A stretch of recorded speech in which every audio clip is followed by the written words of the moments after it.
Hey there, hi there, everybody. Hello, hello. How's everybody doing on this lovely Thursday? How's it going, Steve with a B? Noah, Dan Bomb, Mr. Beach Grove, Dr. Dracy, Dragon Wing, Super Awesome Coffee, Storm of the Seas, Bailey, Metal Philosopher. Zero Hype is off work this morning, so you get to catch the stream. Good stuff. Lots of rain and where Steve with the B's at. We haven't had rain here in a little bit. I'm hoping there'll be some rain soonish.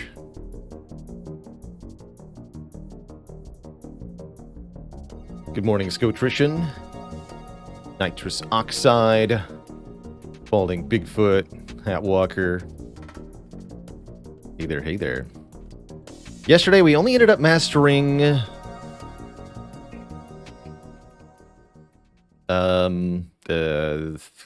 what was it? Judgment? I think we got Judgment done on the Watcher, and then Ironclad was poised to master one of the most difficult remaining curses, but we fumbled it in the heart fight, and we're unable to seal the deal. I'll bring up the run history of that momentarily. Just got to get the Spire booted up. Yeah, quite sad to not win that Chad run. Just one or two helpful relics away from securing the victory. Honestly, like, we just needed bronze scales, genuinely, and I think we had it. But alas, sometimes you don't get all the way there.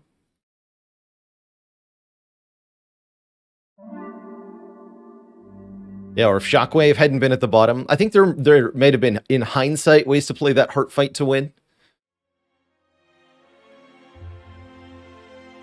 Possible that maybe even taking a good long look at the situation at the beginning of the heart fight required in order to seal the deal. But oh well, there will be another chance given to us for double clumsy. Fear not.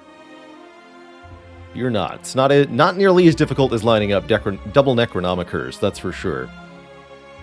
Adam the Nudes, thanks for the Prime sub. Welcome to the Cozy Sub Club. Thank you for joining the ranks.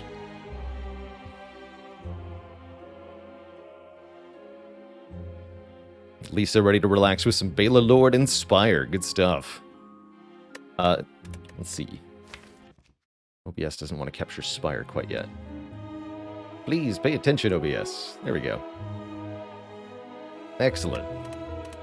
So here's the Ironclad. We had Runic Pyramid, but weren't able to seal the deal against Corrupt Heart. Ultimately, the deck really lacked scaling. We were able to clear most of the run off of a combination of Clockwork Souvenir plus Mutagenic Strength and the Red Skull and an Inflame to stack up to 9 strength. But we weren't able to use that for Heart. I don't think taking Reaper over Barricade would have changed things. We really did need that Entrench that we saw. Maybe I should take Entrench more on Ironclad. Especially in decks that haven't gotten their winning condition yet. I'm trying to think of other ways we could have... Could have taken that Demon form instead of Feel No Pain. If I'd taken Reaper and then the Demon form, that might have worked. Maybe Reaper was the right pick over Barricade. Note to self, take the Reaper. Obviously blanking Spire. That's right.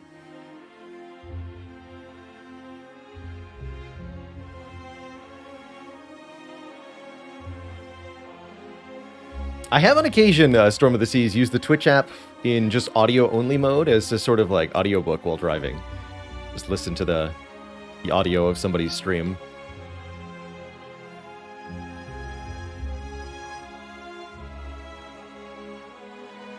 JC says, while there's an unwinnable seed for Act 1, are there any other seeds confirmed to be unwinnable later on? No, in short. The reasoning for this is that each additional floor you add to a Slay the Spire run essentially adds another order of magnitude of computational complexity. So the difficulty improving a floor 7 impossible seed is 10 times harder than a floor 6, and then 8 is 10 times harder than that, and then 9 is 10 times harder than that. So as soon as you get to Act 2, there are so many possible player inputs allowed that it's essentially impossible to not find one that wins, and also insanely hard to prove that all of those many possibilities are losing lines. So, not without a supercomputer, I don't think we would prove unwinnable seeds later on. Let's go, Trishan. Thanks for the Prime sub. Welcome to the Cozy Sub Club.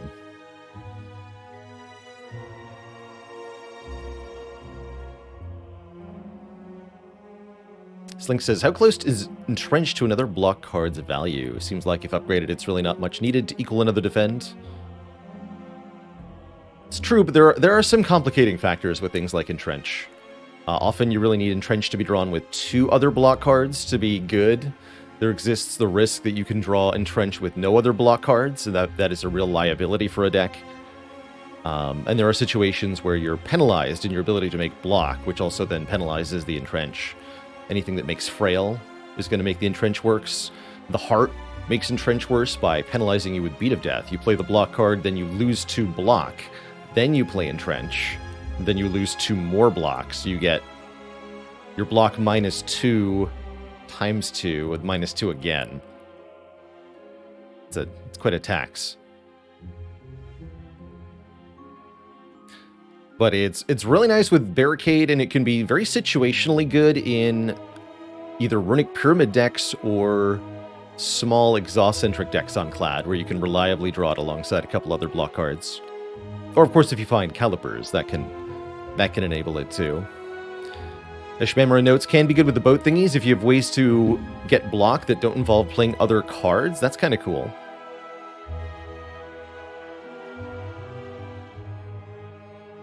So you start your turn with 18 block on turn 3, and then you just play Entrench for another 18 block. That's a pretty good deal. Let's see, we ended up getting our face clobbered in at the end of last stream. We had a really short Defect run. Let's run it back on Defect. We have a no Niao bonus Defect run. And Defect has the most unmastered cards. So Defect we shall play. There is a way to get an elite for 1 hit point with our Niao's Lament here. That starting bonus of your first 3 combats have 1 health. I often find it's worth it if you can get an elite for 1 hit point. It's an okay start. That might allow us to take the Burning Elite. Overall, we can take a lot of elites this act if we want to. Kind of dig that on Defect. Getting greedy earlier. While win streaking, do I ever fear loading an impossible seed? I'm not necessarily concerned with something that's impossible so much as something that's exceedingly difficult, particularly for my playstyle. You know, seeds where all of the starting bonuses are penalized, seeds where you're forced into an elite with no campfire early in Act 1, seeds where your first boss relic is something like Calling Bell versus Black Blood versus Tiny House, and you have to make a really difficult choice out of 3 things that don't really help you. Those are the seeds that trouble me. None of those are impossible. They're just really, really difficult. Shadow, thanks for the 2 months. Appreciate you keeping it cozy.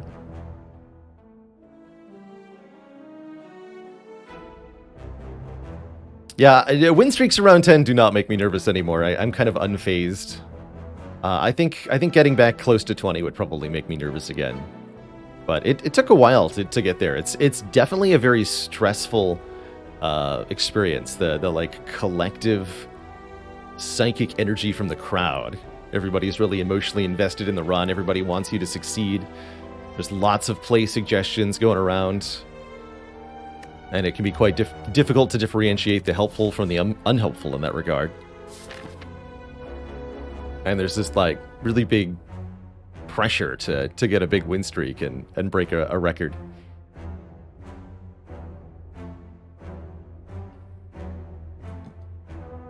And I think that has scared off some in the community. I know it's been stressful for others who have tried to streak particularly large win streaks in Spire.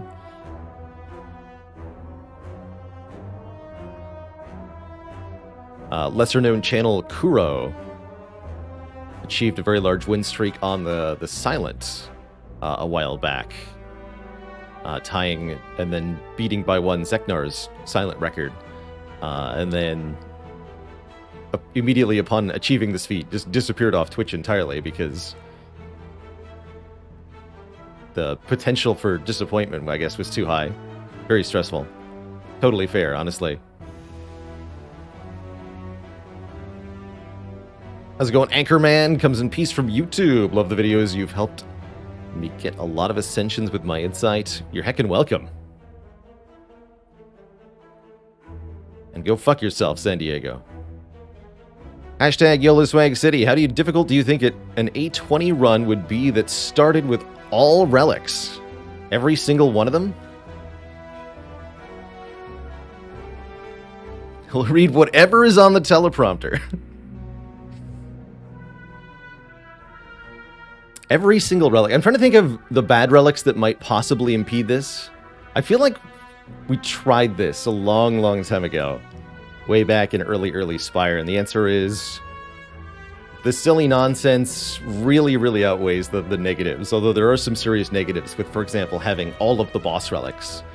You can only play 6 cards, and you got a bunch of curses and stuff, but you've got so many other super-powered free effects happening that you can just break stuff by playing, like, Skewer twice for 20 energy.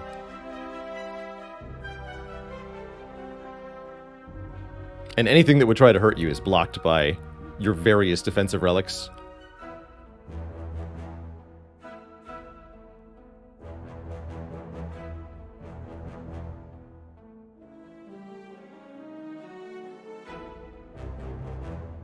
Because you have like Fossilized Helix and Tungsten Rod and Tori. It's pretty hard to get hurt, actually. Dimitri with 6 months in the Prime sub. Cheers! Yeah, and Incense Burner, too. And all the boat thingies. And Orichalcum. And Plated Armor. And my axe. And a Distilled Chaos. Oh, and wow.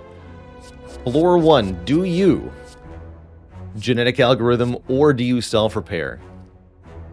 Or are you an infinite monkey? Which alignment do you fall upon? Twitch chat.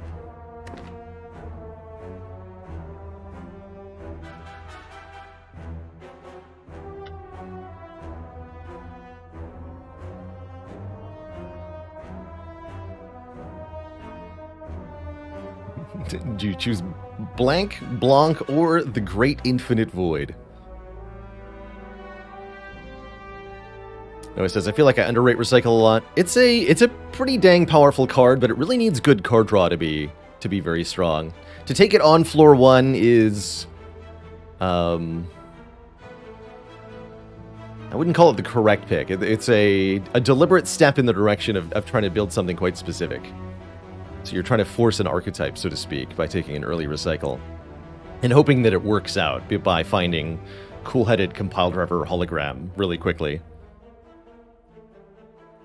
But you're not guaranteed to have that happen. So if you know, it's one of those, kind of like picking Catalyst floor 1. It can work really well if the pieces fall into place very quickly, or it can fall completely flat. Whereas Genetic Algorithm and Self-Repair are guaranteed usefulness here, which is definitely what you're looking for at the beginning of a Spire run, because if you fall below the power level of the starting deck in any way, shape, or form, you can very quickly have your run die. I think an early... If I want to fight this many elites, an early Self-Repair is going to be really helpful. Algorithm's definitely helpful in Act 2, Act 3, but right now we're looking for a way to survive harvesting a ton of relics. So let's take the Self-Repair so that we can brute force our way through a whole lot of combats. We can also potentially heal to full if we draw it on turn 1 of one of these fights. I chose Violence. Do I go the monkey route here and just buy heat sinks. That's kind of the mood I'm usually in when it comes to Defect. And it would give me an excuse to draft 2 Hello Worlds. Andy Snorts Fun Dip, thanks for the 2 months of support. Love that username. And thank you for keeping it cozy. Desperately watching my Defect runs to try and beat A20 on it. It may take a few attempts, just as a broad warning. Defect A20 is tough. This character really struggles to get ahead of the power curve required on the highest difficulty. You have to be creative at times, that's for sure. That said, if you're not talking about heart runs, Defect actually is not too bad, as you can take your time in combats a lot more often as Defect. Actually, quick tip, if you're not doing heart runs for A20 Defect, my first and foremost tip to you is take fewer elite combats, especially in Act 3. If you just need to get past the Act 3 bosses, then you should have a sort of methodical scaling plan and a plan to avoid any fight that won't work against, namely Reptomancer and the Giant Head. And then in Act 2, you also don't want to fight Gremlin Leader or Slavers. So, honestly, going 0 elites in Act 2 and 3, or maybe just 1 elite Act 2 and or 3, is completely reasonable on Defect. Do you have to fight the heart to go up an Ascension level? You do not, no.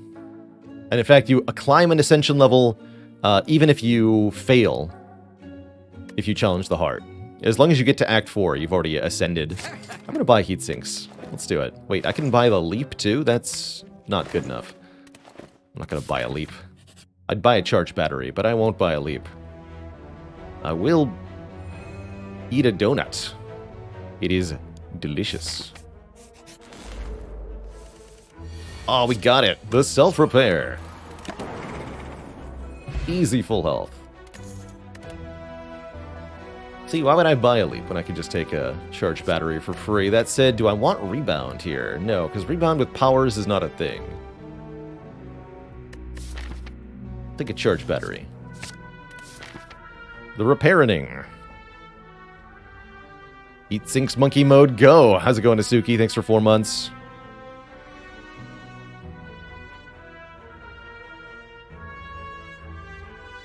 Silent seems easier than Ironclad. That sounds to me like a player who likes to block. That's my first question for you. Are you trying to block a lot as Clad? Because I think that's actually one of the weaker ways to play the Ironclad.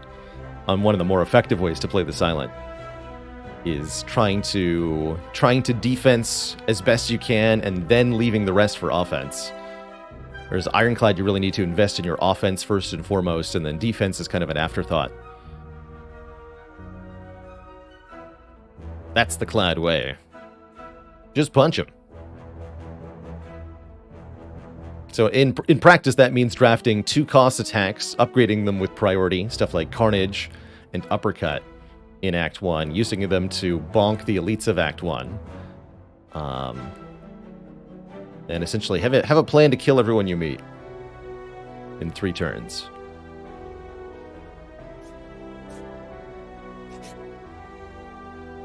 Greetings, I am Cleric.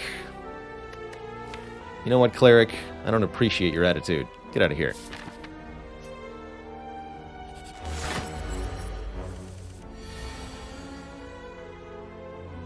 Damp Bomb says, I used to hate playing Clad, then I deleted all of my cards. I understood. The way of the Clad. Delete all your cards.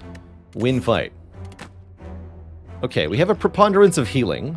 We could potentially use this to brute force our way through encounters. Am I really taking a sweeping beam? I'm thinking about it. We really need a damage card. Because I'm going to fight this burning elite. And we don't do very much damage. We could be in a bit of a pickle here. I'll take that. Never be too proud to take a sweeping beam. That's my advice on Defect. Don't be too proud.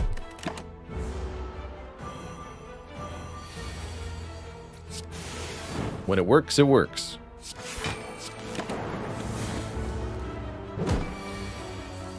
Sweeping beam bad? I mean, it does the same damage as Strike, which makes it very, very underwhelming. The fact that it hits all enemies is only relevant some of the time, but you really need it to be relevant when it is relevant. And I think that's the secret. It's also a pretty good upgrade, as it does that additional damage to every enemy. Uh-oh. Uh-oh. Heat sinks monkey go. I probably can't take this Burning Elite, huh? This is just suicide, surely. Yeah, there's no way. Even with a... Well, actually. Freshwater Cam, thanks for the 2 months. Go get him, champ. We do have full health and then some.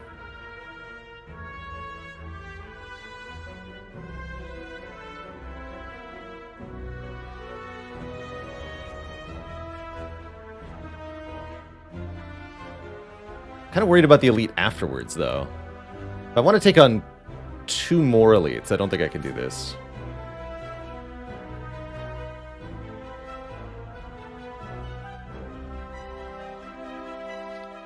I do think we defeat Gremlinob with either Metallicize or Regen or Strength. I'm not sure we defeat Max Health Gremlinob, even with these potions.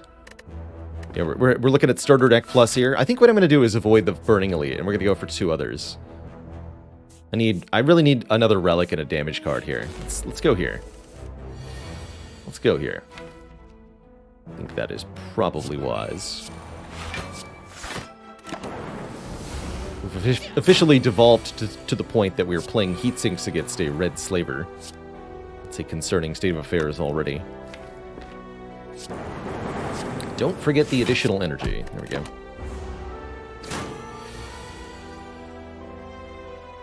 So we'll draw 2. Can't finish the job, sadly. We're at 40% to get a potion. Alright, let's just use this now, then.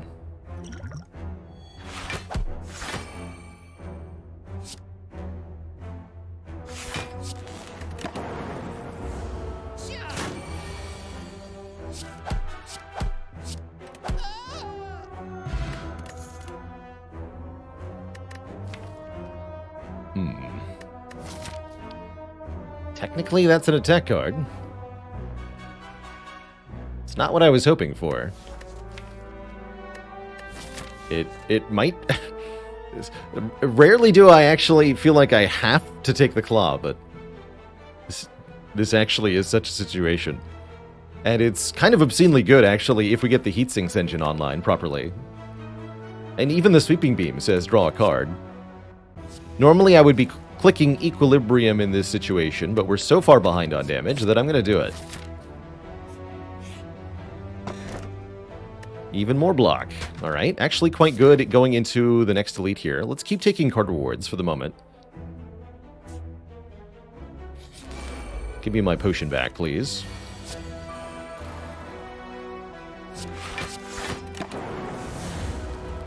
How's it going, Muse? The Mastery Challenge goes well.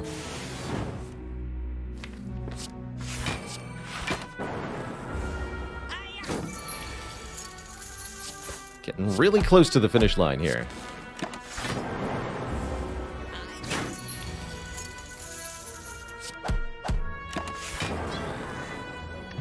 Okay, there's our potion back. Scrape.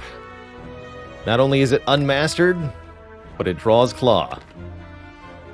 Probably rebound is better here. Probably rebound is better here, but laws dictate that I take the unmastered card. That's the whole point of the challenge, so let's do it. Let's do it. Surely this will go well. Alright, it is Gremlinob, which means this would have been superpowered Gremlinob. I think we might have made the correct choice here. We're also going to go ahead and throw the Fear Potion turn 1 with 3 attacks in hand. Note that Orichalcum is very good in this fight.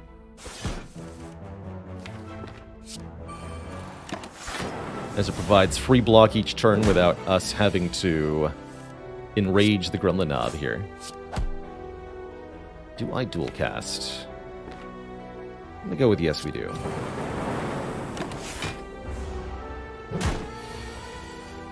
Okay, that wasn't too bad. That wasn't too bad at all. We managed to scrape by. Ha ha ha ha ha. So, we have a molten egg now. That means all claws will be upgraded. FTL's pretty good. Another zero-cost attack. Works with a scrape, helps us draw into the claw, does decent damage too. Or we could take another sweeping beam. I don't think we should take the fission, because we don't have orb generation.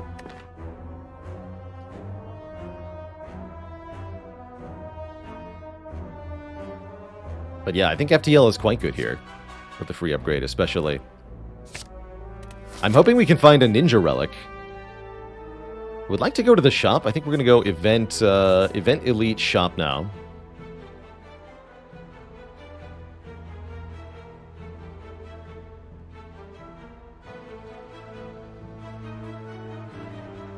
Nitrous oxide. Thanks for the 6 months of support. The half year. What does FTL mean? Faster than light.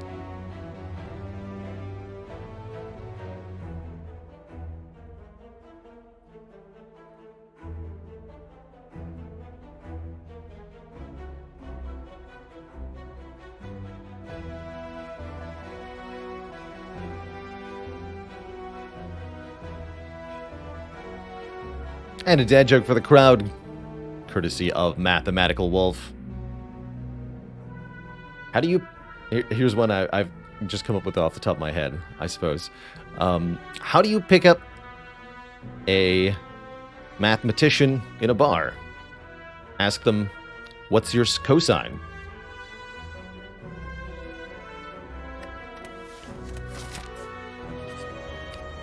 Oh, and we get a bonus elite. Even more elites. Let's do it. Find loot. Find relic. Nope, it's an elite. Heck yeah. This fight with Orichalcum, very, very easy. Note that the text earlier in this event, Scorched by Flames, indicates which of the 3 Act 1 elites you'll be facing in the combat. It'll give you different preview text for each of the 3 possibilities. Get him, Dualcast. That's not correct. Bummer. But my face, though. Oh well, we have plenty of health to spare. I'm not too concerned here. Boopity, flippity, floppity. Now we take at most 4 per turn, which is no big deal.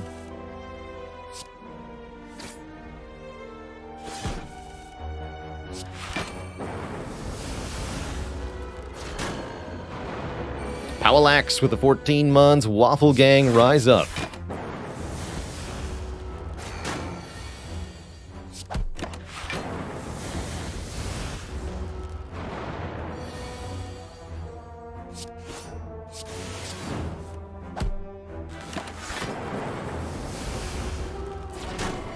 Okay, not bad at all. So we'll get another card reward, more money, and another relic here. And then we can do that again at the elite fight, which might be another Sentries fight, mind you. We can re-encounter the same enemy twice in a row here, potentially. We also get a lot of more money for this upcoming shop. Very exciting. Go for the eyes, plus. 0 cost to deal 4 damage. If the enemy intends to attack, make it weak for 2 turns. Very nice card here. Great with the scrape, great with the card draw at large. Very good. Hologram and Cool-Headed both have their use as well. Cool-Headed gets more orbs in play, very helpful, as well as drawing back towards the 0 cost stuff. But I think currently we're still looking for 0 cost stuff to draw 2. So let's take the go for the eyes.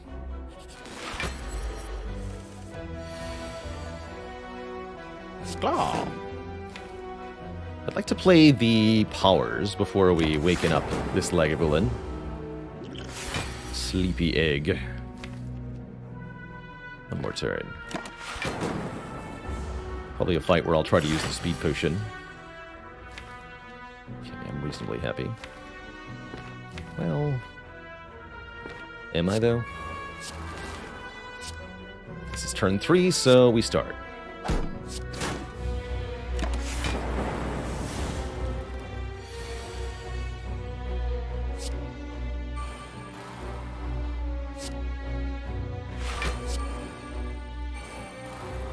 Claw.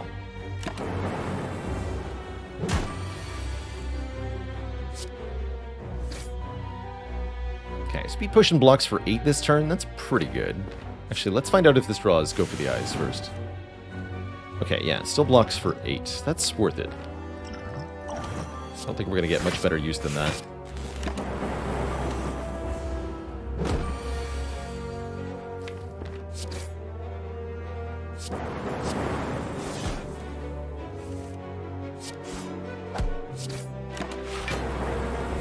We seal the deal, though. I'm not sure. Yes. Cool, that went well. We pick up a Regal Pillow. If we rest, we heal more. That's not all that useful, but that's okay. Do I want a Melter or a Machine Learning? I think with double heat sinks and the zero-cost cards at large, I do want a Machine Learning here. For more card draw. It draws cards when I play it, and then it draws cards after that, too. Algorithm's also pretty sweet here. But I want the card draw, especially going into Hexaghost here. I want the card draw.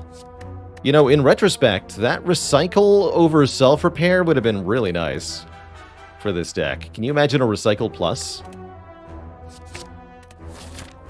I can imagine. Maybe the shop has a Recycle Plus. It has a Storm. That's pretty good. Streamline, also pretty good at $25 reduce. That is definitely a card that can kill Hexaghost for us.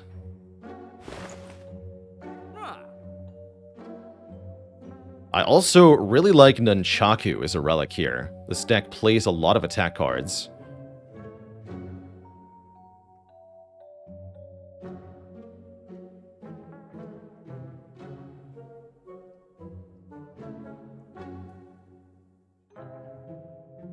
Shame we haven't been offered much in the offensive/defensive/scaling departments. So we have a scaling of sorts. Card draw is its own scaling, which I think we're going to be able to demonstrate versus Hexaghost here. I really like Nunchaku Streamline, actually. That would mean not picking up Storm, which is probably smart.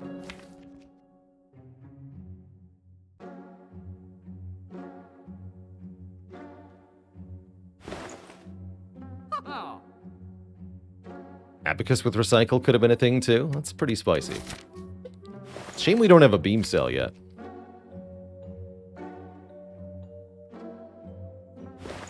Yeah, let's do Nunchaku Streamline. So that we can beat Hexaghost.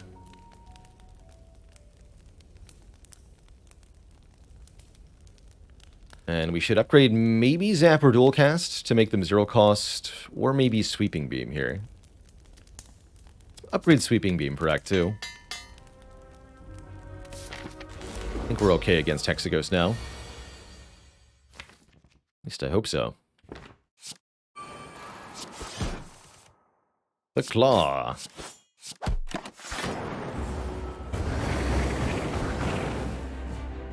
Definitely get our Lightning Orbs in play. Suppose we'll just double defend here, save a bit of health. Definitely have to damage raise the Hexaghost.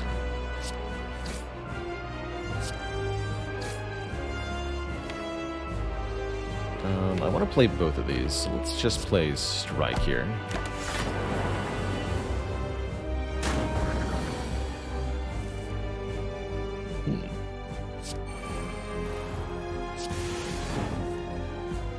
My face, though.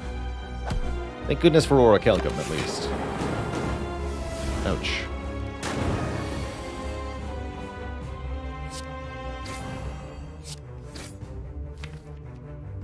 Okay, looking to draw into that Streamline. Guess we do the Scrape thing. Might discard it.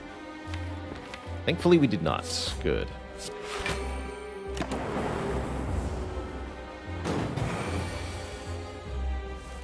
Alright, now Streamline is zero cost, which is quite helpful. This And we should definitely play a Scrape to discard Burns. Scrape discarding Burns is very good. Looks like we might still be short on damage, though. And block.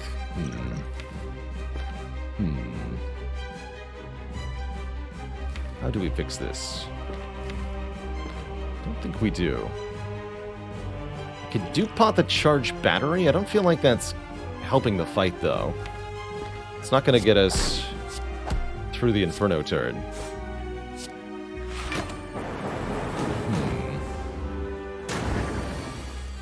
We have to win in 2 turns here somehow. Is it Duke Pot on Scrape? I think it is. To dig for Streamline, FTL, Claw, go for the eyes? Yeah, we need that. So we need to make sure we have room in hand before I do that.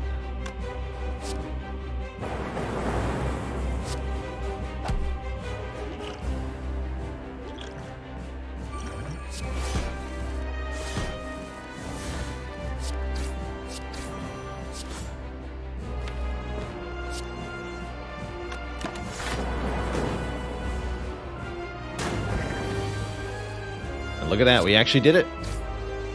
Thanks to the Duke Pot. GG. Definitely close call. Definitely needed the Streamline to win that fight. You can see why we had to buy it at the shop. And now we're rewarded with our choice of Echo Form, Seek, or Reboot. Gotta say, all of them have potential, but only one of them says not mastered on it. That's Reboot.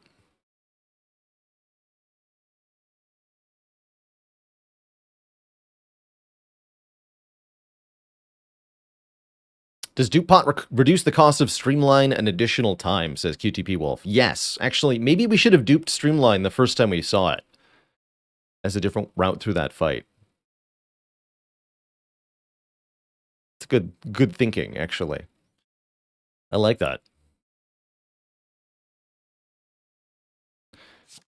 Normally, I would nominate Echo Form as a really good card. It's particularly good with Self-Repair. It gets a little bit better with Orichalcum, as it's easier to put in play. But I find it struggles to front-load adequately. With Echo Form, you don't have a very strong turn 1 or turn 2, and that can be a problem. I actually don't like it that much here in this deck.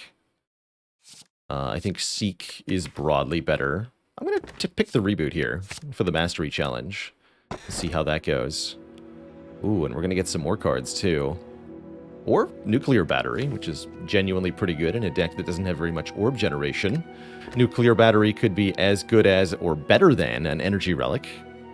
But there's also get more card options. We can transform 8 cards randomly, or we can transform 3 cards with upgrades. Usually I value the transform and upgrade at about twice as good as a regular transform, so this is 6 transforms, this is 8 transforms. I would say Pandora's Box is better here. Especially with the Orichalcum, we really don't value the defense very much. Oh yeah, and we have a Molten Egg, actually. Excuse me, so any attacks we get will be upgraded. Oh yeah, this is way better. So I think the question then is Nuclear Battery or Pandora's Box. I'm definitely leaning Pandora's Box, but I think there's a really good argument for the battery to provide more draw engine power to allow us to play more of our power cards per turn. Or we could just get a card that makes energy from the... Oh, yeah. That was the right pick. Holy crap, that's awesome. We get an all-for-one, we get a Go for the Eyes Plus, we get Glacier, Blizzard, Cool-Headed, Compile Driver, what?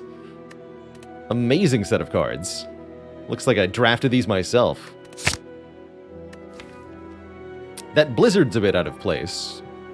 We need a chill. We need a chill. Take a chill pill. Defect.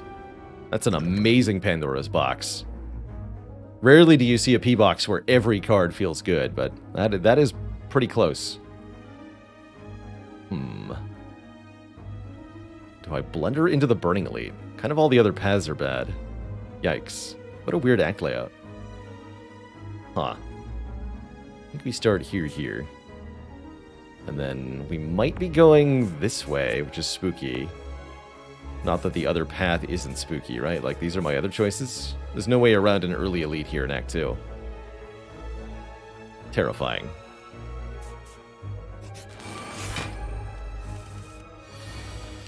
simply terrifying. I think we go Streamline All for One here with Nunchaku. Rather than playing the Sweeping Beam. Take off all that initial block. Pretty exciting. Anyone for a Buffair?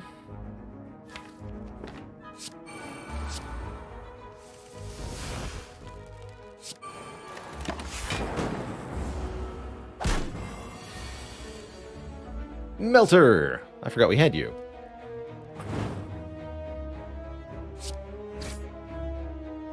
Good talk. Double Blizz. No. I'll take a Compile Plus, though.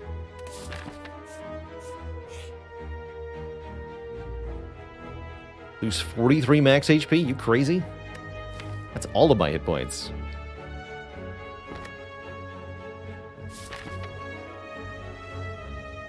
Alright, do we go for the Burning Elite or not?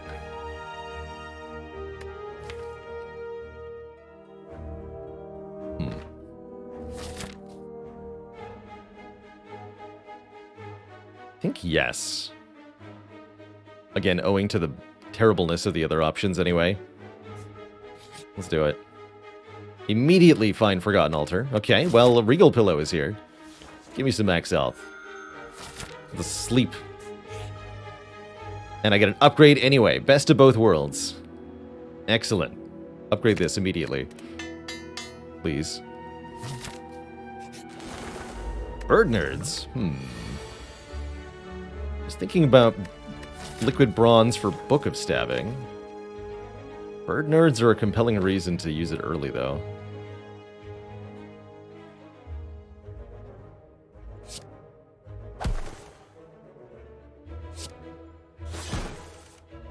No go for the eyes, huh?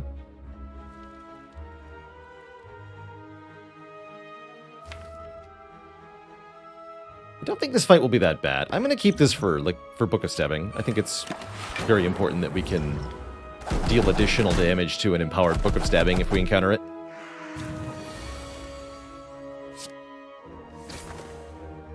Tis of the utmost priority.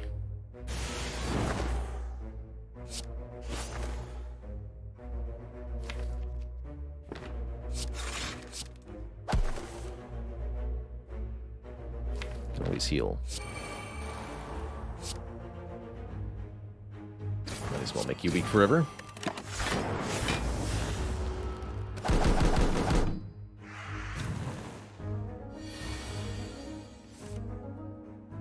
Excuse you.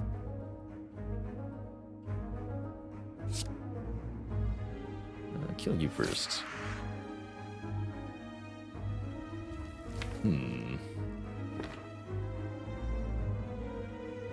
We can Glacier Reboot.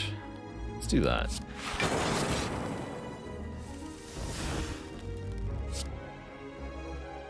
Knock this one down. Okay, charge battery's good enough. Take two.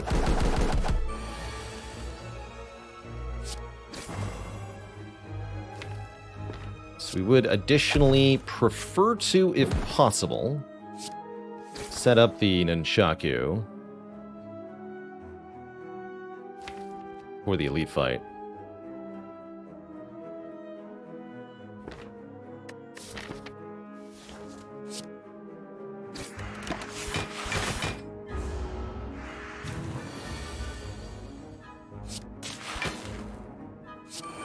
Since we can just kill with lightning.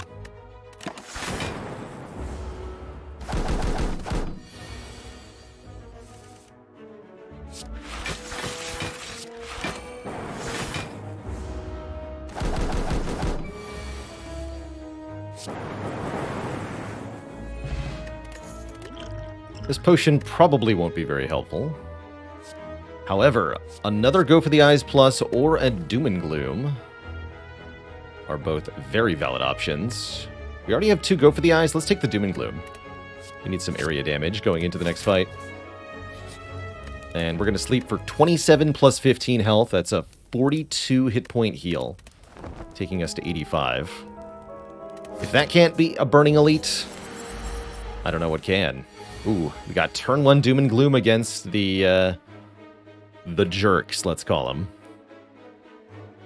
I guess the only question in my mind is, do we play Scrape, Compile Driver, or just immediately reboot after that?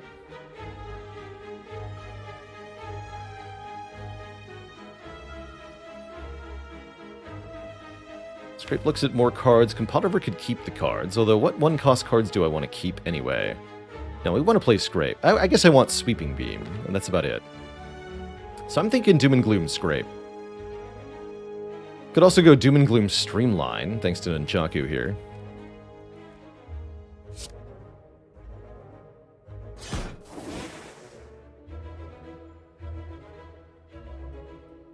But yeah, we could do Streamline next as well. I think we're going to go Scrape here. Try to find the 0-cost attacks. Nothing, huh?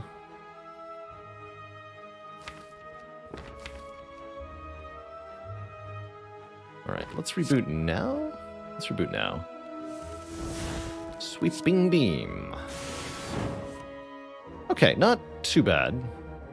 Do we feel the need to employ the Liquid Bronze? It's not the Book of Stabbing, but it will help. And they have 6 Metellus Eyes. This fight can get really nasty really fast. I don't think I should slouch on this. I think we should use it to aid ourselves. Because we need all the help we can get, even if it's not the ideal. You know, a Fire Potion would have been much better. But we'll take what we can get. Because it looks like we're about to become vulnerable. So we need them all to die really fast, or else. Looks like Machine Learning Buffer is this turn. That's not good. We'll take 9. We're vulnerable next turn. And they, again, all have lots of luck. Spooky. Good news is Melter and Doom and Gloom are in the draw pile.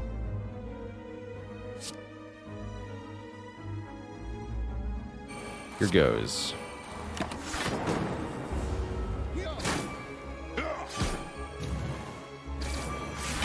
Literally skim. Well, that might be a generous description.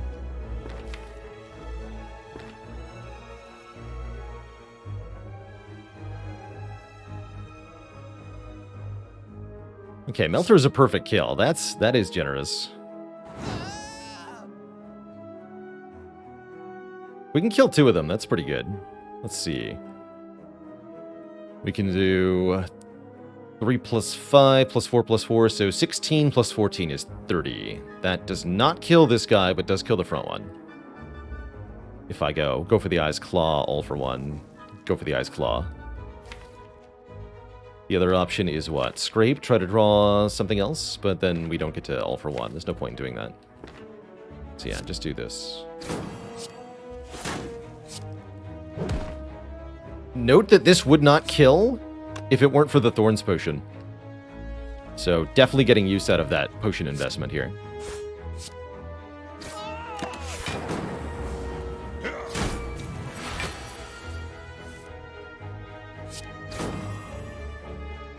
Glacier blocks for 11. That means we can sneak in the self-repair.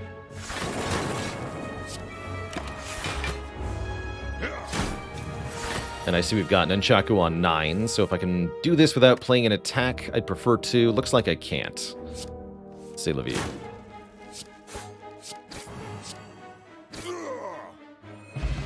Get the Courier. For cheaper merchants, ultimately did cost a lot of health to get through that elite, but not that bad in the end. Maybe we'll even rest a second time here. Claw number 2 arrives at last.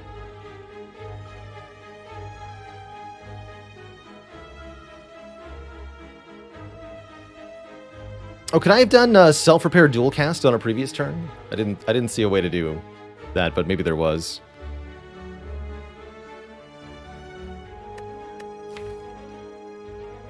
Definitely take Claw. With the All for One, it's genuinely quite good. Let's see, what are the upgrades situations here? We'd like to upgrade Reboot primarily. Heat Sinks is okay. Scrape is okay, too. If I'd like to take on 2 more elites, we probably should rest.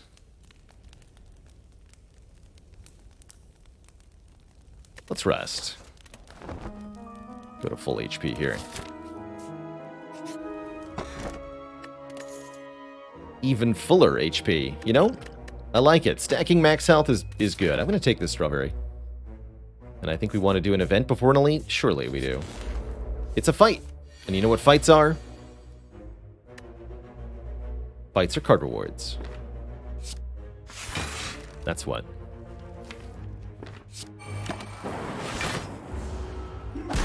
They're also damage to my face. Please. Have mercy. You jerk.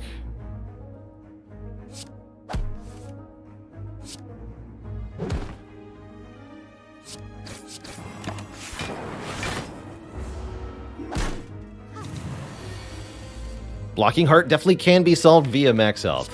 It's one valid way to do it. That's for sure.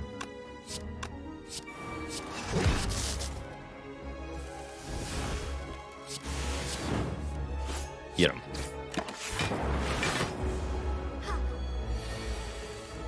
Okay, still need to play the self-repair, it looks like.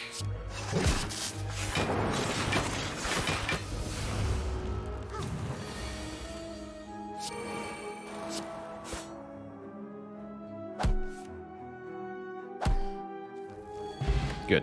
Smoke bomb, thanks. And finally, the beam cell. Or, you know, a bias cog. I guess we really need to choose here. Beam cell or bias cognition? What do you do? It's quite a choice.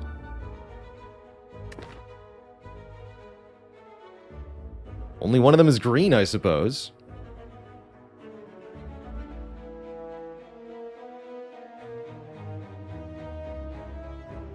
Almost unanimous agreement that we should take beam cell here. That's not what I expected, actually.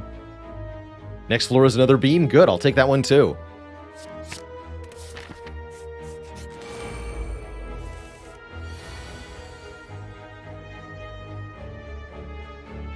I think it's pretty good, broadly speaking.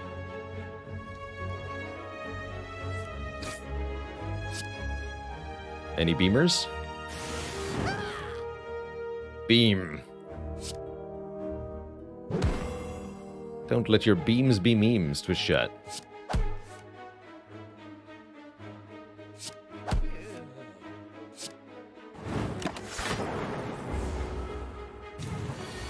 Get 'em, boys.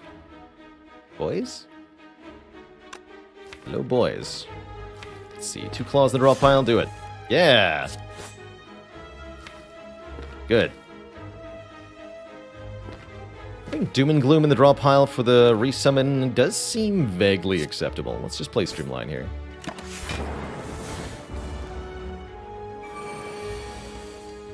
Oof.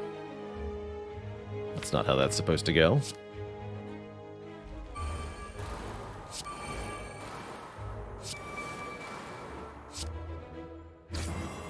Bummer.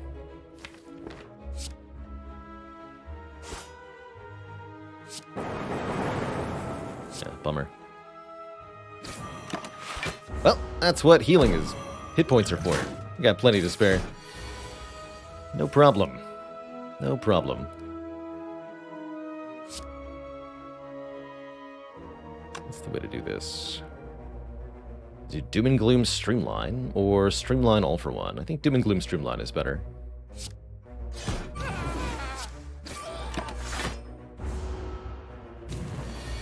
We get a Dark Orb too.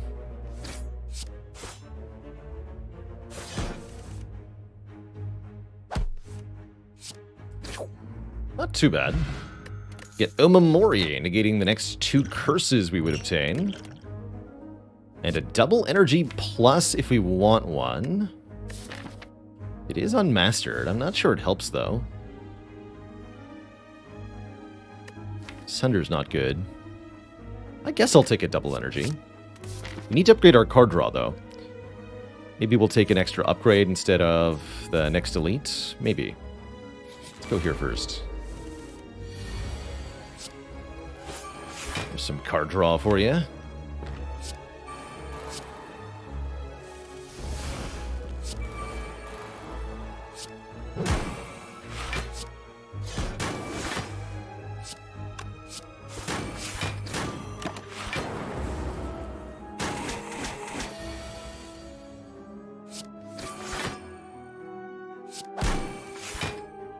Fair.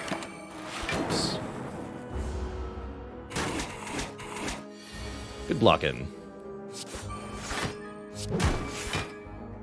Oh yeah, this all for one is starting to get real spicy. Perfect. You have a nice amount of health. Rebound is okay. Stack is increasingly decent too, as we get more and more and more cards. Let's take a quick look at the deck here. How much do I really value more draw at this point? Quite a lot. I would really like to upgrade Reboot. I would really like to upgrade one of these heatsinks too. Which character is Heel Hook from? It's from Silent. Although I don't blame you for not being aware. Okay, let's get more card draw.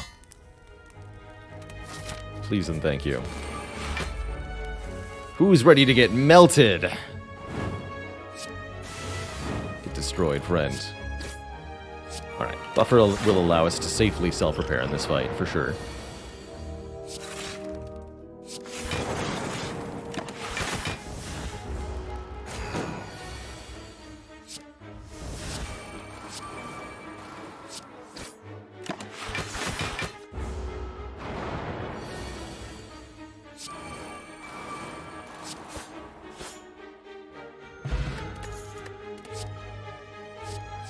Overclock is a zero-cost draw card.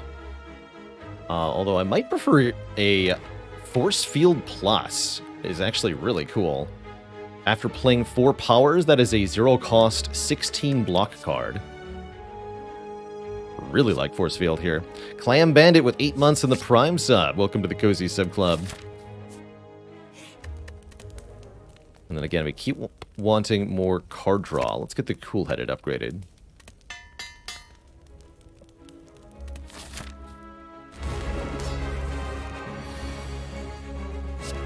How did we get so much max health? We've been hungry. We've had a donut, we had a pear, we had a strawberry, and we sacrificed max health at the altar in Act 2. These all gave us max health. Kind of cute.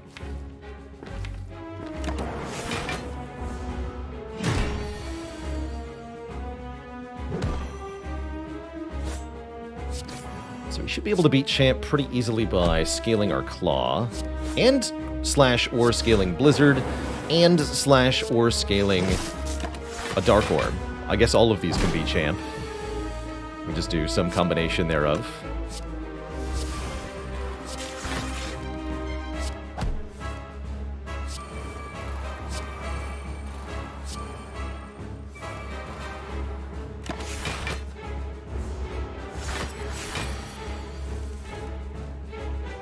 Claw.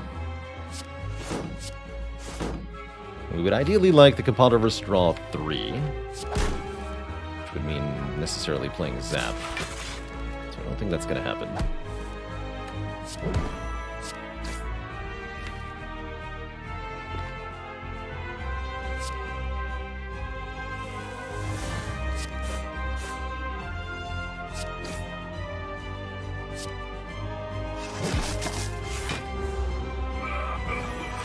Do your worst, he says.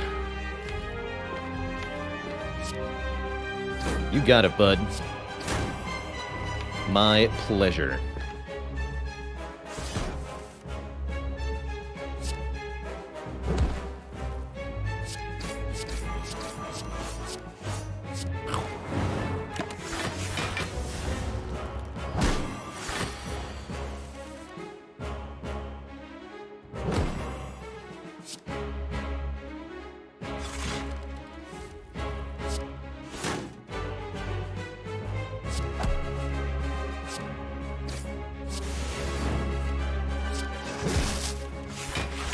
Been a good time to have Buffer in play. Oh well, I suppose I can settle for just killing him. Seems perfectly valid.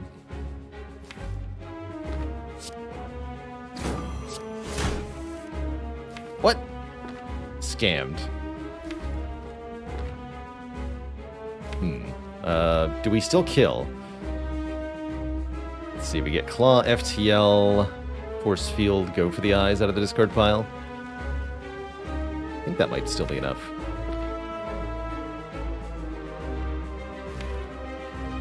You just have to dupe pot the Claw.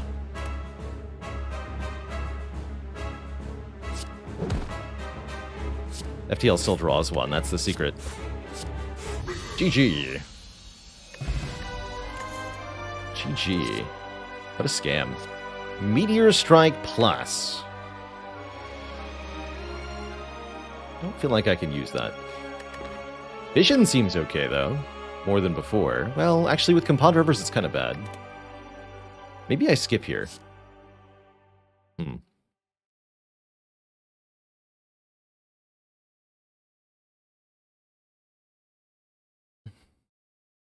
Andy Ludologist says, I don't know how a deck with so many low damage, zero cost attacks is functioning well. I always end up dying when you try to emulate it. The secret is to have... You need something to spend the energy on. Usually card draw or the occasional high cost card. We've got a good mix of both. We have 2 cost cards to spend valuable energy on, and we can draw lots of cards so that we can draw into the zero cost stuff. Both of those are quite important to making a deck like this functional. I don't think I'm going to take any of these cards. Nor the Snecko Oil. We're just going to move on and warily eye a Busted Crown. Inserter? Inserter's not terrible. Inserter would allow us to find focus to win. Or we could try to get more relics. If we want to do attack spam more successfully, the Black Star is actually the way to go. Because we're more likely to find Shuriken or Kunai, which would break this run wide open. Curious why I skipped the Fission? In a sentence, after playing Fission, Compadre River becomes draw 0, and that's unacceptable.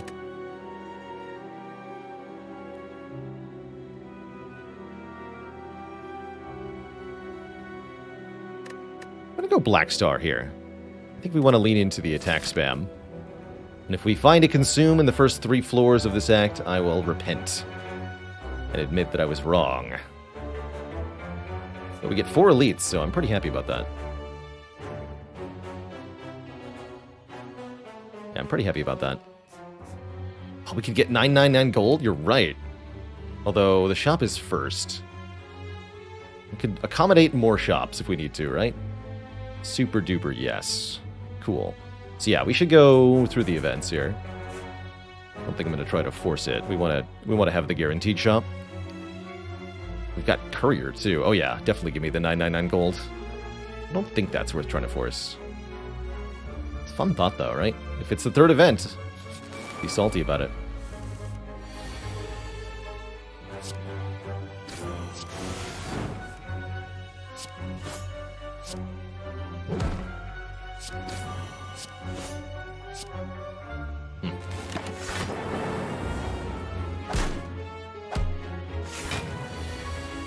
Going to take a lot more damage than we would like.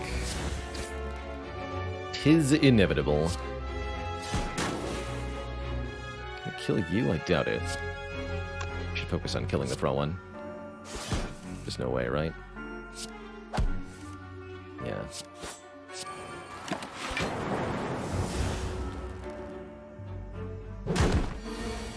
Ouch.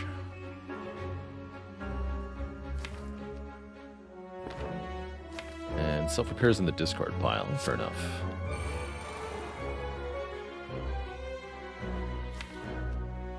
Fair enough.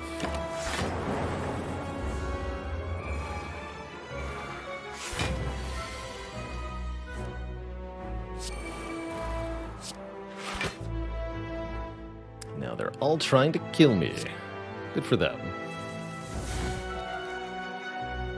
Good for them.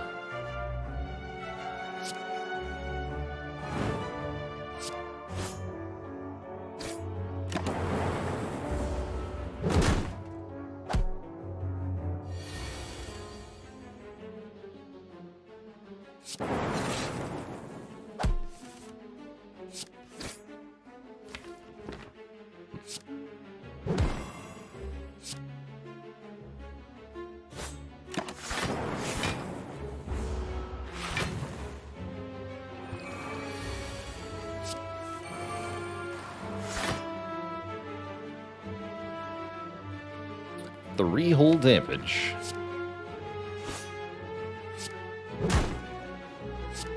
There we go. It's all part of the master plan. No question. Do we take a second force field? I think we probably consider it. Fusion would have been better with Inserter. Had we taken Inserter, I'd take Fusion here. Recursion could be a thing, too.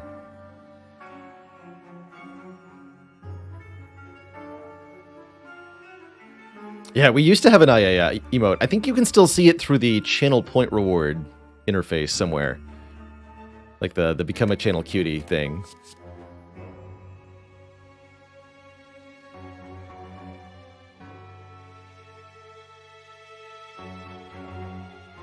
Didn't even realize Force Field had all for one synergy? Well, now you know.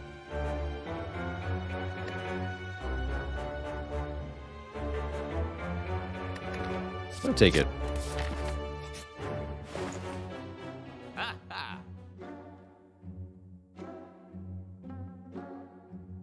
Storm is back. Souvenir is here. Bag of Prep is here. Those are pretty good. Souvenir and Bag of Prep are definitely where it's at. Boat Thingy's not terrible either.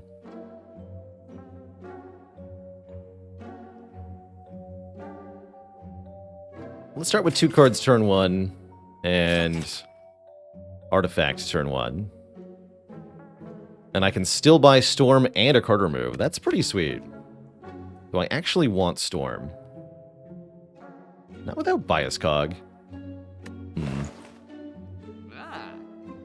And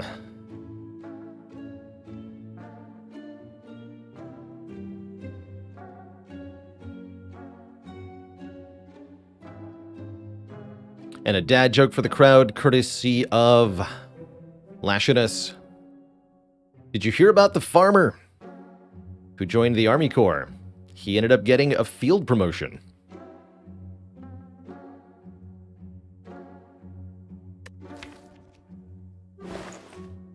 I don't think I want that Storm. I think we just want to remove a card.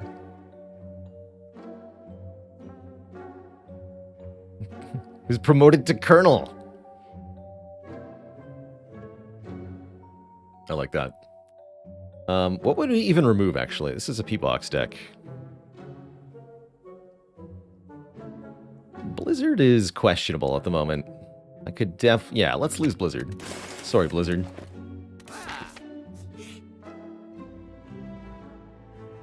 Warped Tongs. Gives us a random upgrade every turn of combat. You know what? I'll do that. I'll do that. It's unlikely we're going to get another curse offered here, so let's just take the deal. No potential pain mastery, unfortunately. Omamori says, nope, not allowed.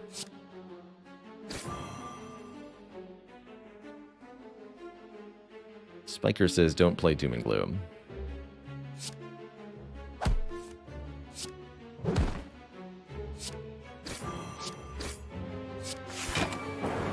we go.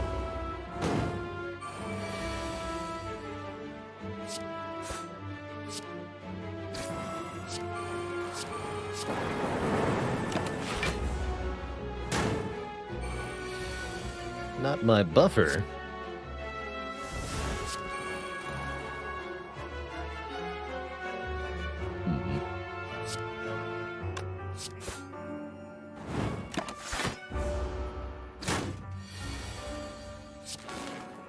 Quick, make an orb.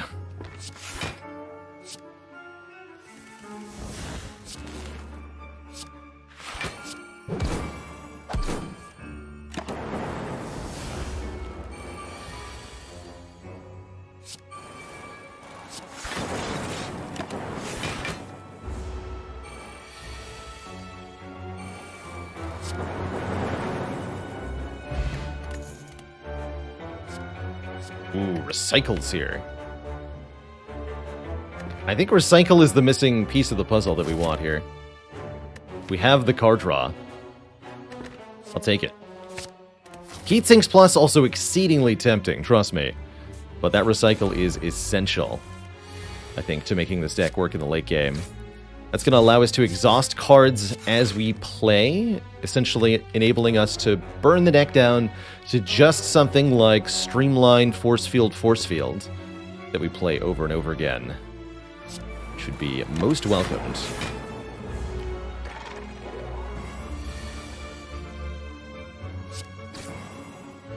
do this.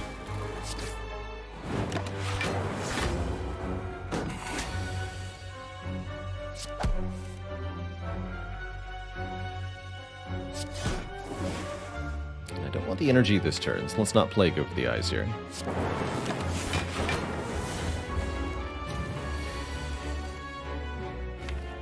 This is fine.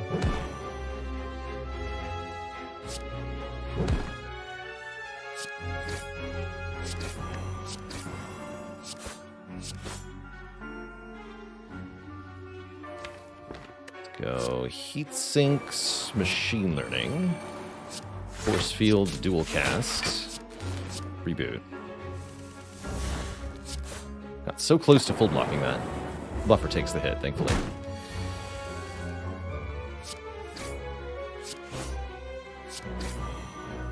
Just gonna recycle this.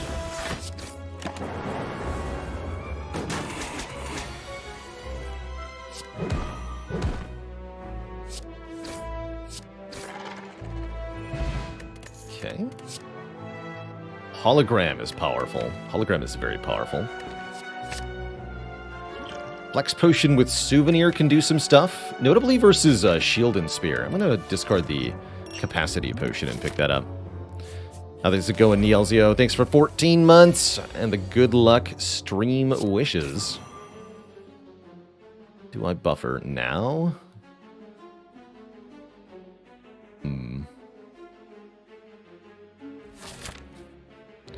Feels like it could be a dupe pot, the buffer sort of situation. Dupe pot, very powerful, but we got a lot of potions coming up and a lot more relics happening too. I'm going to use it now. For safety, of course.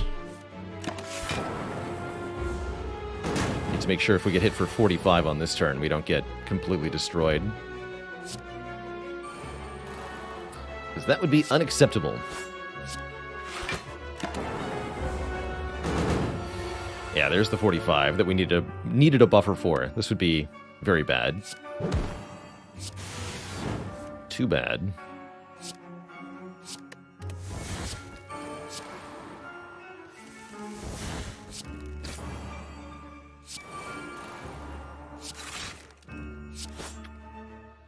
Instead, we can just focus on dealing some damage. Talk. That self-repair has been upgraded 3 out of 3 times with Warp Tongs. It's pretty cool.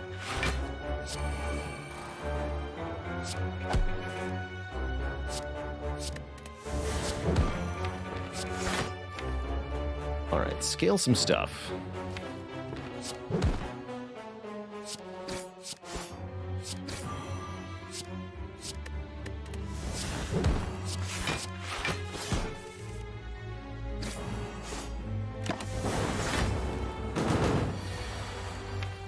You never added burns? That was a bad choice, Nemesis.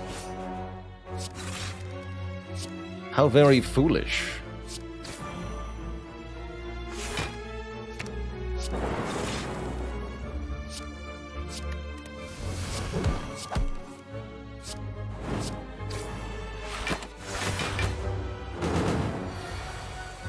Too little, too late, kid.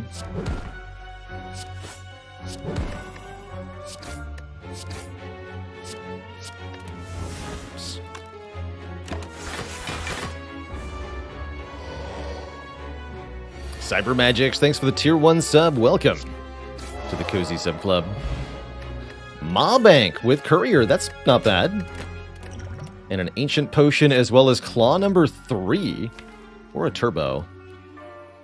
I'll take the Claw. Yeah, I think I'll take the Claw. 3 is probably the max number we want in this deck, though. Just to be clear. Claw is law. No, recycle first, actually. Reptomancer. You got it. Check this out. I'm beaming.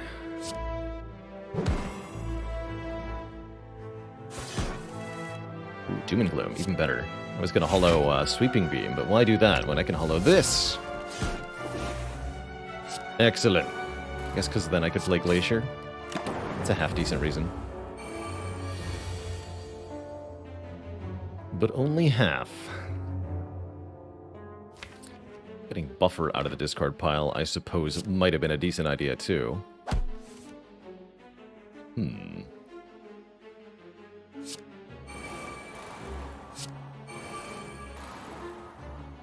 Yeah, that's gonna hurt a bit.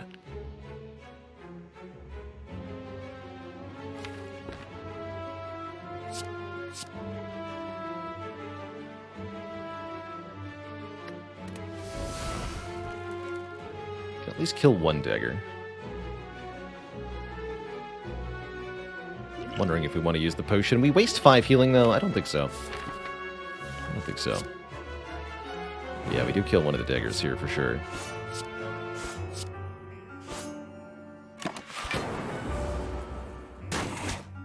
Don't dual cast because I want to keep the orb around. Okay, All for One is here. That's quite helpful.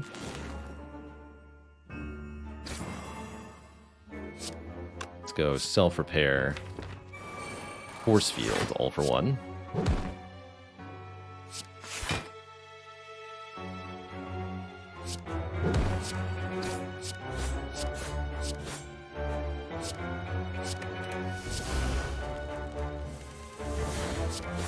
Not too bad. Bottled Tornado. We can bottle one of our heat sinks. I'll probably upgrade the one that I do. Power Potion's quite good. Hello World Claw and Cool Headed are here. Not sure we want any of them, actually. 3 claws is probably the most that we want.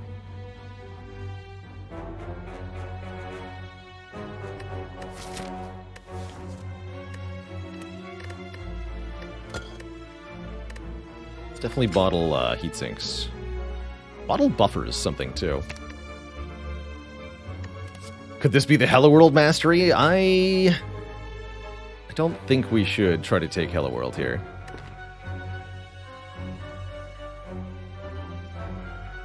Yeah, with Recycle, 2 claws is enough, and with Recycle we don't necessarily want any more cards. Though I do want a Power Potion. I'll discard the Ancient Potion. Okay, go. Hurts to skip the Birdface turn. That's a bummer. Took the Strawberry? Foolish. Foolish, foolish. Hey, Transient. I bet we can kill Transient if the draws are half decent here.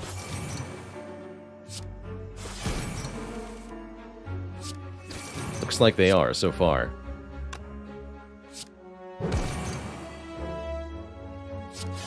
Dark Orb in play. Draw a card.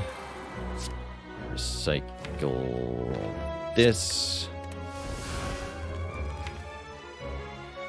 Don't draw any more cards.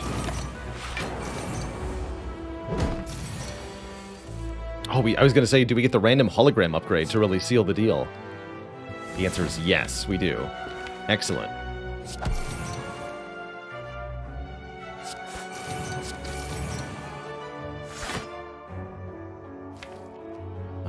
So we want, I guess, All for One. Get back everything, including Recycle, but not limited to.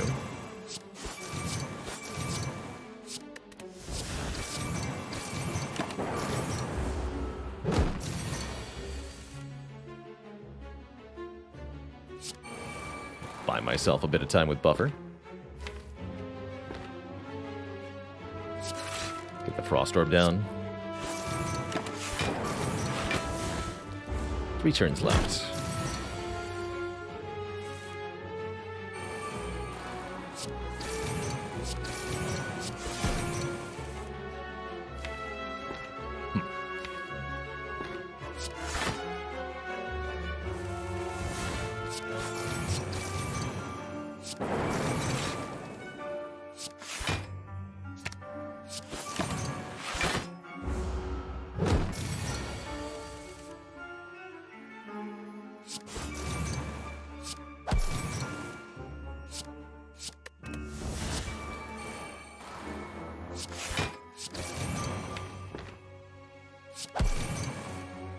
Here we go. Here we go. Get kabonkered.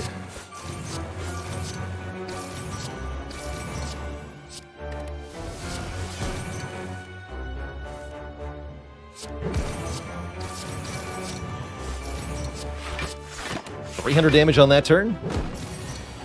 How much do we do on this turn? That is the question. That all for one.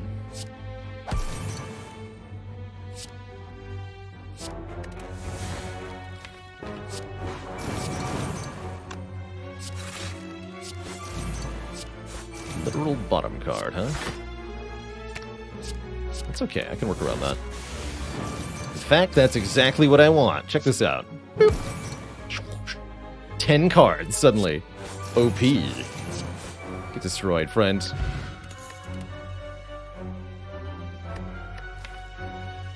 The law has been enforced.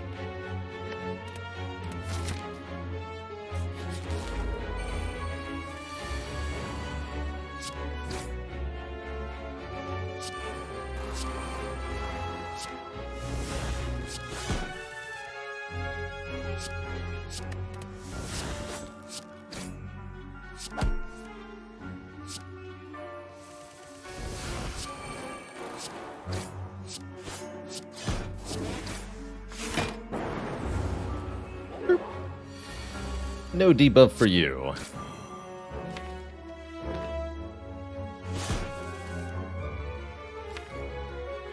All for one was the discard pile. Let's just do this. Is that even helpful?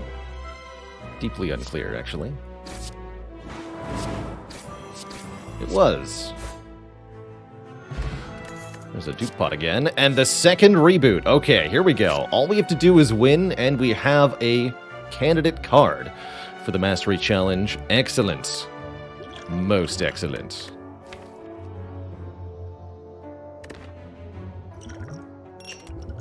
Duke Pot, Power Pot's the way to go here. I'm still hoping we can find an attack-based relic from one of these remaining elites. We get, actually, 6 more relics before the Heart Fight.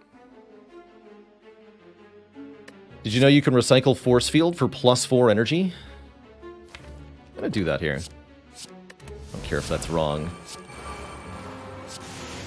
Politically incorrect. It's just powerful.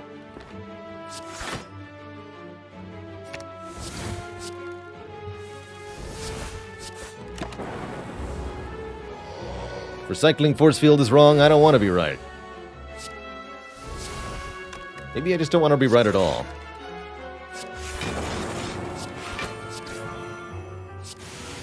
How about that?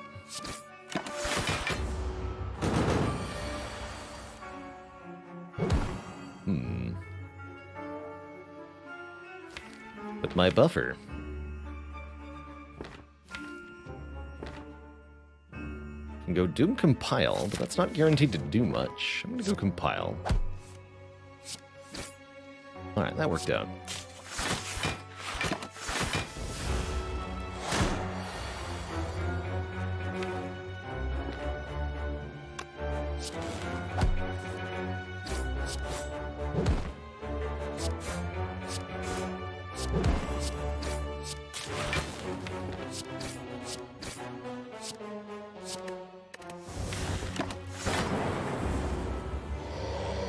Okay, time for you to die, Nemesis.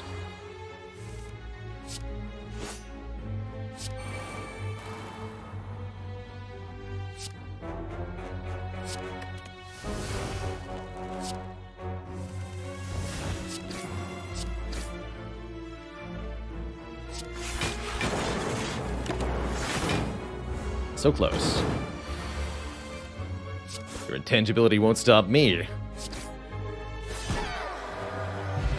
Toxic Egg, you're a bit late, but still welcome. There's a few card rewards remaining. Thread Needle is a bit more block.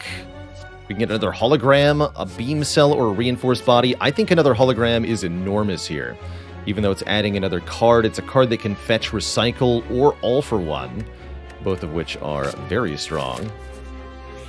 I would also take an aggregate at this point. I think that'd be an aggregate card to add to this deck.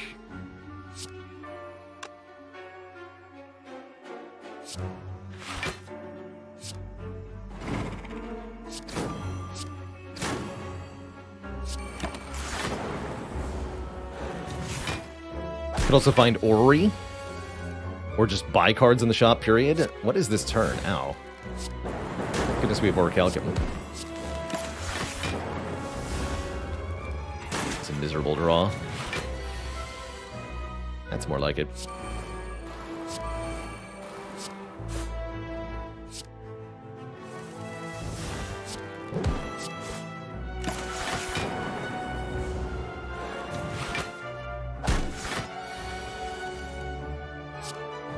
Melted.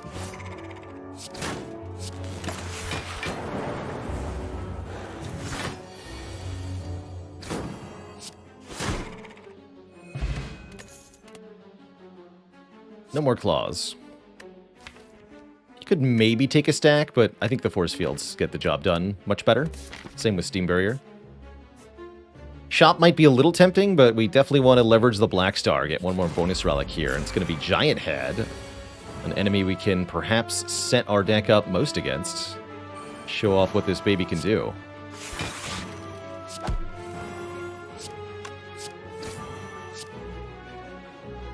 Recycle dual cast.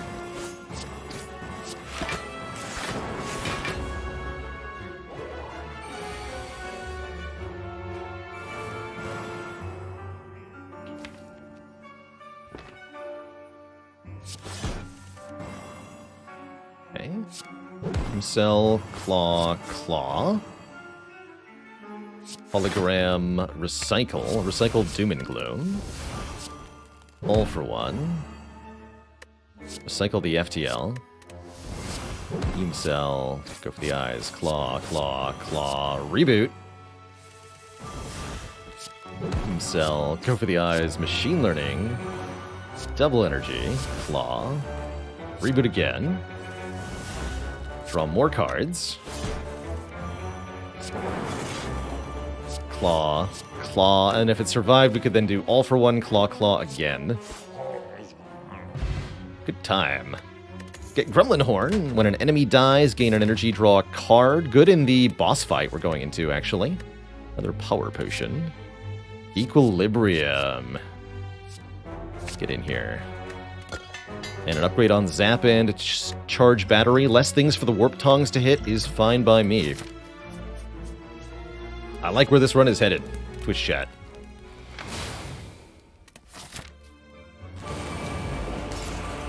Very much like where this run is headed.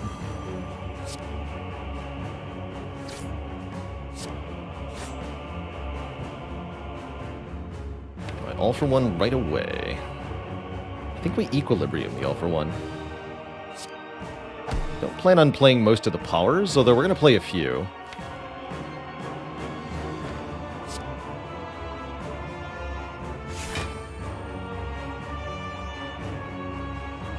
None of them yet.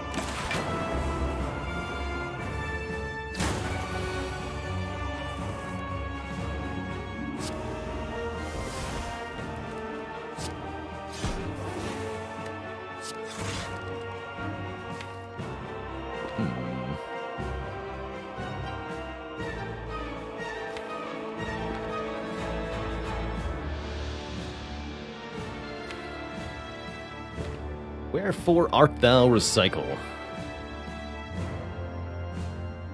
Could hollow Doom and Gloom. Could play all for one. Some interesting options here. Definitely need to kill at least one of these birds. I guess I'll play the all for one here.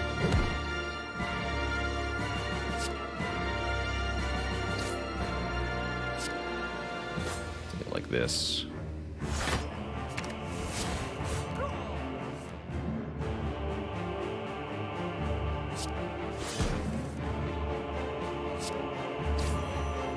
Get him dual cast. Good work. play any of that.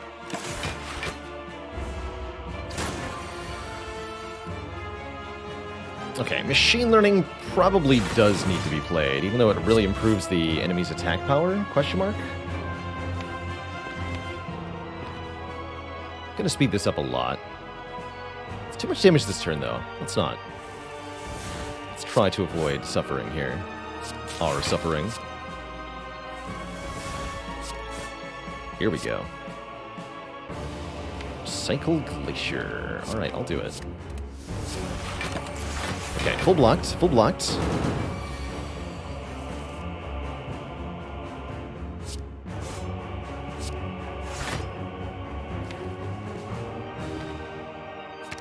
Guess I'm letting the force fields go, question mark? Bit of a predicament here.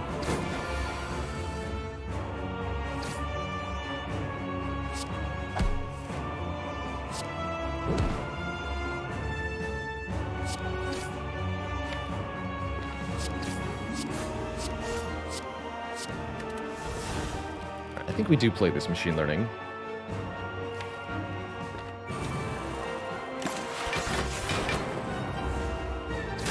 Means the multi-attacks are a little bit deadlier, but only a little bit.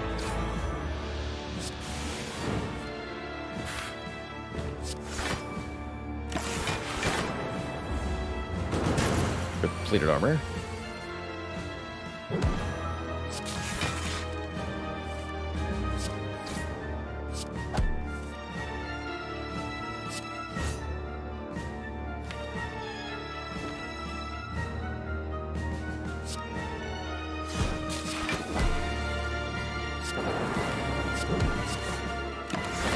Claw is scaling, though.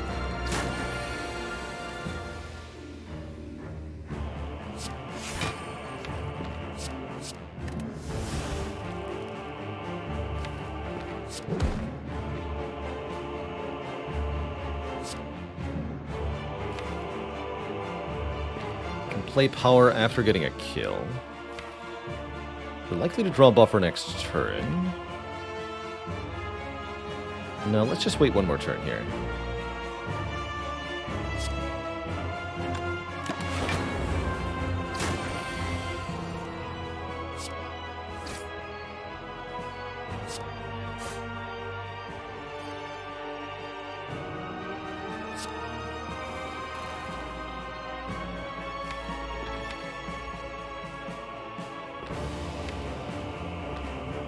Either hologram draw or hologram something to recycle. Either way, we have guaranteed buffer next turn. Let's get rid of Melter.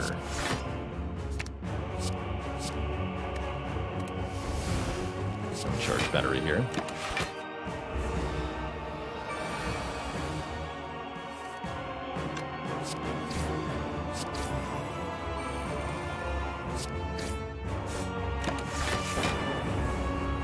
Bonk.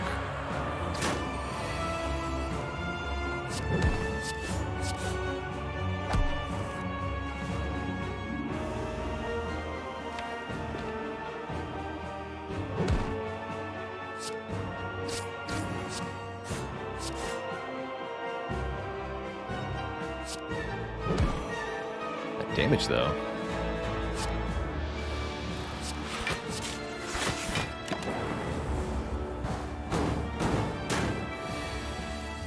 This is only the first boss.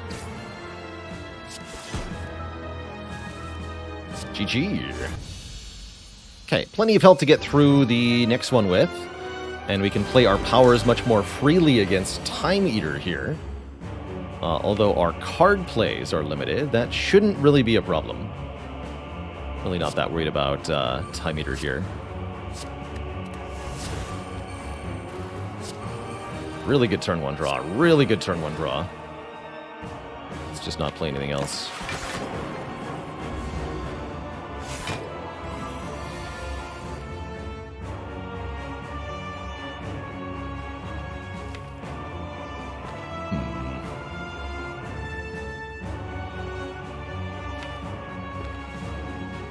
By default, the buffer blocks this entirely. I'd prefer to keep one buffer charge if possible. We'd have to block for 16 to do that. Hollow charge battery is not enough. So probably hologram... Although wait, 6x3. Hollow charge battery is enough. Okay, I'll just do that.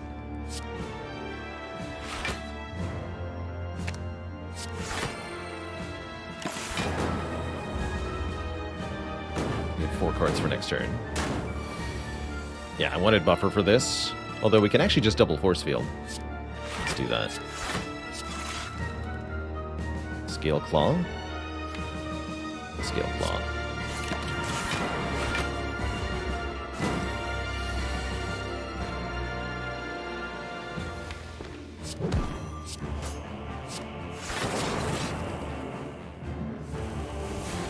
Good.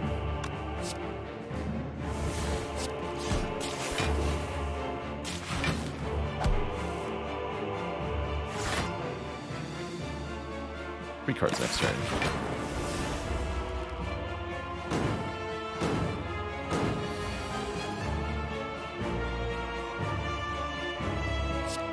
One.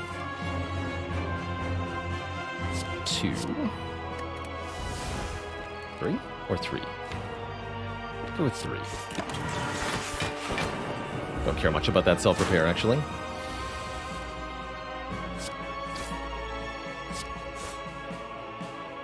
So, 2 holograms. Let's cool that at first. Guess we can equilibrium them. Terrifying. Bottom card all for 1, by the way. But we can hologram FTL.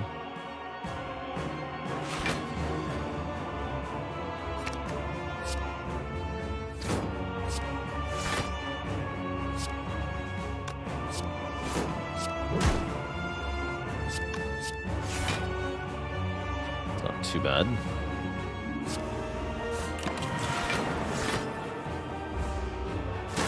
Time Eater doing their best not to make this an easy fight on us, especially with these debuffs every other turn. Yikes. Do you mind?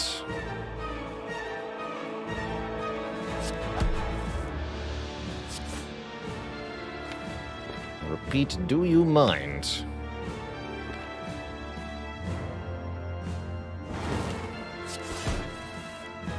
Oh, nice. We can get Time Eater below 440 health, we can avoid the next attack coming, so I'm going to reboot to try to do that. Got there. Good. Get this slimed. Either way, really well done. I don't think we play anything this turn.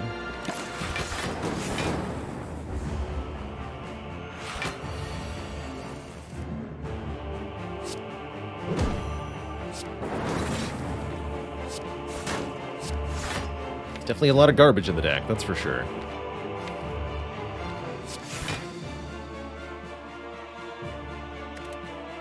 You're not weakened.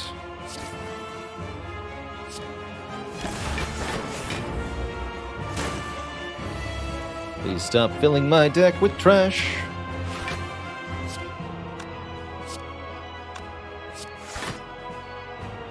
Let's do 3 cards. Oh, shoot. Oh no. Alright, Power Potion, what do you got?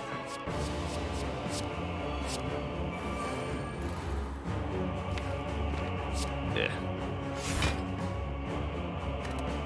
Mediocre.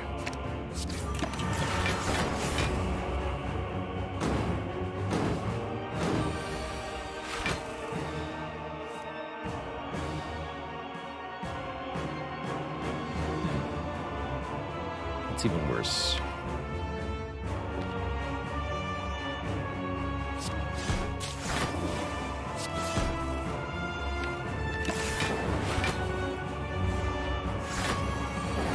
$20/3. Wow, weakened? Holy crap.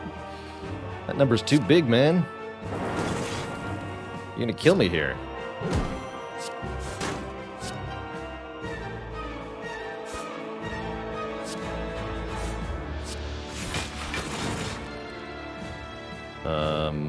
Wait a minute. Oh, no, yeah, we're fine. Okay, yeah, we're fine. And you're not weak next turn. Okay, do this.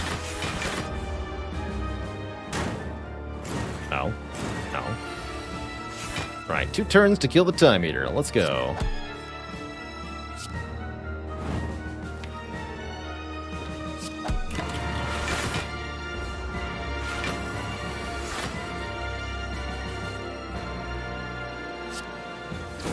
No! You're kidding me! Bummer.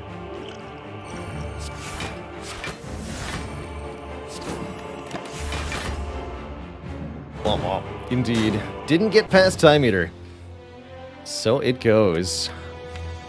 That was a really rough attack pattern from Time Eaters specifically. A lot of times on A20, I think almost any run has a possibility of losing to Time Eater. If you get an attack pattern that is the weak Vuln Frail debuff into adding slimes and lowering your draw over and over and over again, you will die almost no matter what your deck is. And that's partially what happened here. I mean, Claw deck doesn't have a great matchup in this fight, but I think 9 times out of 10 we should win this fight. This was the one for Time Eater, though. GG. GG.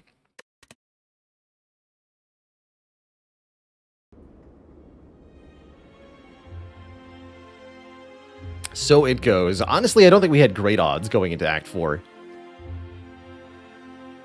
Yet another uproarious success for Claw. Put it on the record, as the one-time Claw really was good. Smiley face.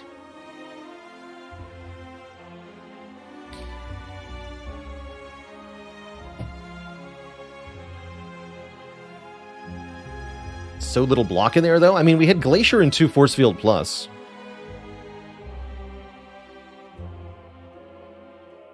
What did this deck lack? A plan. Good cards. A direction. An effective strategy. And good boss relics, too. Yeah, the Black Star didn't really pay out. Had we gotten, again, Shuriken or Kunai, or Ornamental Fan, any of those 3, we could have done so much more. But we just never found any of the things that we needed to scale. Again, the other option was take the Inserter from the boss relic and find Consume. We never saw Consume either. So I think the Inserter would have died just the same. Never should have taken Heat Sinks? Probably. That's probably true. Although one could also argue that I should have taken both Storms and the Bias Cog, and then we might have actually won.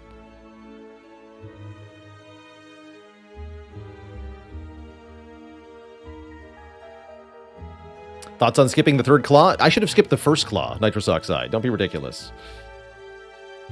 Anyway, I'll be back in a couple minutes, Twitch chat. When I return, the Watcher strides forth and tries to master a new card in Spire.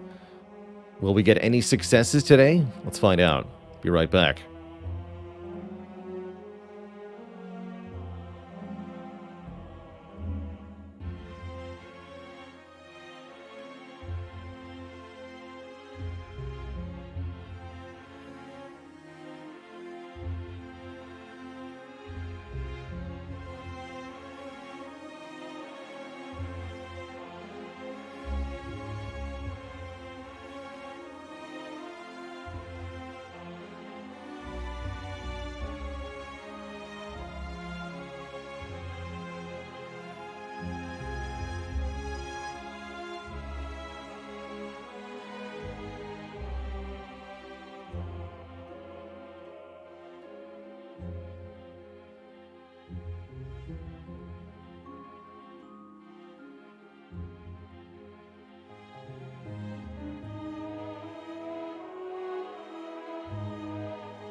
All right, Twitch chat, we are back. Thanks for hanging out while I got myself some refreshments there. Tavqua with 38 months. I keep watching, you keep watching. Let's master Conjure Blade and Violence. I want to see it happen. Let's do it. Hello again. Choose. Choose your fate. 2 elite maximum, huh? Passable. Probably... maybe go for the Transform 2 here. There's a chance... yeah, we should take Curse Darts, because there's always a chance we could get a curse that we haven't mastered yet. Normality isn't one of them. We get Perseverance, Master Reality, Normality to start. That is not it. That's not how you do in the Slay the Spire. Just gonna put that out there.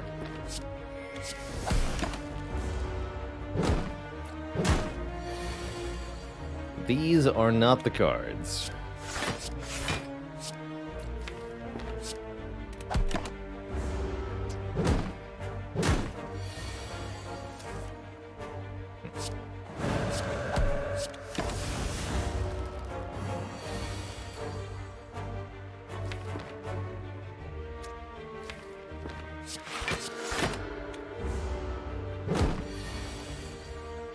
I knew we should have played Strike last turn. Dang it. Oh well. Ugh. Give me a Flying Sleeves, but I'm not gonna like it. I'm not gonna like it.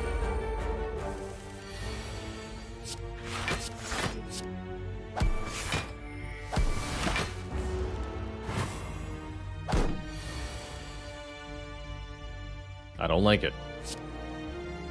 Although...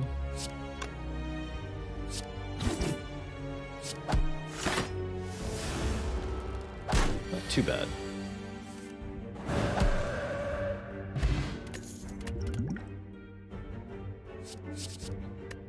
Insight Plus. We take the Just Lucky. Lets us discard the top card of the draw pile. That can be broadly useful. Hey, there we go. Okay. That's a step in the right direction. That means I don't need to go to the shop. Let's keep going this way.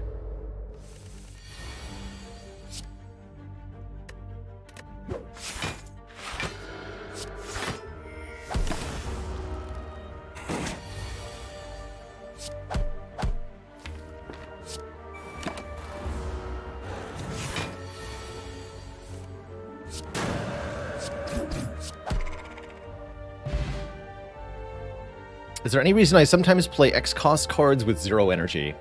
Yeah, as chat notes, often to trigger relics like Ink Bottle or Nunchaku, sometimes to exhaust them so that I don't redraw them, depending on the particular card. Deceive Reality, Master Reality. That's interesting. I really do want more damage, though.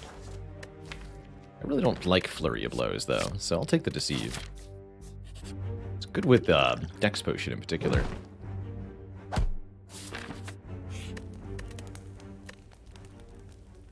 Wonder if we actually upgrade Flying Sleeves first before Eruption? No, we need to upgrade Eruption. First Elite Fight's a little questionable here. Hopefully it's Lagavulin. With turn 1 Perseverance, but also turn 1 Wrath. Which means we have to open. We have to open. Alright, here goes. Maybe we Smoke Bomb next turn, maybe.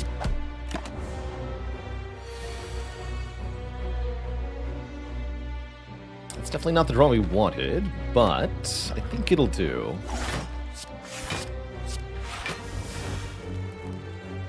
Take 20? I think so, yeah.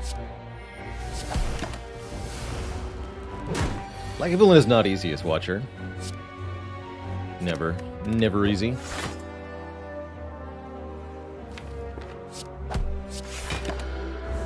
Use Perseverance. Yeah. That's my bad. Get a Guria. Okay. Guria is huge here. As we can lift to gain strength at rest sites. Maybe we skip another elite then. Just go straight to 3 strength. Indignation's interesting. Study is interesting. Study with Master Reality doesn't seem that easy to make it work, but in theory it is kind of good. In practice, probably not so much. Heck it. If we die, we die.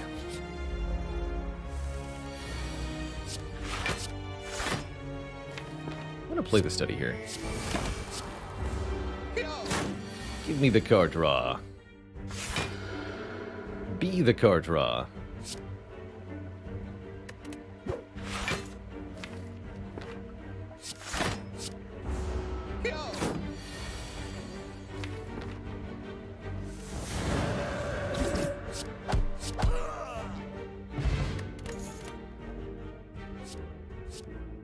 Both Wallop and Crush Joints are very welcome here. Wallop in particular with 3 strength. Wallop in particular with 3 strength.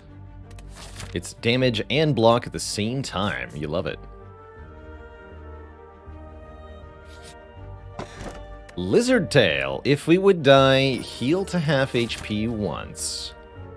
So we could use that to beat the elite if we wanted to. Interesting. We also have a smoke bomb.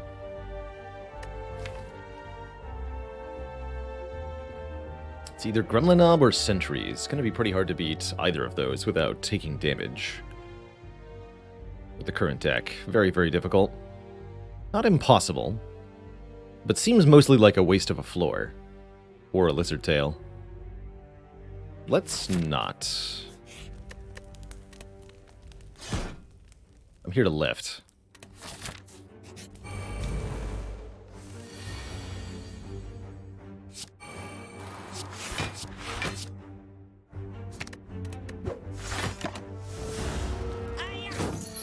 Yeah.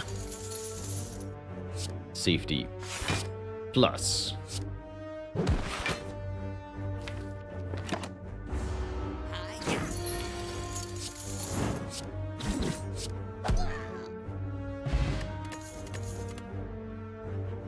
Don't think we want 2 of these. How's it going, Raynal? Omniside. Still getting smoked after about 500 hours. Normally make it to Act 2, but then you get smoked. Any advice for making it through Act 2? Act 2 is definitely where the game requires you to step it up a bit. And you have to put on a lot of pressure on enemies so that they don't kill you immediately. For me, that usually means focusing on acquiring and upgrading attacks early, particularly any attacks that hit multiple foes. Not taking too many powers in the early game, especially any cards that don't do anything the turn you play them. Those are things to avoid as you go into Act 2. That and careful potion use. Trying to keep 1 or 2 potions on hand, particularly to deal with the elites of Act 2, can often be essential. I'm going to grab this Empty Mind, actually. Yeah, like Study. Study's a good example of a card you shouldn't be taking in the early game. Same with Master Reality. Because you know why? Because if you take cards like this, you die. Oh wait, I still have Lizard Tail. I should probably just smoke bomb there. You know what? I don't want to play this run. That's why. Let's try again.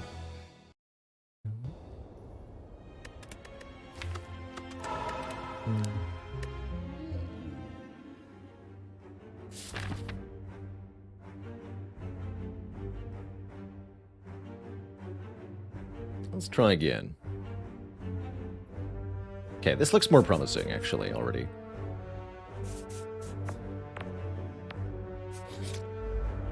Taking my cards and going home. Yeah, that was right from floor 1. That was that was pretty bad. I mean, we took 3 curses as the starting boon. I'm fine with that. What kind of mood am I in? Not a pressure points mood.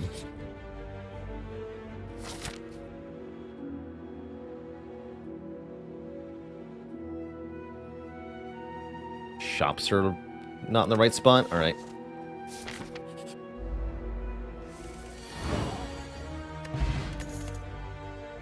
Here we go.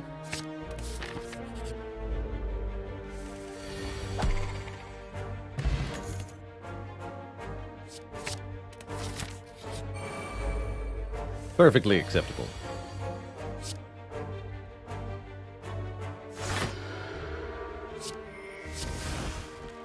I did that wrong, huh? Yeah, I did.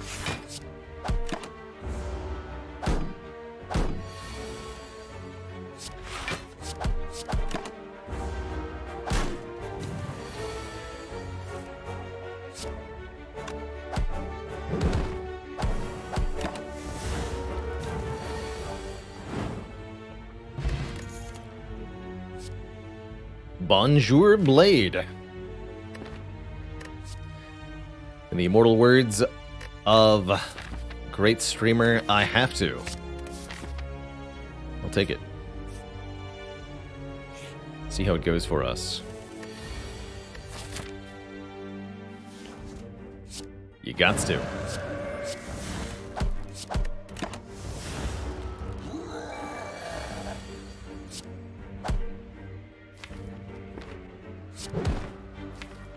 Eight. Easy. Take 16, win the fight. Completely happy with that. Very early prayer wheel. Interesting.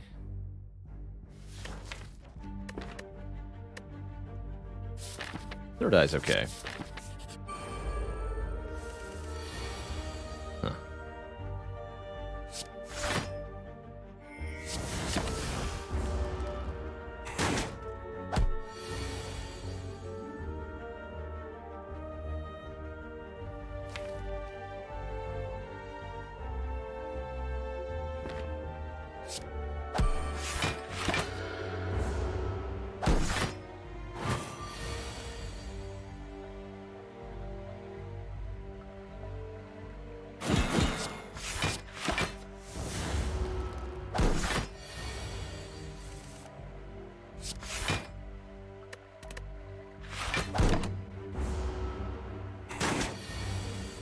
Pew, pew, pew.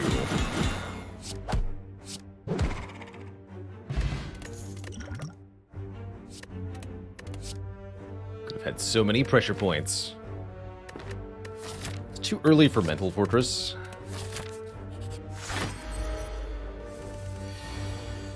This again, huh? Alright, I'll do it.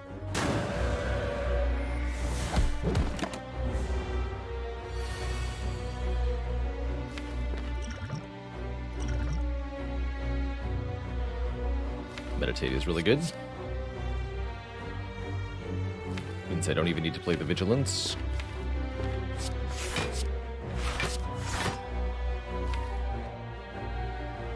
Really would like some block next turn.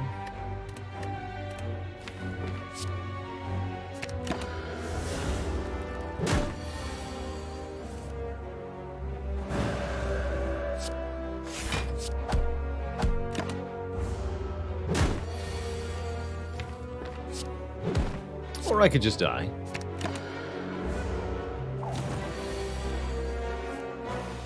Ah, heck.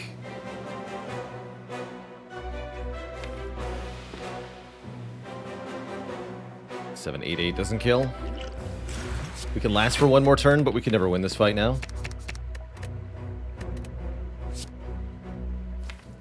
Maybe if I do this? Now we're dead. Marl Dog with 37 months. Time appropriate greetings to you.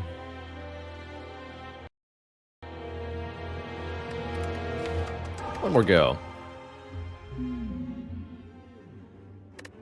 Take a look at the actual starting map here this time.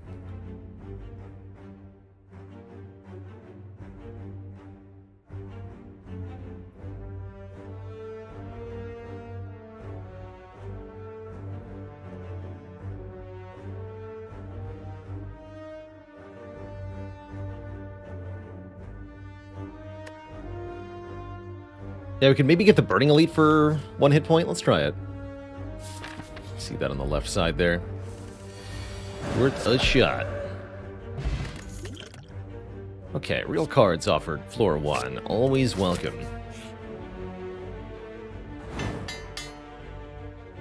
Defend. Plus.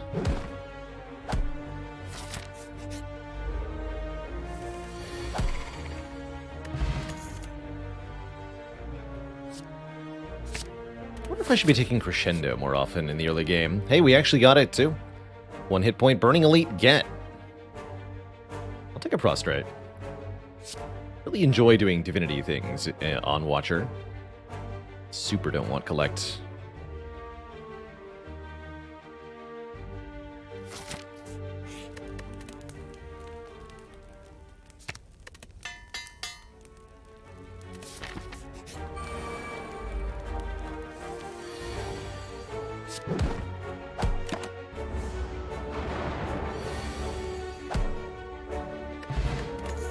Really good early relic. Eternal Feather is a constant flow of healing. And we already have the Crush Joints, huh? Skip these then.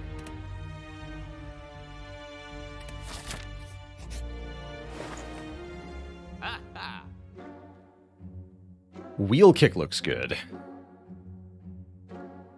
That's a wheelie good card.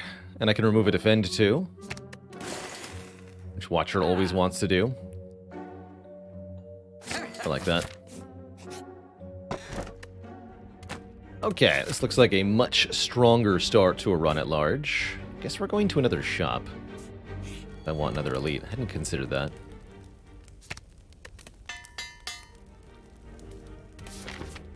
Money? No. Just a nerd.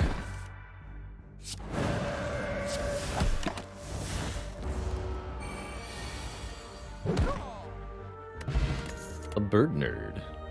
And our second Wrath card, Indignation, also another way to apply Vulnerable. Or Simmering Fury, actually. You know what? I haven't done a good Simmering Fury run in a while. Let's take that. Delayed Wrath and card draw.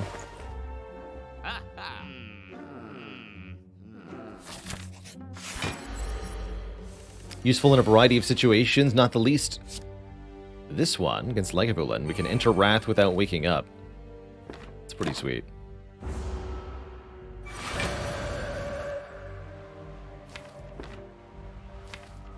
I'm gonna wait one more turn.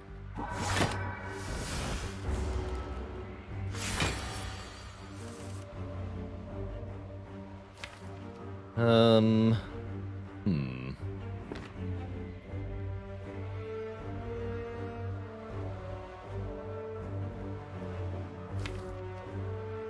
think with a Forge Potion we can kill next turn.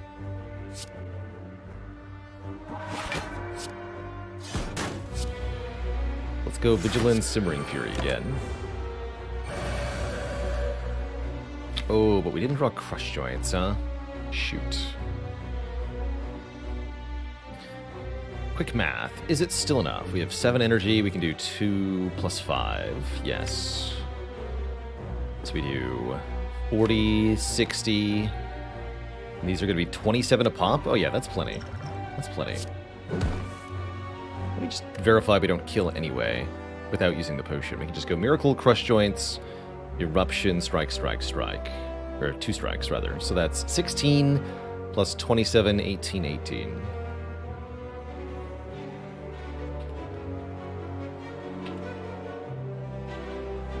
$79. Yeah, we kill without using the potion. So just do that. Really good fight. I was kind of worried about that for a minute. An early Omniscience is here. My personal opinion, never skip this card in Act 1. 1 Omniscience alone is pretty decent. Kind of lets you scan the entire draw pile, look for something to duplicate. Having an Omniscience allows you to pick up a bunch of other cards that are good dupe targets, like Ragnarok, Mental Fortress, Third Eye, not Third Eye, Foresight.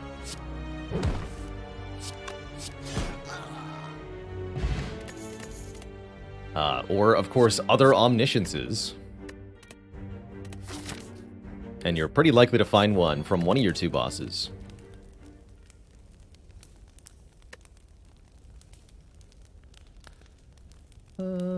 Let's upgrade the... Let's do crush joints first, I guess. Yeah.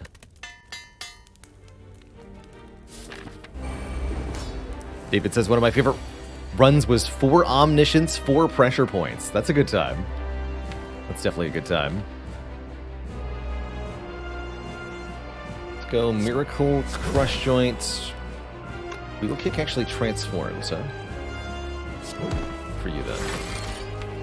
Don't play the Simmering Fury. Good talk.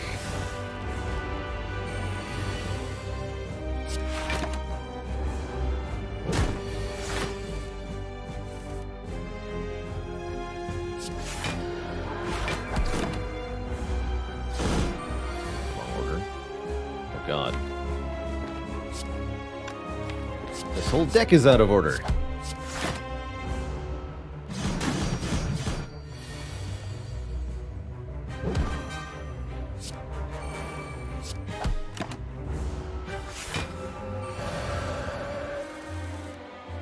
There we go. Keep that bolt coming. Boom. Probably want to draw 2 more next turn instead of playing Strike for 18 here. Yeah, we needed that for Vigilance. Although we would have been really close to an outright kill.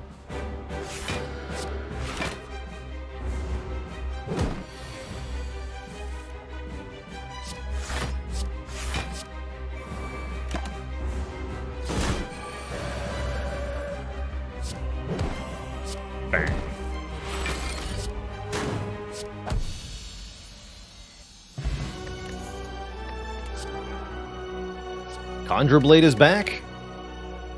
I guess we take it. Lesson learned would probably be better here. But not mastered means not mastered. Means click. Let's do it. Maybe we can even make it useful. Coffee Dripper, Eternal Feather, one of my favorite combinations. It's free energy, which is exactly what an X-cost card needs. Don't trust Velvet Choker with Omniscience. Don't like Calling Bell with curses in the deck already. So, Coffee Dripper sounds great to me. Let's do some coffee.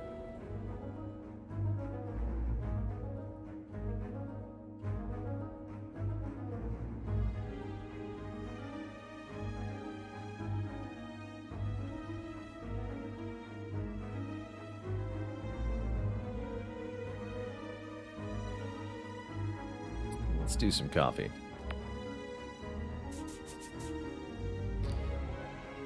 Any cards that I initially thought were bad turned out actually being good during the challenge. Surprisingly few, unfortunately. There have been a couple that have turned into pretty effective and fun decks. Necronomicurse, I suppose, is probably the best answer I can give to that question. Necronomicurse ended up being way better than expected. Wondering if I Omniscience a block card here.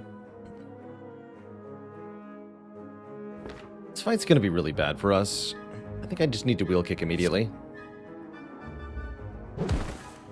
Yeah, that worked out. Conjure Blade could solve this fight for us. You know what? Heck it.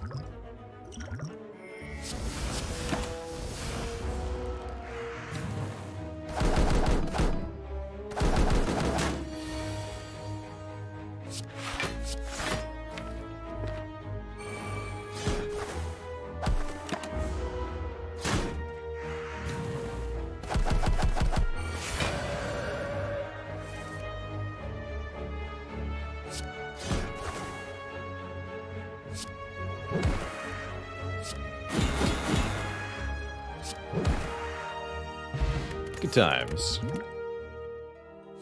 0 cost Tranquility. It's effectively 2 free energy. I like that quite a bit. Retaining Calm Source is good too. Definitely take that with a free upgrade.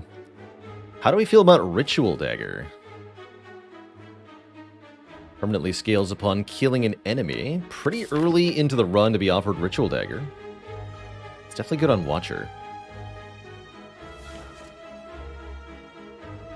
That said, we are about to go into a shop, so the money's pretty good right now.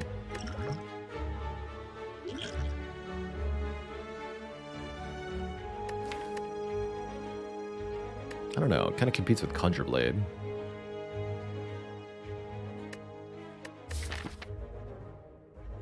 Often a nice Omni target. We've learned it's got a weird interaction with Omniscience, though. So I don't really like the... I'm not going to bother. I'm lazy.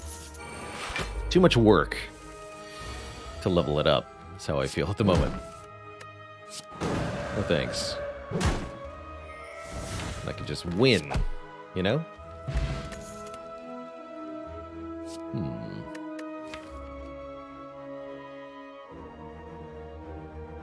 Yeah, we need to slap a little harder. Easy every time. The Omniscience on sale. Let's go. Number 2 is here. How many will we end with? That's my question. And do I take a Damaru, given that we have Prostrate already? I think I do. Really like Damaru. 1 mantra per turn. Every turn. It's a good time.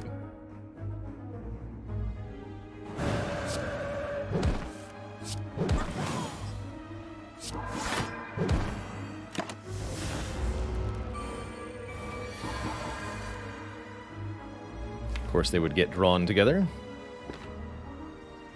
That is fine.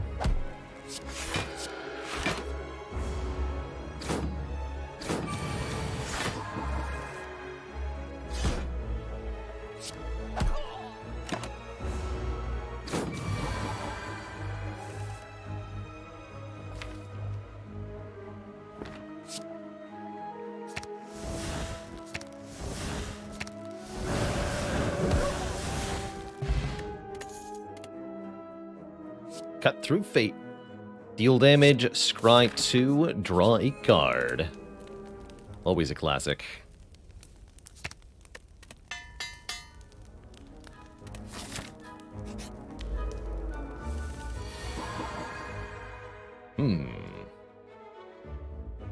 Okay, we do have Tranquility. With the Strength Potion and the Forge Potion, how much damage can I deal? 11, 16, 20. Actually, no, this would be 22. Excuse me, 11, 22, 20. That would kill the bad guy. Let's do that. I'm willing to use both potions in this fight.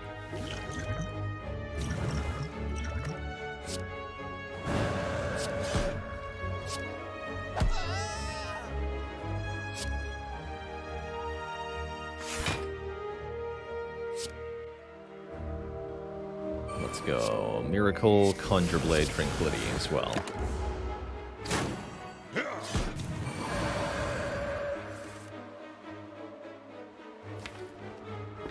Bonk.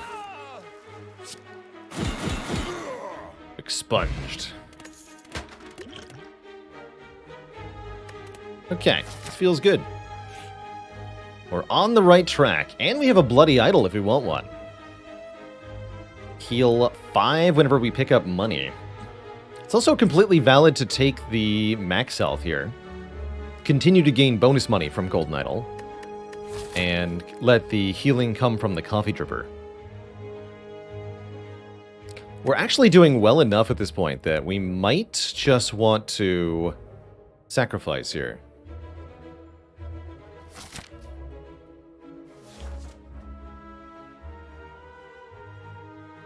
Let's do it. I want that max HP.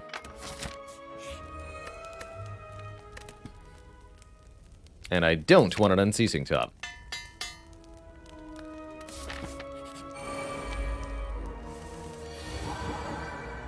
Excuse you. So what is this? Omni, double vigilance? Double...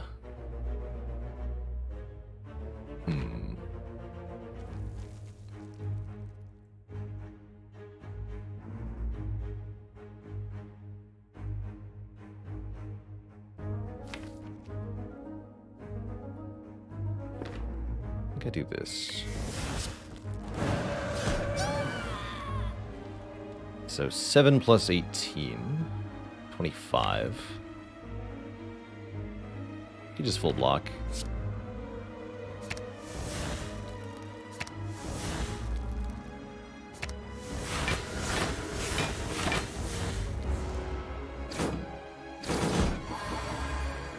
Seems a-okay.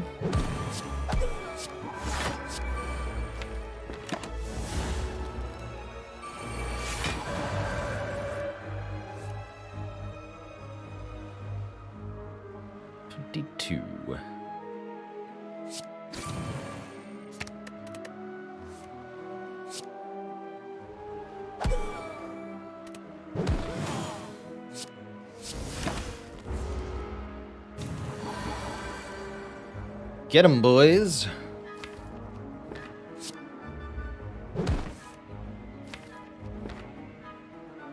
Boys.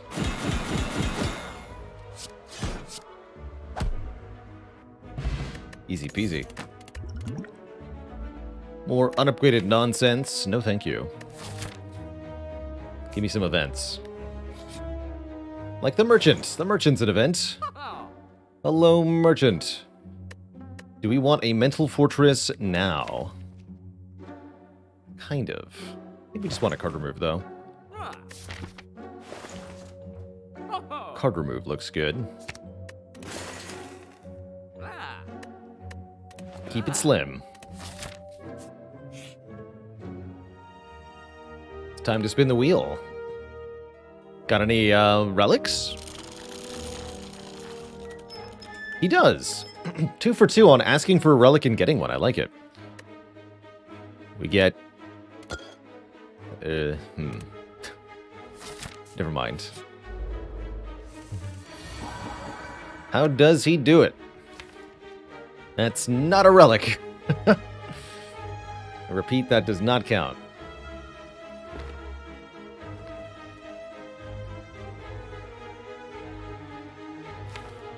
That does not count.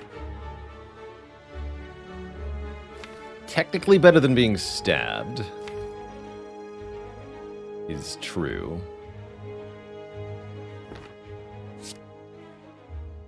Careful what you wish for, I suppose.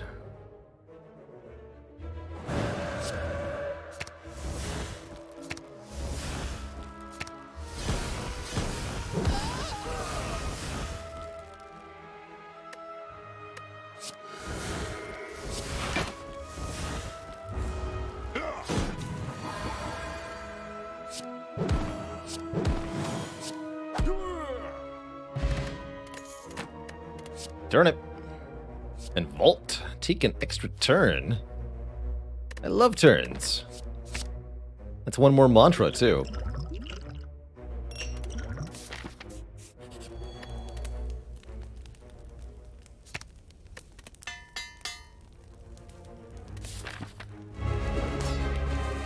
Alright, Mr. Chump. Just gonna win this fight the easy way.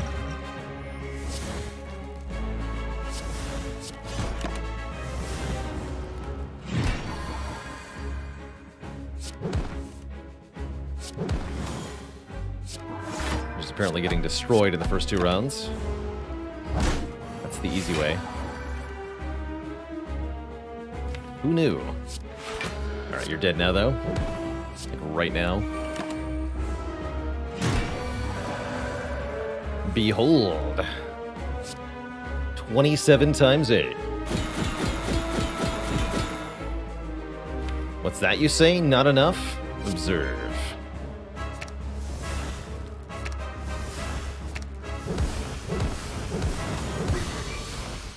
Good talk.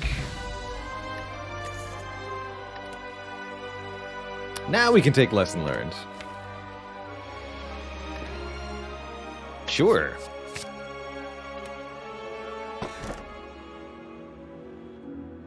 And probably Slaver's Collar for even more energy without having to pay any downside for it. Maybe I should have taken that Mental Fortress.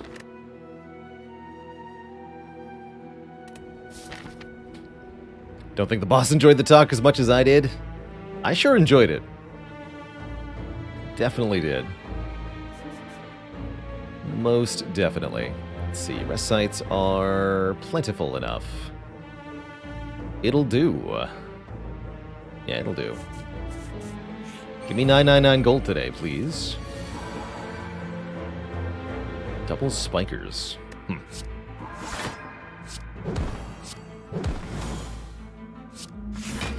Rude.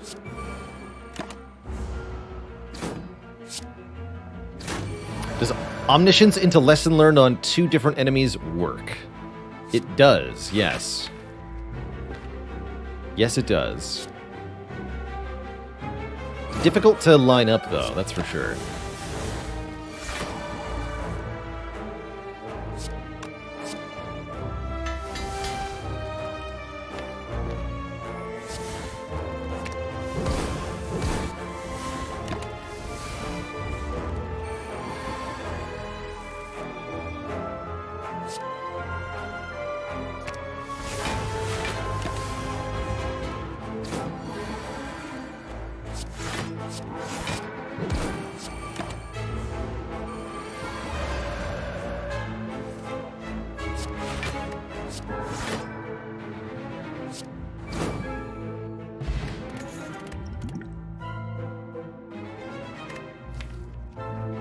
It was really funny. I think that was the first time we went into Divinity, but it happened at the same time as Simmering Fury, so it got eclipsed there. Whoops.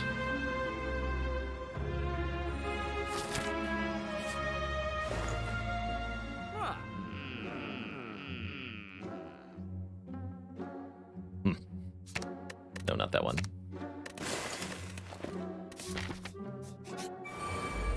Simmering Divinity. Tasty.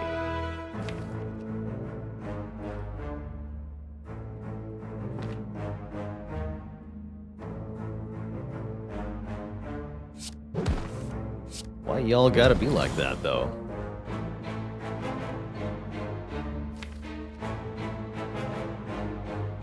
I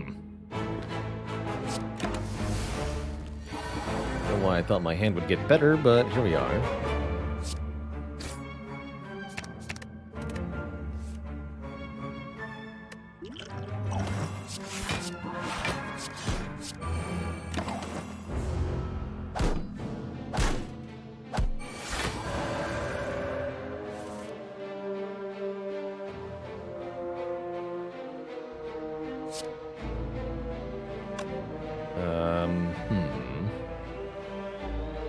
This will probably not work.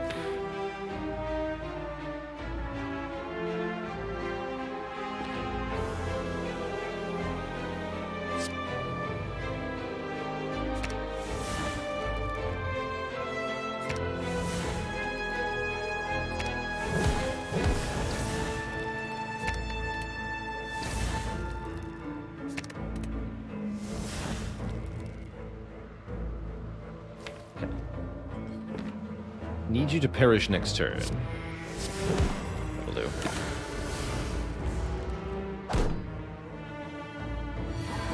Could have killed them all instantly with the Omniscience Chain, but I wanted to also lesson learned. There's a good Omniscience target. Talk to the hand with a plus. Excellent with the Conjure Blade, too. Starting to shape our victory here. Oof, gotta lose Vigilance or Crush Joints. That's unfortunate to lose Crush Joints like that. Bummer. I guess it's moderately easy to replace, though. It's fine.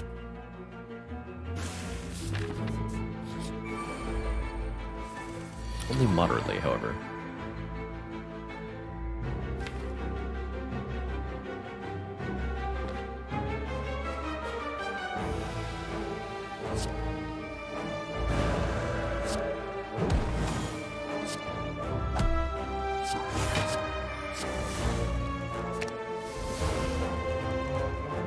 Double Talk to the Hand for Scherzies. Double Wheel Kick or just Vault? Just Vault sounds good, actually.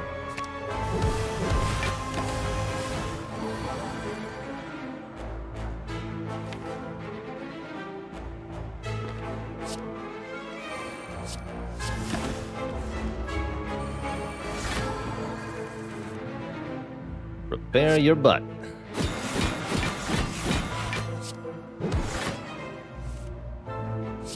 For a spanking. GG. Nerd.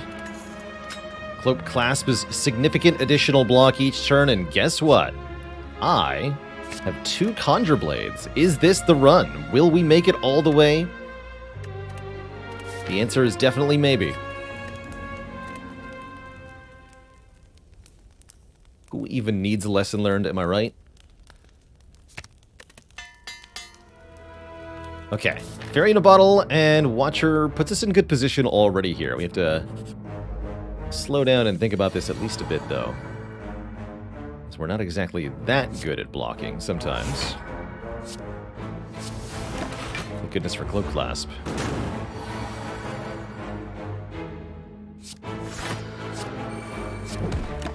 The boot. The boot says you are cursed.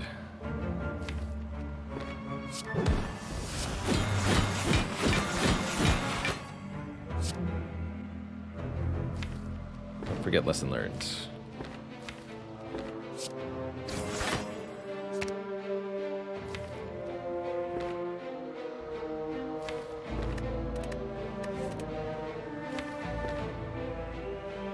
That means we just want to vault now.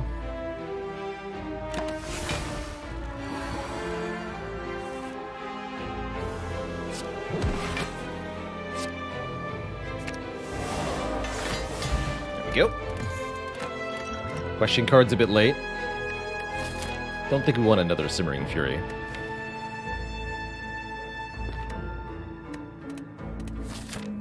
Never did find another Mantra card, although there's still time. Ooh, Duality. That's going to help quite a bit.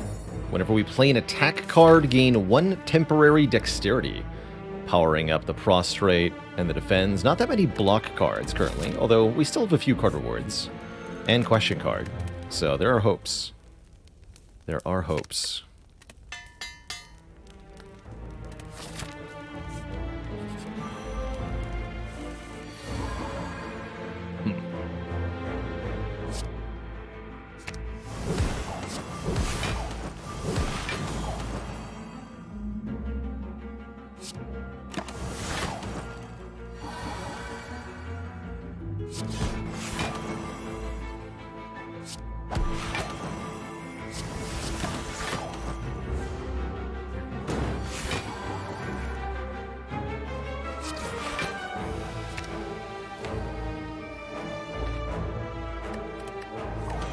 Yeah, just line that up for next turn.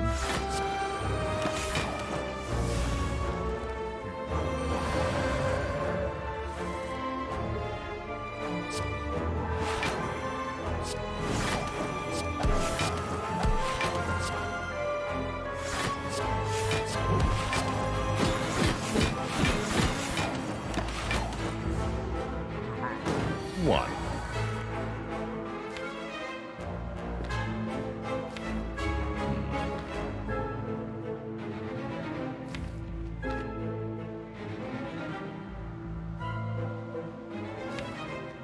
We can Omni Vigilance. It's not unreasonable.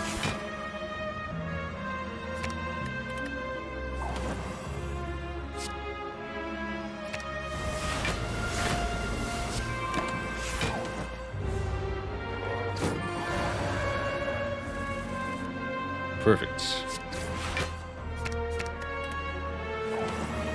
No sign of Prostrate, sadly.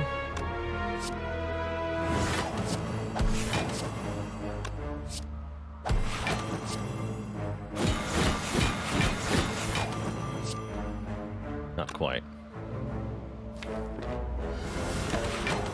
I'll be back.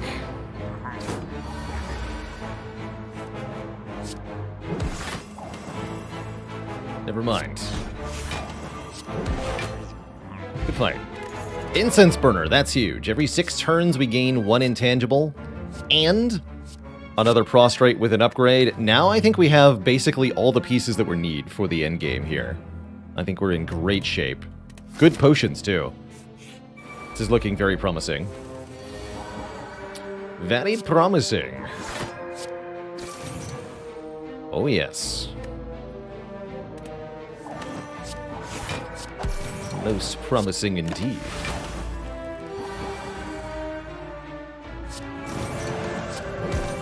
Should have Tranquility before I did that to get a bigger blade. It's alright. 4 hits in this fight is probably plenty.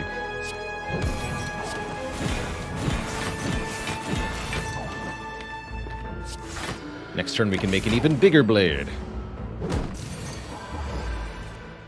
9 energy.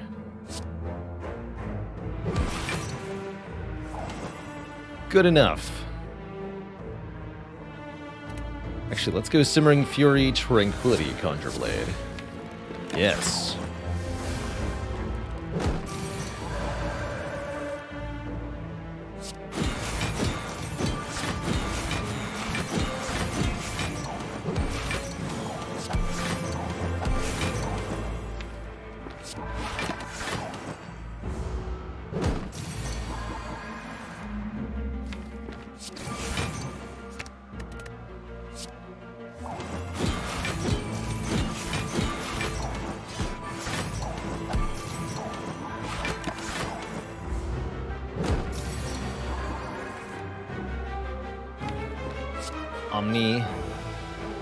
Omni.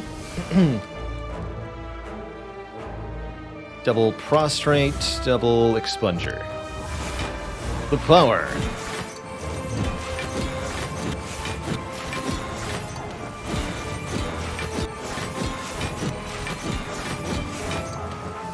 Dang. Very close to a kill. I'll take it.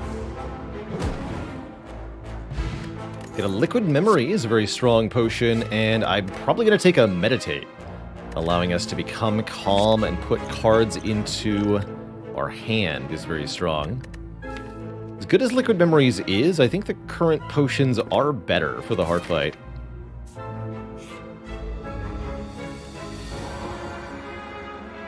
Yeah, maybe with Tranquility turn 1 we could have gotten a kill there. Maybe. I think there were ways to do it, as far as I could tell.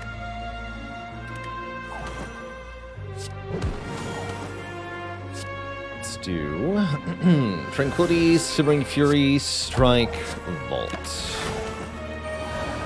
Go Wrath immediately here.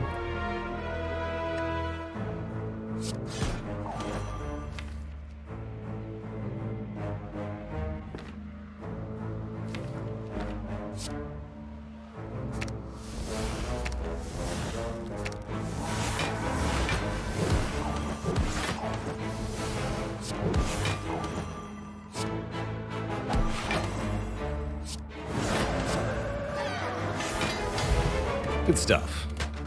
Tori is excellent also for the heart. Could take a third Prostrate. Not sure I want a third one. Need more card draw. Study, not card draw, though. Not study. No, not study. Skip. Yeah, nice turn 1.5. How's it going, Dan M2317? Welcome. Welcome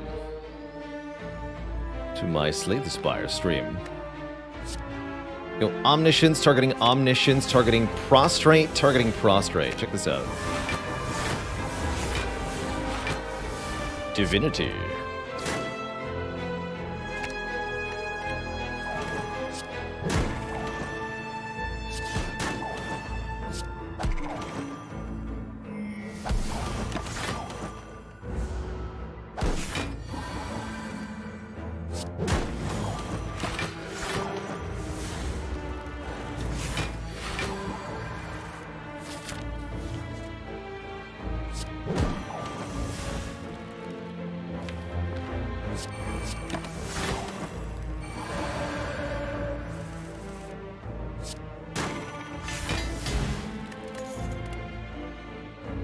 Crush Joints is back, or Third Eye is here.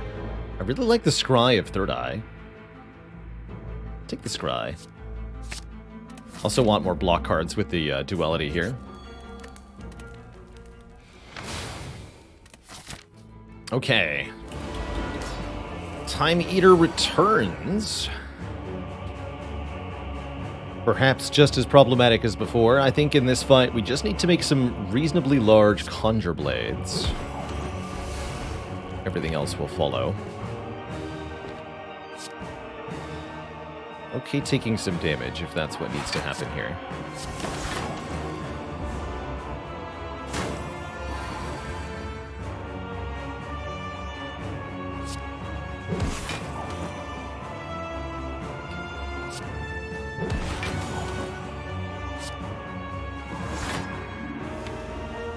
Simmering Fury, I kind of doubt it.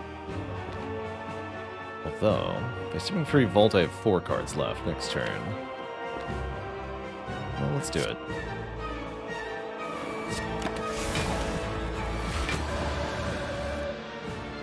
Good.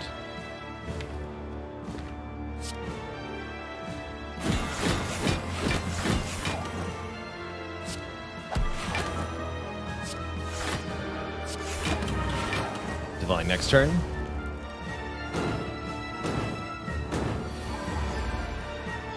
Except I don't do anything with it. Ouch.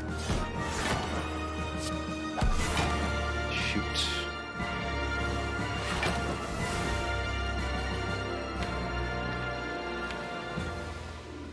Give me an Omni.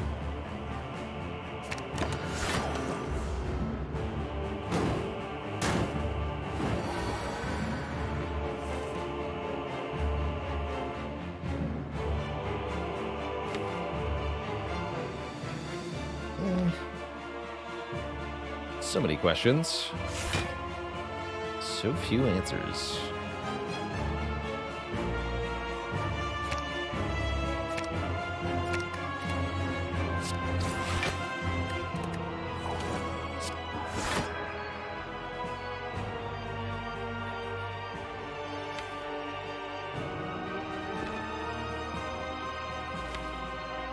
So we want Omniscience, Simmering Fury.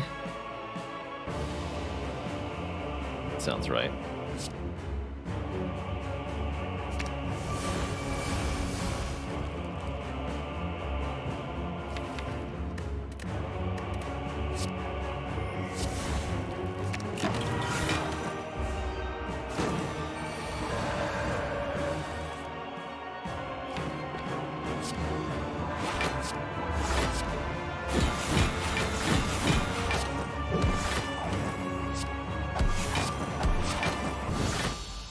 Okay, 1 down, 1 to go. Donu and Deka should be a lot easier here. Although we can't use the Talk to the Hand in this fight, which does make things a little tougher.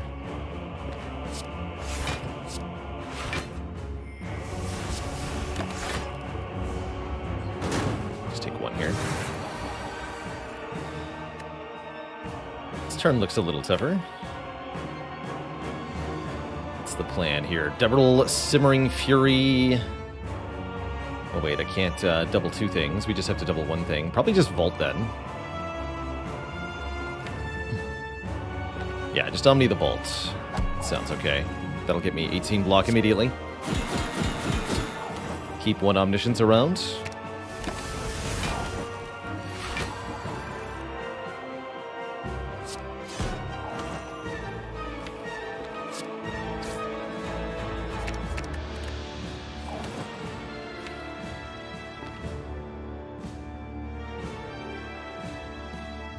Play Simmering Fury. I don't want to draw either. That means don't play both prostrates. So if I play this prostrate, we ruin our divinity, which we don't want.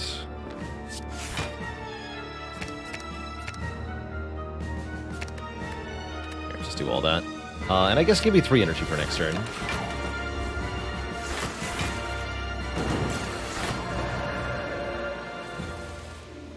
There we go.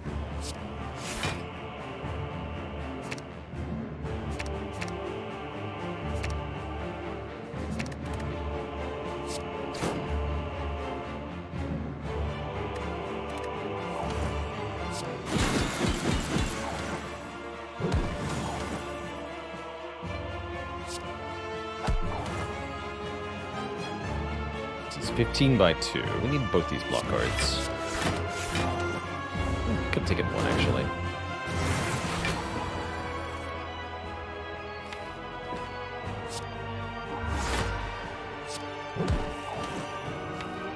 Omni Consecrate to kill here if I want to. Probably should.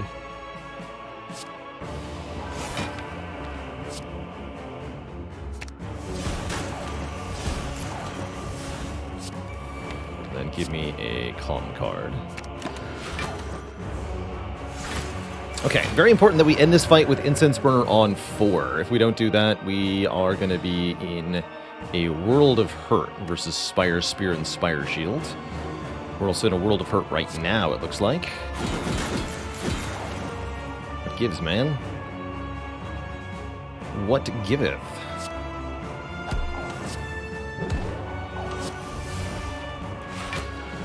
Ouch.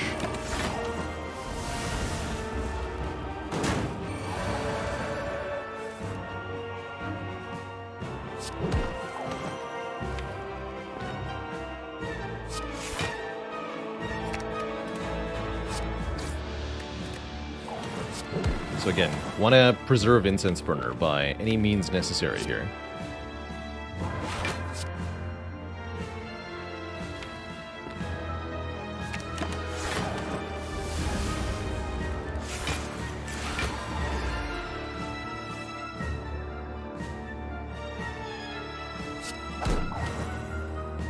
Oh shoot, was that not enough?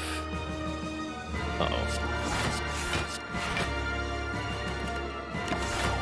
Barry? Barry, no! Bummer. At least we get the kill, and it's maybe a kill with lesson learned. Might not be. Actually, do we get the kill? Oh no. Ah, shit. Everything's gone wrong. Damn it.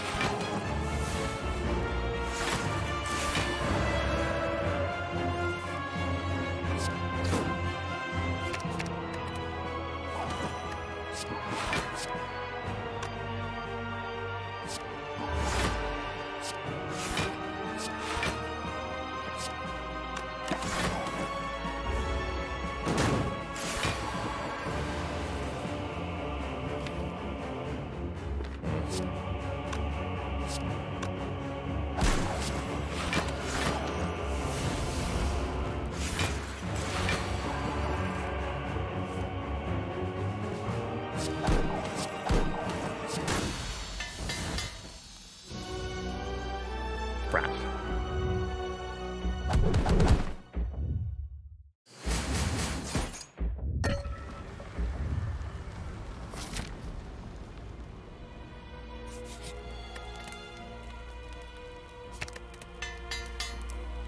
Still not enough block in the deck, is what I see. Chemical X. Really now? Alright. Chemical X. The effect of our X cost cards are increased by 2. I like it. And I'm going to buy, I think, Ancient Potion. Although we already have an Ancient Potion. Double Ancient Potion still good. Yeah. Double Ancient Potion still pretty good. The X is for Expunger.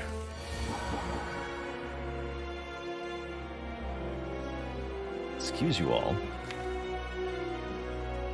I think you will find your strategy unwelcome here, nerds.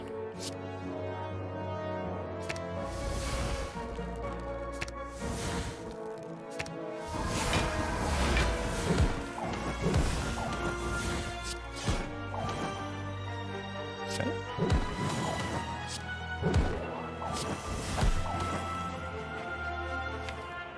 Reasonable, very reasonable.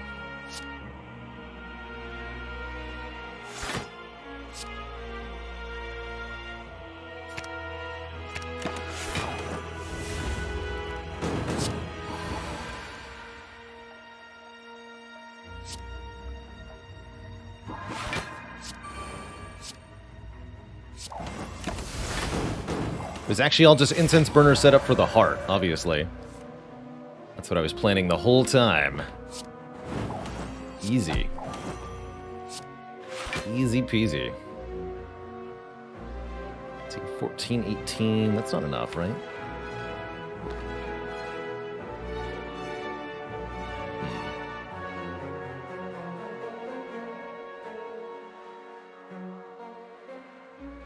No, that's a little bit short. Need the follow-up. There it is. Perfect heart setup. Okay, that was all on purpose. Easy. Take another cut through fate, no question. Spirit Sparrow with the 17 months. The Watcher's doing Watcher things, and you better watch yourself, lest it happen to you too.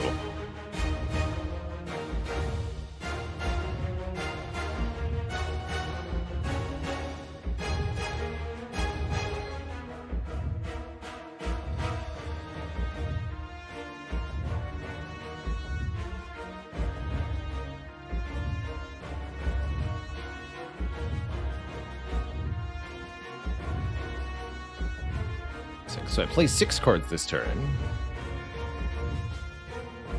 which means we want to attack after 2 of them, or block after 2 of them. Okay, so we do this. Strike, follow up, defend, strike, Simmering Fury, double Ancient Potion, meditate, get back, I guess defend... Actually, no, Simmering Fury follow-up, because Incense Burner on 5.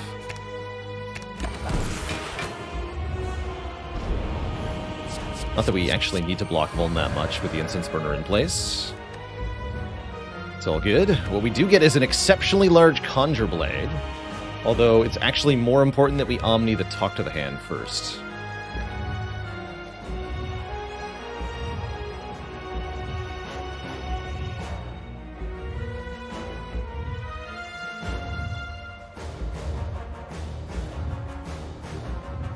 Could Omni Conjure Blade. It's okay. Actually, that's pretty good. If we Miracle first. Double Talk to the Hand, double Conjure Blade. I like that. Can't Omni into Divinity because we actually drew all the Mantra cards there.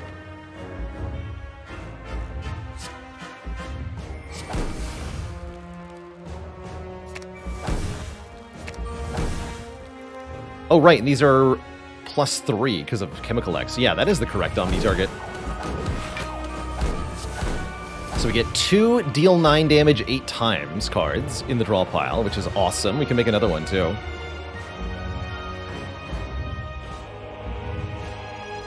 Yeah, do it. Make another one.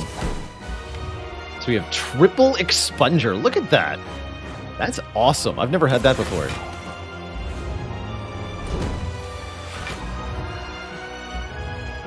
The power. Get expunged.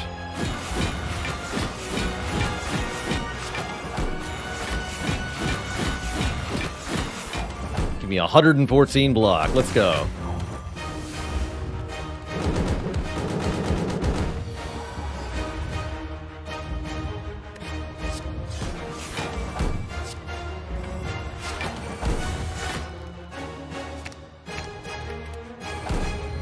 I did want Wrath, huh? No, it's fine.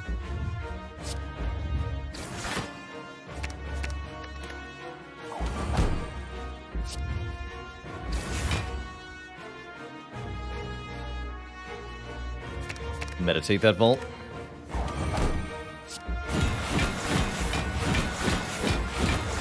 So much block.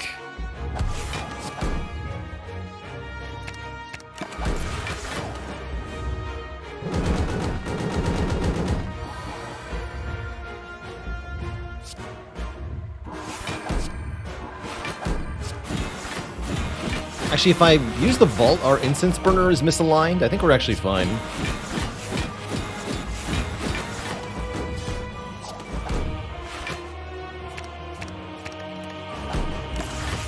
Bring it on. What a glorious way to master Conjure Blade.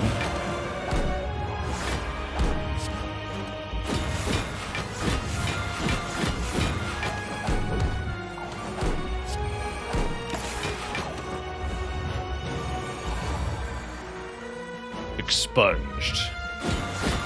GG. GG, Twitch chat.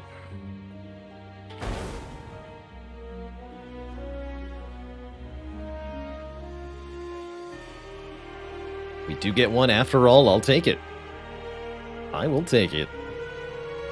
GG, Twitch chat. GG.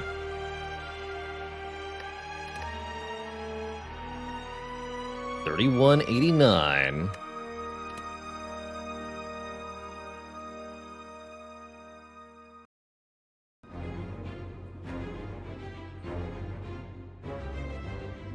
Now what? Has it been done? The Spire sleepeth, and so shall I. GG.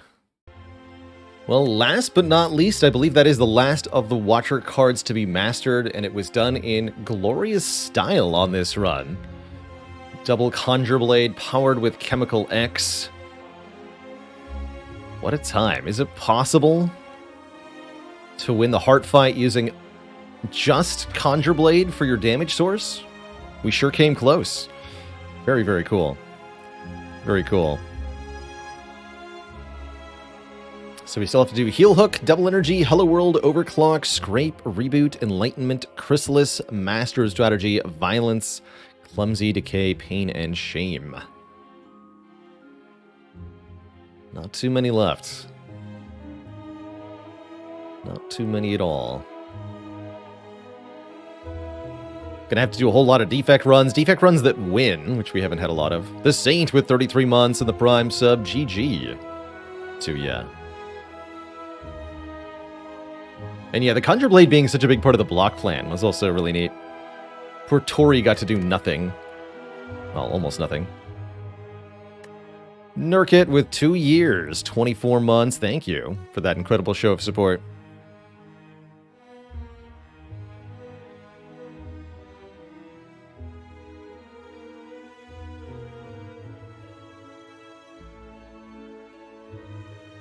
Do we buy Blue Candle now with all the curses left to master? I don't know if we're quite there yet, but we're getting close.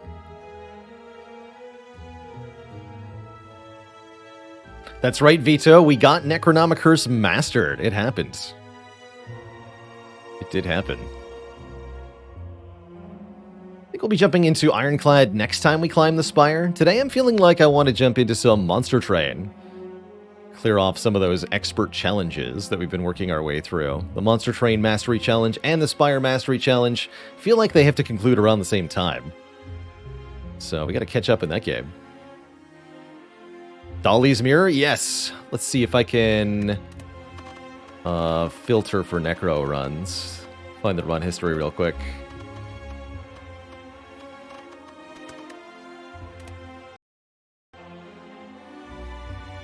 Here it is. Necronomicurse times 2. This is not quite on YouTube yet.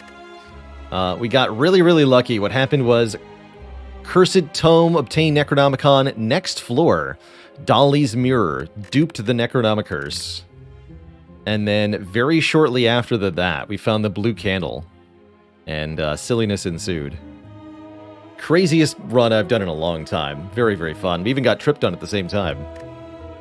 Solar System Wolf with 19 months. Thank you for the support.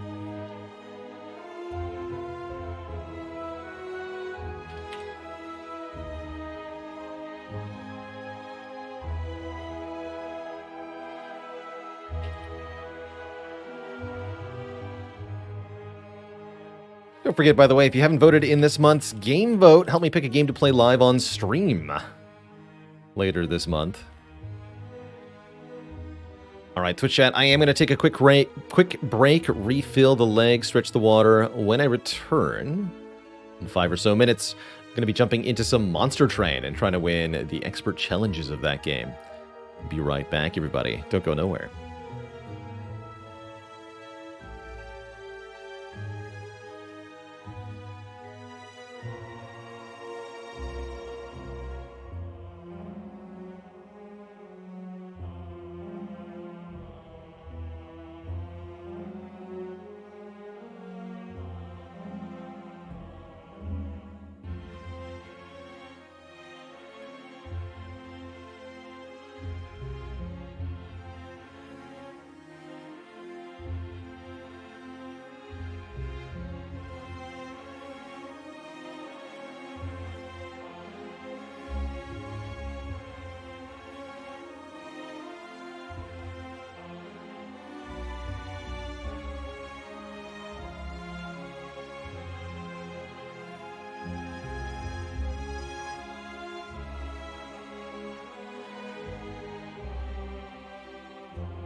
Alrighty, Twitch chat, we are back, and we're gonna go to hell.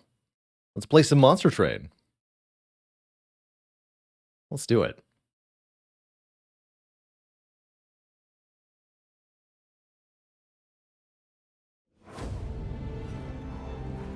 Hell, our home. Frozen. Frozen. Like a microwave chicken dinner.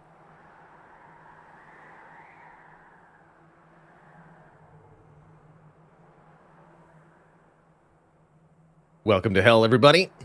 Currently working our way through the expert challenges of this game, which are 25 custom special runs to give you a proper hard time. Current challenge is Overcharge. The Pyre dies if we take any damage, but we get additional capacity and energy. We decided to try this with Umbra Hellhorn. I'm going to give it one more go with that clan combo before we change our strategy here. Hell is microwave chicken dinner. And yeah, Luminescent, I'm recovering. I'm definitely still in some daily discomfort, and I'm certainly scarred all to hell, but life's getting slowly better.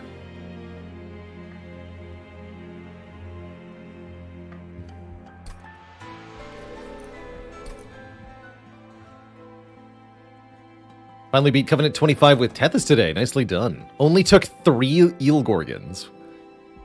On the same floor or different floors? Either way, well done. Take an artifact first. Oh, Double Gorge. Okay, let's see if we can... Actually, both of these are good. Unbroken Horn with more energy, too. Interesting. No, we gotta go Double Gorge, surely. Alright, give me Gorge Champ. Yes! Double Gorge Champ. That means we can scale our champion immensely by feeding morsels to them. I like it. Oh, and we're going to do Sketches of Salvation on the other floors? Excellent. Excellent. Alright, well that's the plan then. We start with 4 units just deployed automatically in the middle. And then we feed morsels to the champ up top. Surely this can't go wrong. And yeah, I think there were no wrong answers there either. And then I lost to the spikers with the Pyre. Don't forget, the Pyre's fragile, actually. So I have to be a little careful here.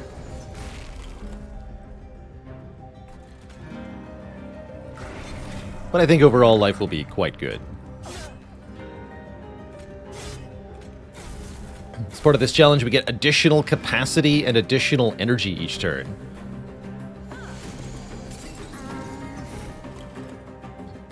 And awesome music.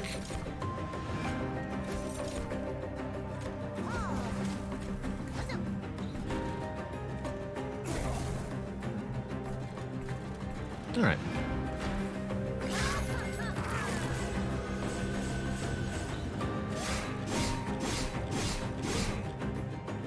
Always enjoy coming back to Monster Train just for the music.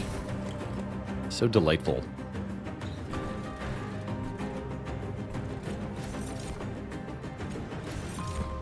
Hey there, Rage Ma. We just got Conjure Blade mastered in the Spire.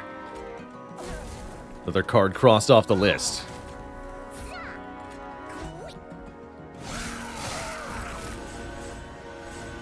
Look at that stat game.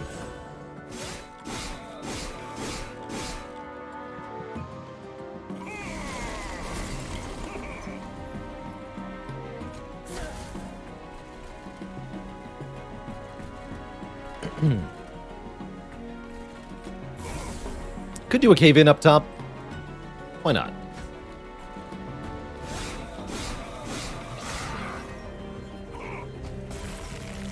Hello. Goodbye.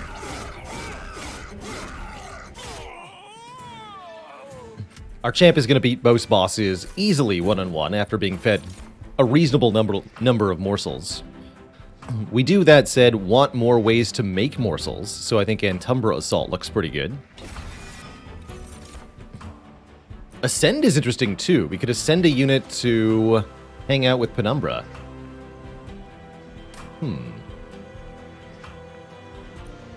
Sure. Nice to have that option. Potentially then we can overstack our top floor.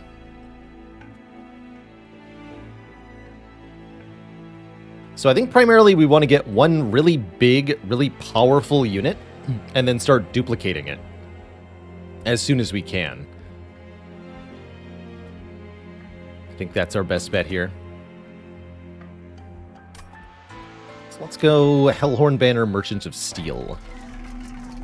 Large Stone is more than welcome, that's for sure. Alpha Fiend is back. Sure. Take an Alpha Fiend. These are a good Sketches of Salvation card. We get to ignore the price and the capacity both. Alpha Friend. With multi-strike?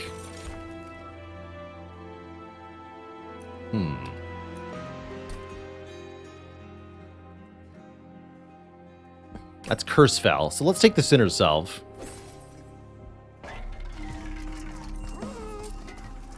Make those blights later on free.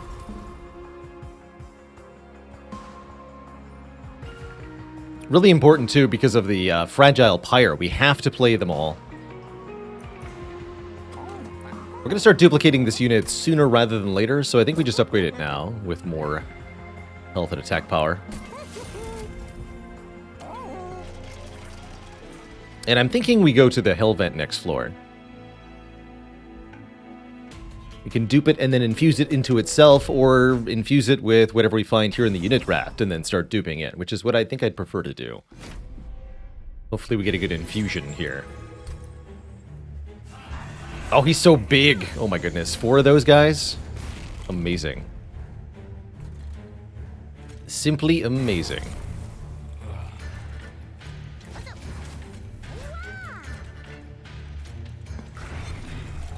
Wouldn't mind cross-pathing our Penumbra into the Trample variant.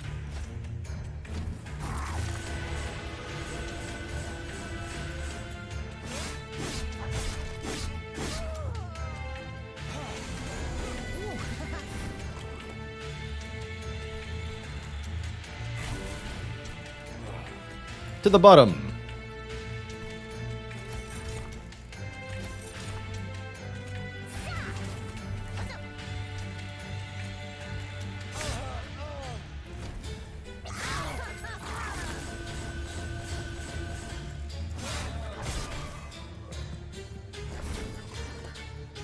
My poor stewards.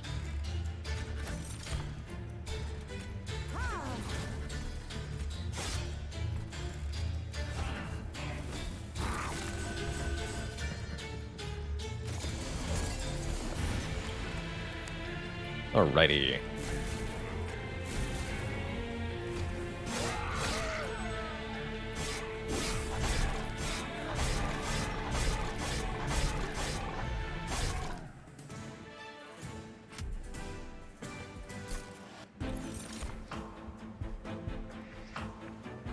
Lifesteal could be pretty valuable. Lifesteal's very good on Penumbra in particular.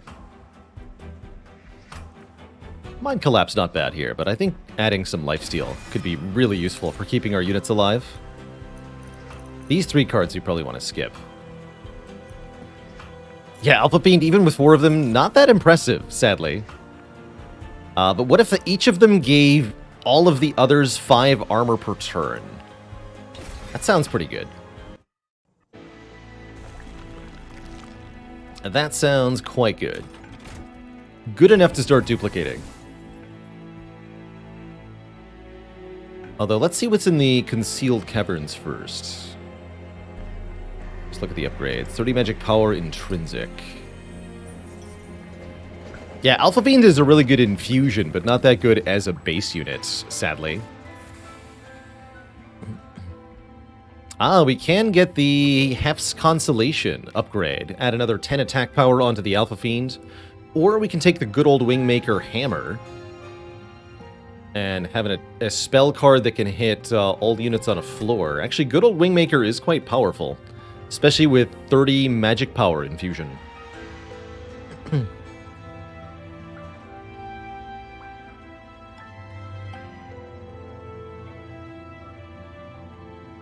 And then Hef can actually join the battle line with the Fiends, too. That'd be pretty good. Sure. Let's get good old Wingmaker. If we can kill 5 enemy units with it, Hef will join our train. Although I'm still going to infuse the Steelworker into the Alpha Fiend and start duplicating this unit now.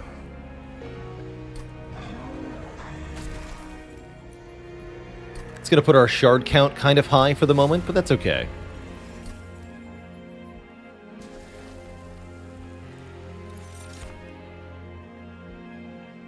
Let's fight our first major boss. Yeah, 85 shards already.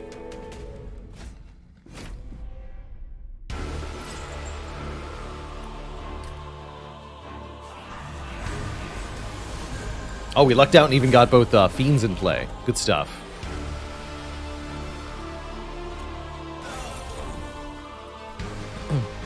Doesn't rejecting that give me a 1-pip Alpha Fiend? I don't want that? No, I don't, because I don't care how big the Alpha Fiends are.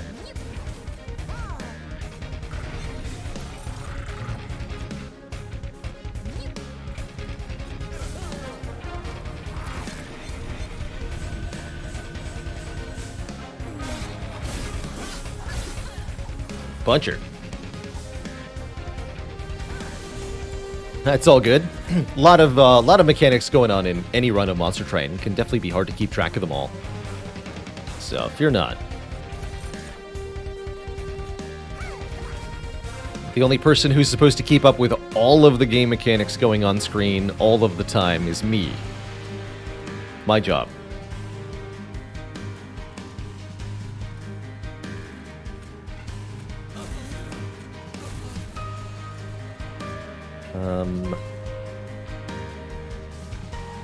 You won't even die. Alright, don't even bother.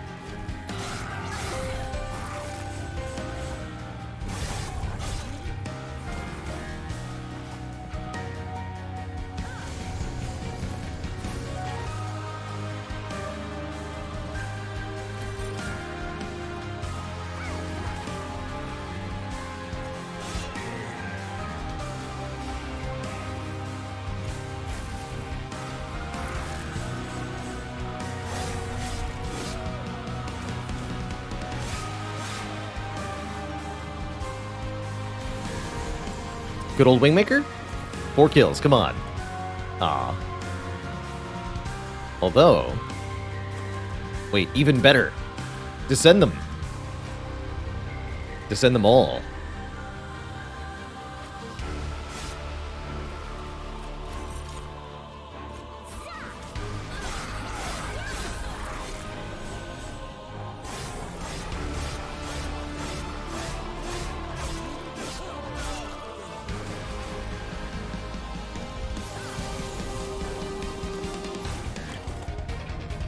Bonk.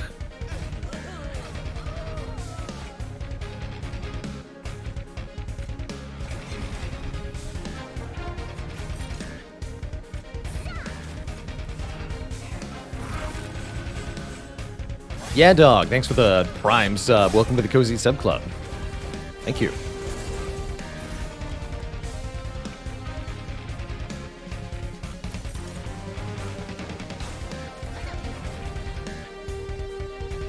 Easy peasy.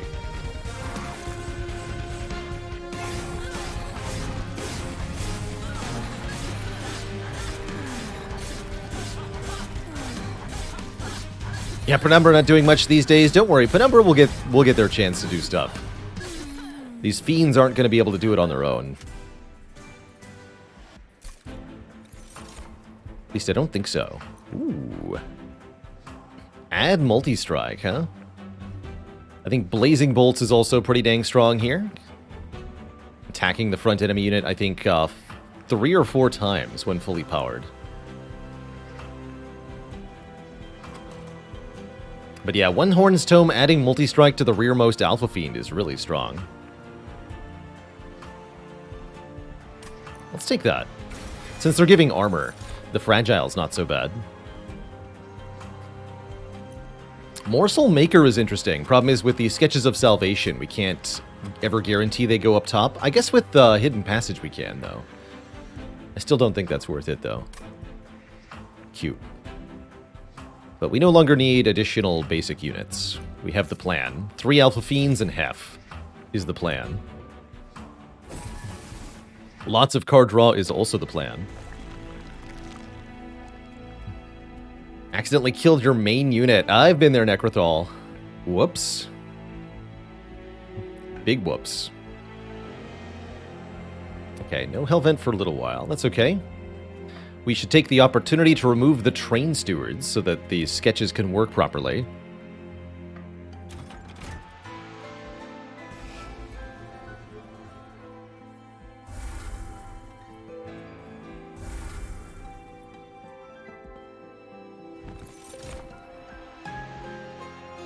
Not even one Shadow Siege? Come on.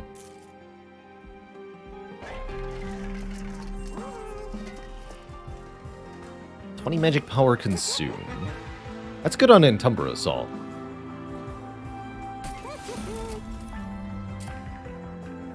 Multi-strike 2. Double stack tome, no Kappa, Leprechaun. It's unironically really good. No Kappa. Your cap is out of here. Although I think it needs to be 4 cost, not 6 cost. And this needs to pierce. Just have 6 Ember. Easy. Easy peasy.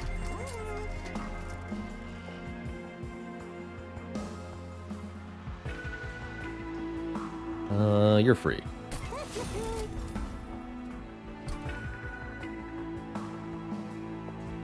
Merchant of Trinkets next floor. Let's try to save enough money to actually buy something there.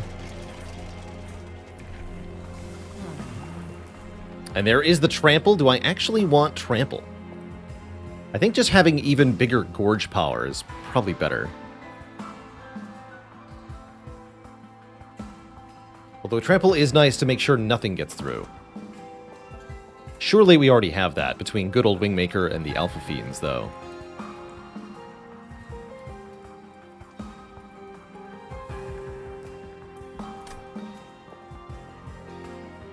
Yeah, it's not guaranteed later, but we could go full Glutton here, is what I'm thinking.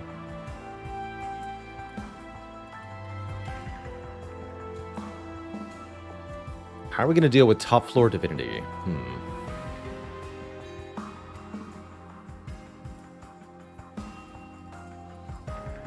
Yeah, I think we're going to need that extra scaling. Let's go full Glutton here.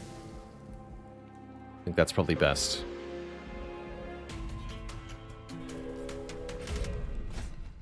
Spell Shield, no problem.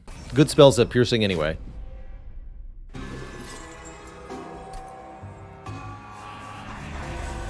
Last stop.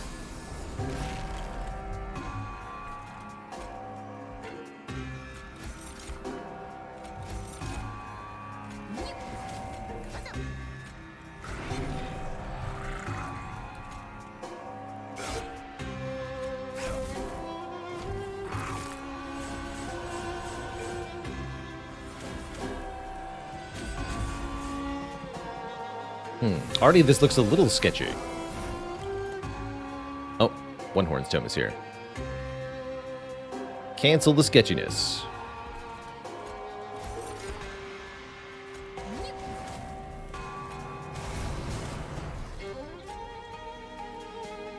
$30 times 3. Heck yeah.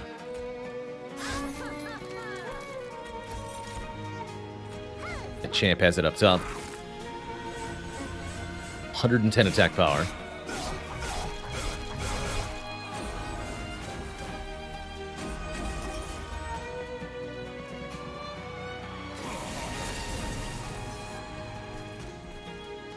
Excellent.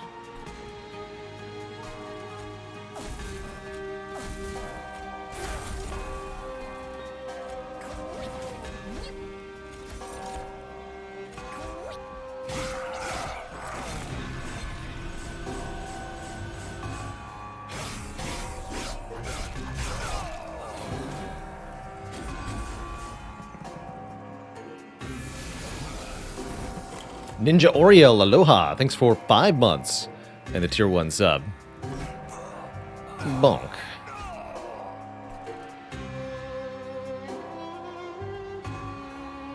The big bonk. Here.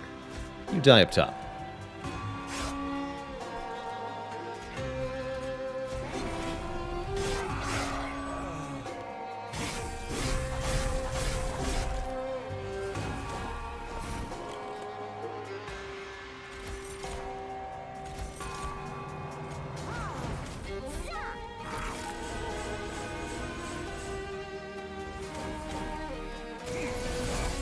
Is there a space cap on each floor, says David. I think there is a limit to the capacity that a floor can have, but it's truly enormous, like 40 or something. And I don't think it's possible to actually have your units take up all the space.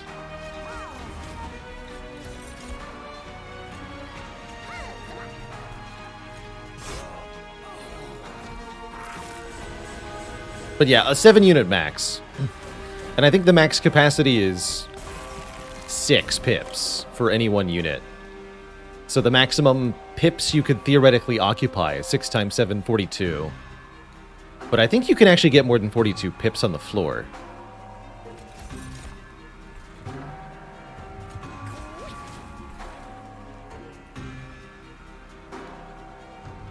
Actually, Carissa says 30 is the cap, which is less than 47 by 6. So maybe I was a little bit misinformed there.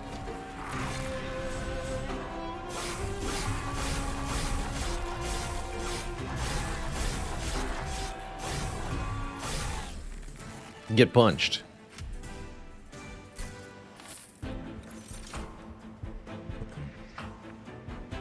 And again, yeah, a unit can never be more than 6 capacity.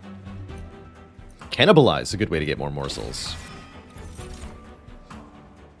Oddly enough, not a run I really feel like Inferno is that good. Well, actually, if we're going middle floor, Sketches, top floor, Penumbra, bottom floor, Inferno is good. Alright, sure. Battering Ram also kind of fun with the big demons. We did get enough money for Merchant of Trinkets to be good. I'm hoping we can find Gurg's Goad here at the Merchant of Trinkets. Morsel Miner on each floor. That's okay. Let's just roll. Nothing major here. You can take 5 health on everybody, or I can just keep the money, which is what I think I'll do. Could have taken Wing Attack to give Morsels damage shield on the top floor. I guess I could have considered that a bit stronger. A bit more strongly, rather. Penumbra would be able to survive just off the Gorge procs. Yeah, I probably could have just done that.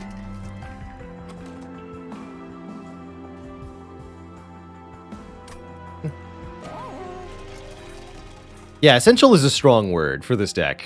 I mean, we're able to do basically whatever we want. That's how I'm feeling. I can do anything.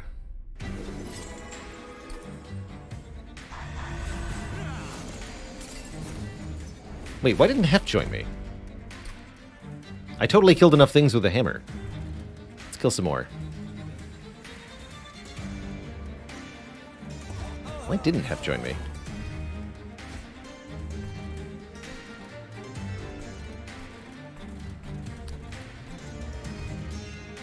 You have to play it 5 times? What? I thought it was 5 kills. Oh. Do the kills not actually matter?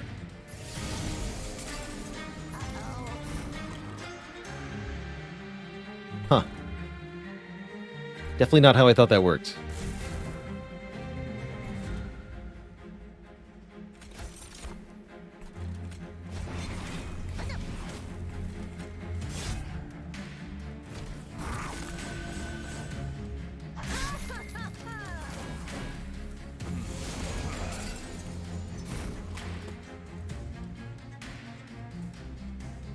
Well, now I know.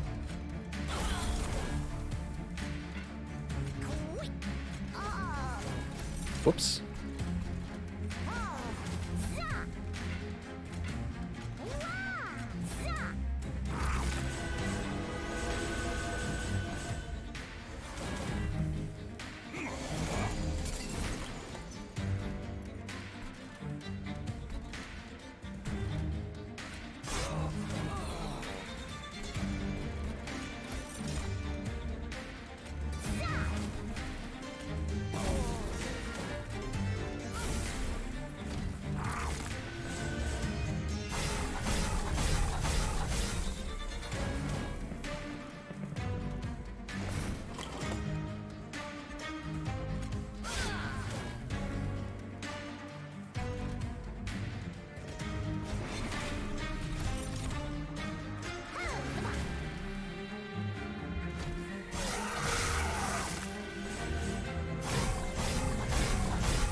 Oh, that's right. I was supposed to not use the tome.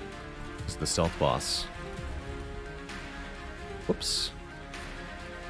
My bad.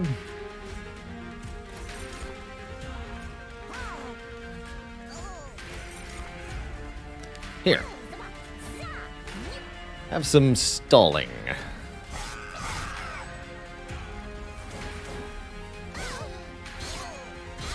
Takes one turn of stealth to kill each morsel there.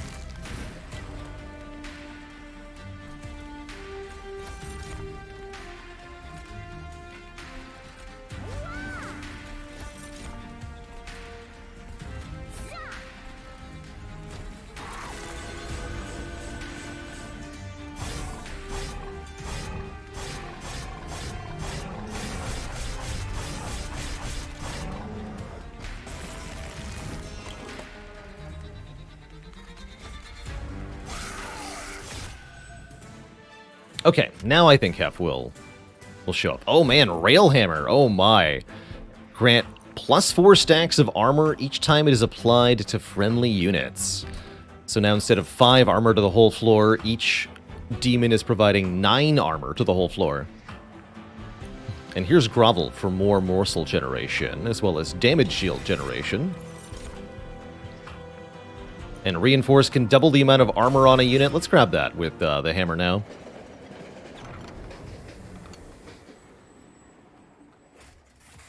What in the 9 hells did you do to this thing? Welcome. Don't think this makes it okay. It is not okay. At least I can take off the damn coat. Get Hef the Blacksmith. She's a 50-50 Titan spawn unit who increases the capacity on the floor each turn. That part's not so useful. At least I don't think so. Could actually go to this hell vent. If we want to. Wow, we can have triple hell vent here if we want. I guess let's skip this hell vent. Go Unstable Vortex, Merchant of Steel, Concealed Caverns. Then we can go Unstable Vortex, hell vent, Money, and whatever we want at the end here. Sounds good. That way we can also upgrade Hef with a large stone. She needs to be big too. Everyone can be big. We're allowed to dupe Hef if we want to. We totally can. Totally allowed.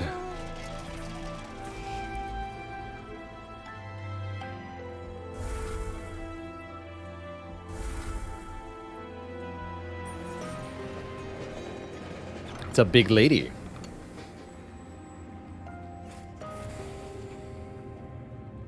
A dog made of bone sits by a hell portal. Bone dog can heal the pyre. Problem is, the pyre doesn't need healing.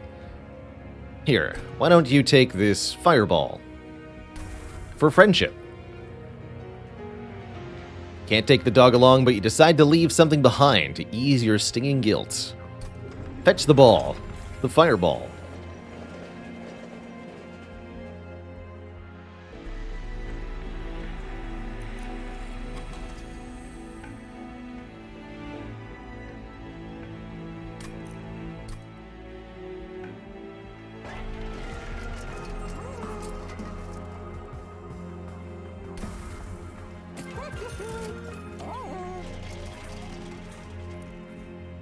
Good enough. All right, Fel, what do you got? It's Felon time. Feltacular. 0 cost, no problem. Get the gun. Wow, she's huge. Look at that hammer. Terrifying, actually. Give her the multi-strike, I guess. One scary lady.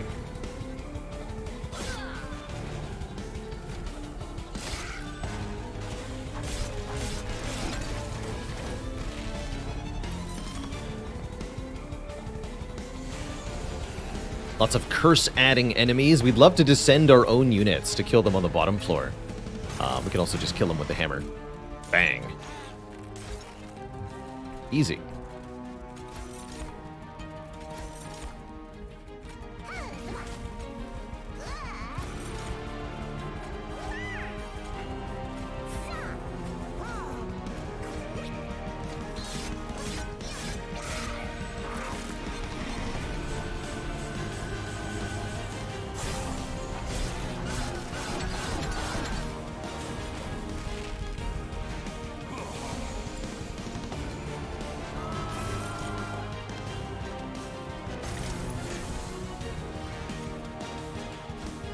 going down.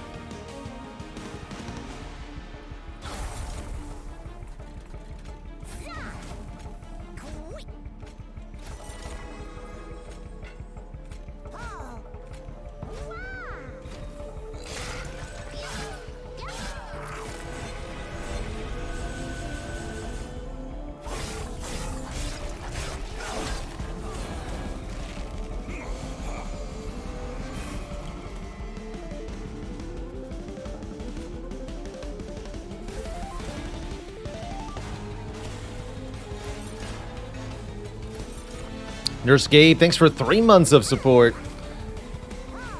Congrats on Platinum and Spire, well done.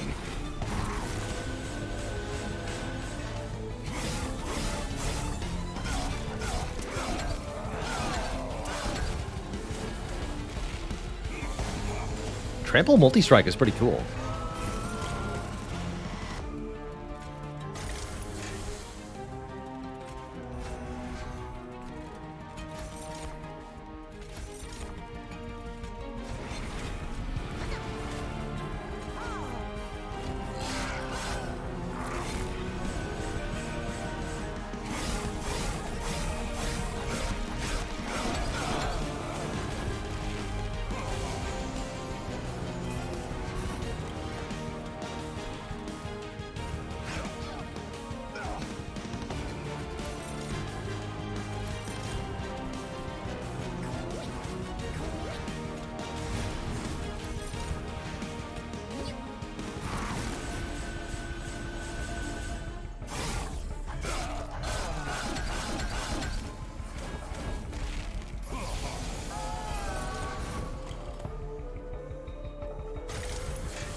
We have almost exactly the correct amount of morsels at the moment.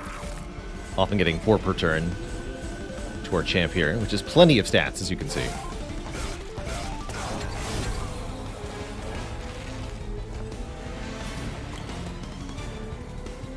Plenty. GG.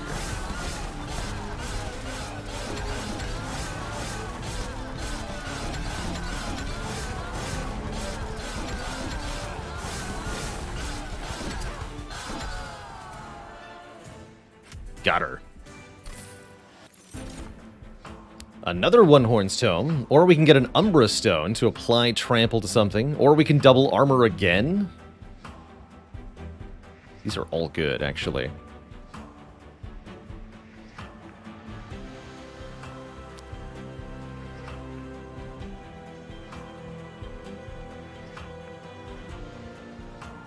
Could apply Trample to Penumbra. Thinking about the Divinity fight right now. Might not be able to count on Penumbra for that fight. In which case, I want another armor doubler. More card draw.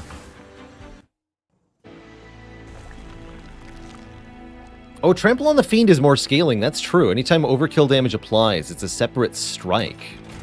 Forgotten about that.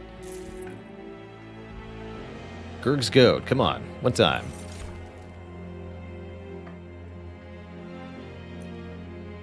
These are all whatever. Guess I'll take the Mallet.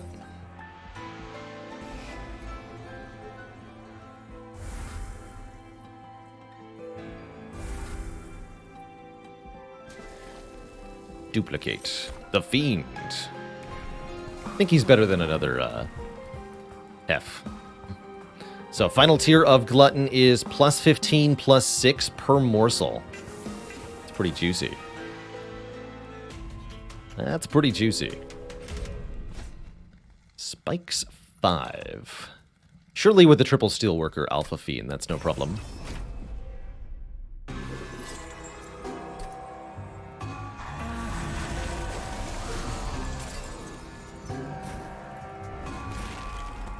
Surely not.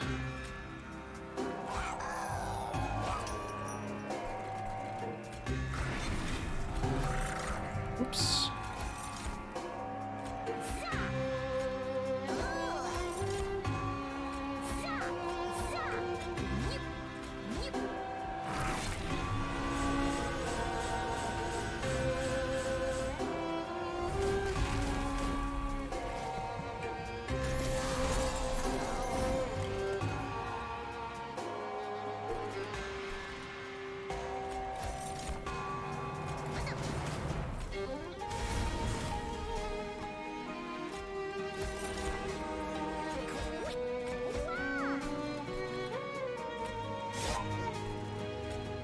Empower them.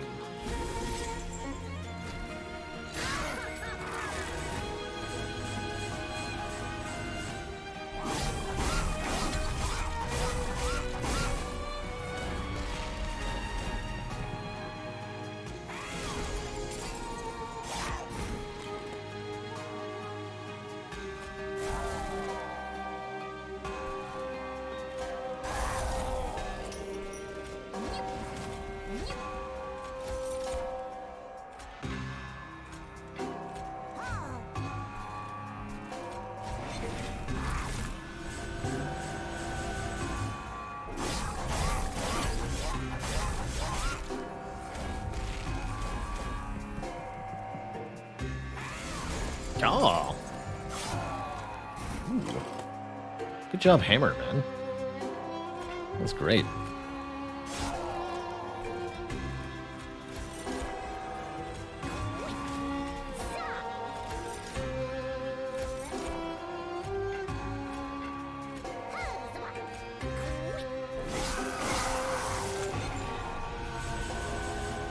That stat gain.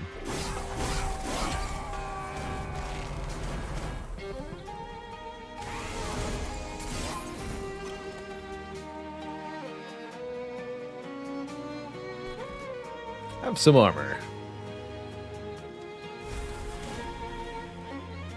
Might as well.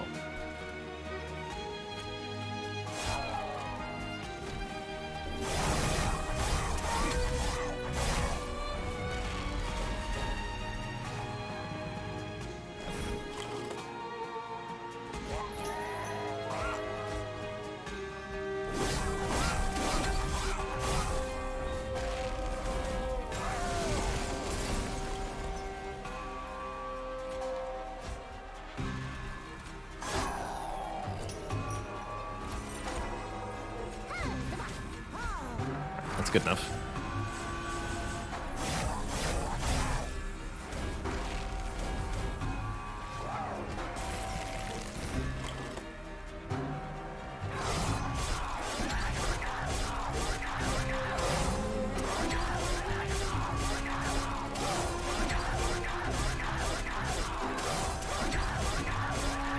Punched.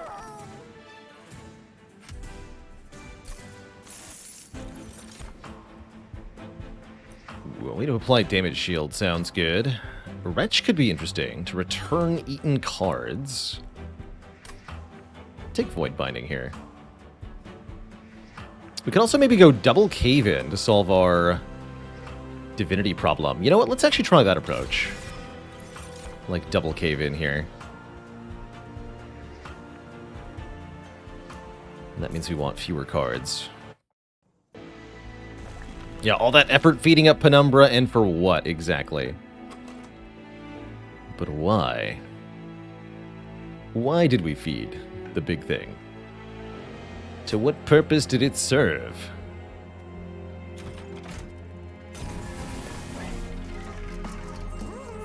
Shadow Box.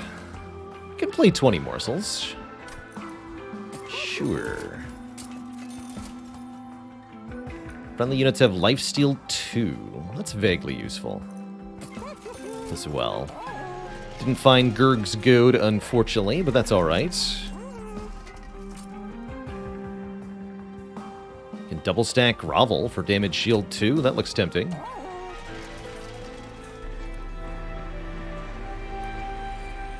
Don't really want any more shards.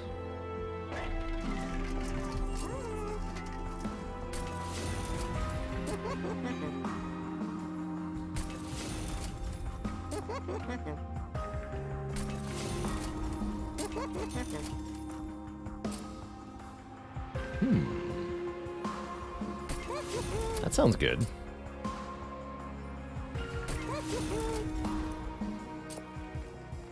And I can purge a card too. Perfect. Let's just lose this Hornbreak.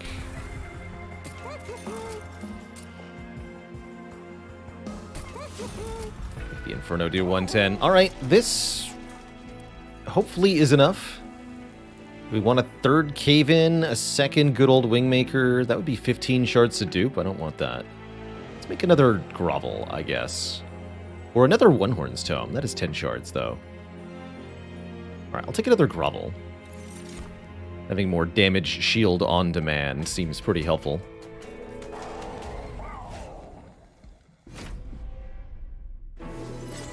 Try to do Penumbra on the bottom in the Divinity fight? That'd be interesting.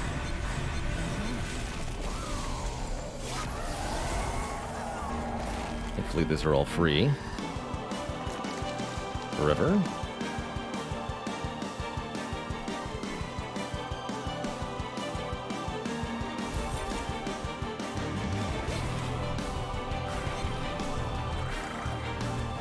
Here, you get the damage shields.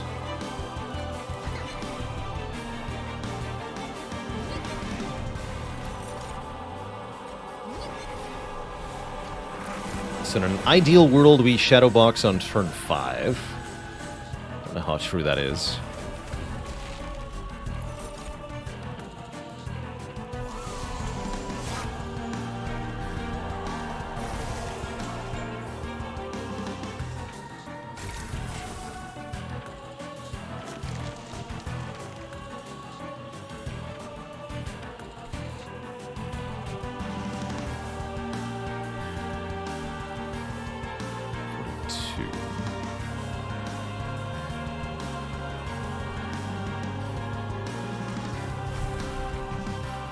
That way then.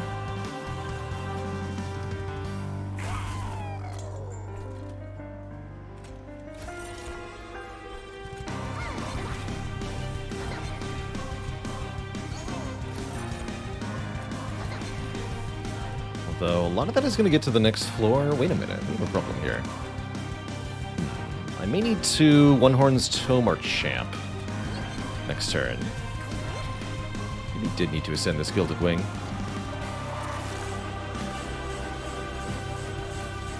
Swear to God, if Seraph kills me, I'd be so embarrassed here.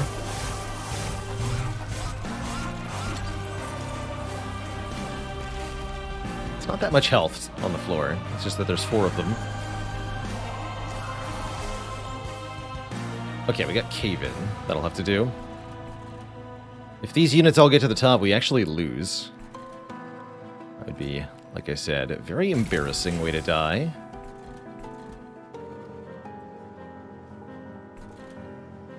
So I refuse to die in this way.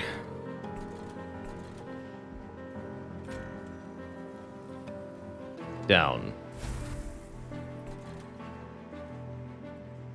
Good talk.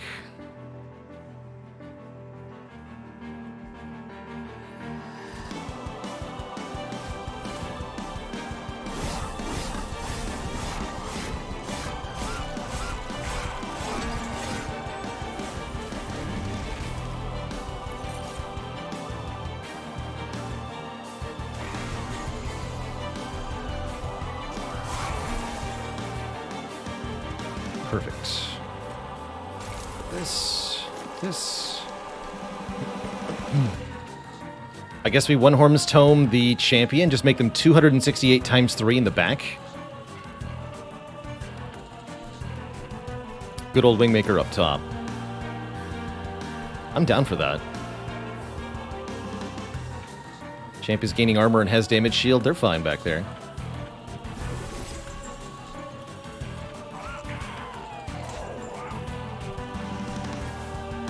Kill you.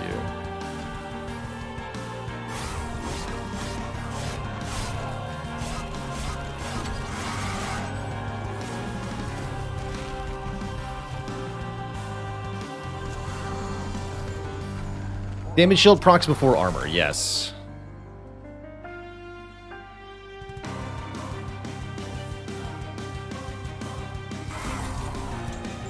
Keep playing morsels because Shadowbox.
It's working, I think.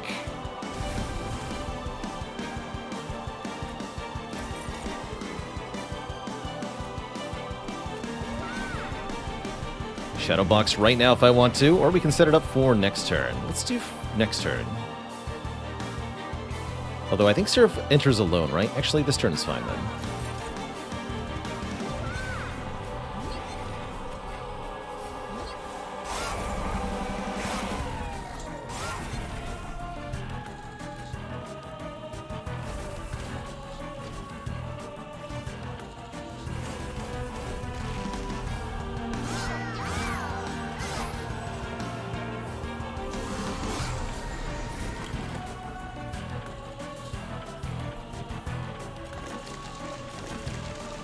Not alone.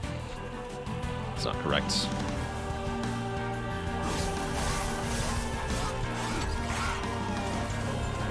Doesn't seem like it matters much, though.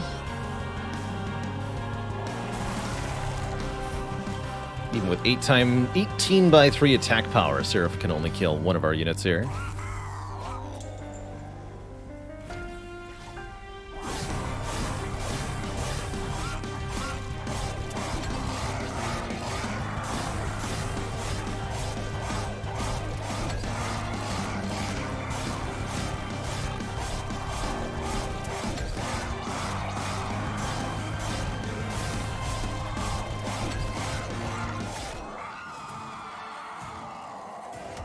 Alright. Onwards to the last divinity. Parappa, thanks for the 2 months and keeping it cozy. Have I ever played Beneath Oresa? I've checked it out a little bit. Yeah, definitely very similar to Spire. Very cool method of linking card animations to card plays. I thought that aspect was quite neat. Haven't showed it off on stream at all.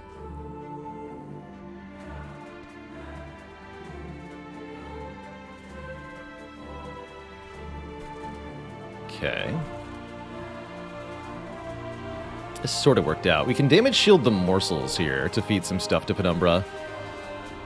Getting Penumbra's stats started is really important here. Front half is concerning? I don't think so. I think front might be the best place for her, actually.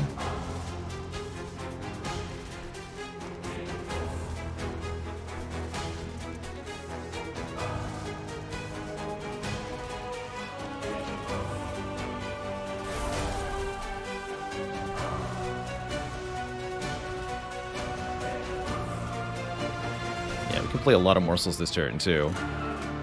Feels weird to use the grovels on the magma morsels, but I think that is what I'm going to do. It's 12 sweep attack power.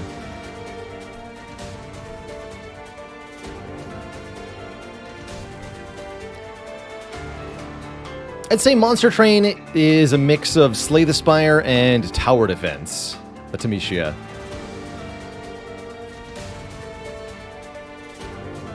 So we get 12 health per morsel. Okay, so as long as we eat 1 morsel per turn, we can survive up here. You go first, though. Oh, that's right, you get the lifesteal, too, huh? Questionable. By the way, all units have lifesteal. Never mind. Ignore me.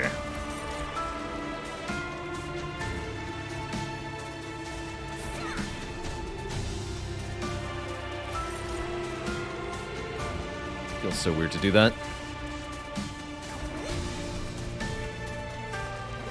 Definitely should have just taken the winged technology or whatever.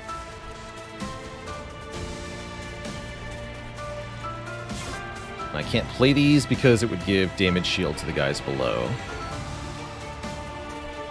Alright.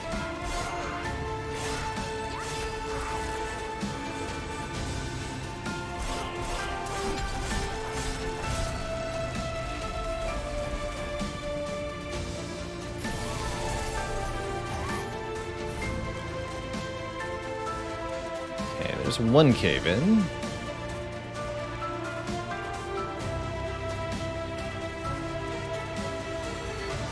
There's also one Horn's Tome. So I guess we got to decide pretty early on what we're going to use the Tome on. I think it really does need to be the Alpha Fiend. Although I can't tome if I'm also using Cave-In, huh?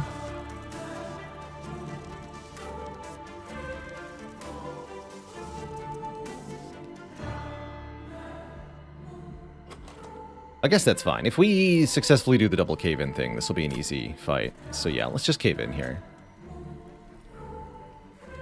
And then the hammer will clear this floor pretty well.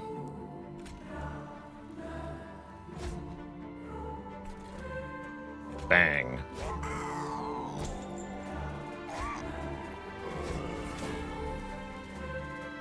Cool.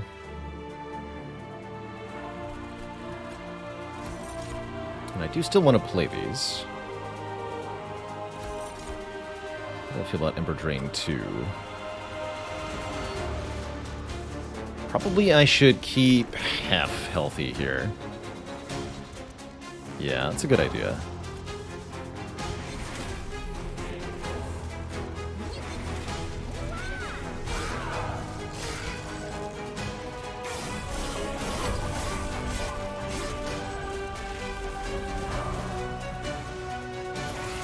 This wave's pretty bad.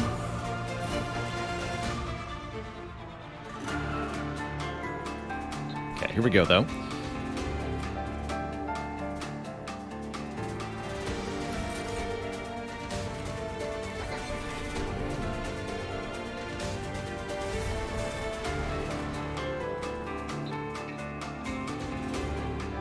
We want to cannibalize that thing, right? This is kind of iffy.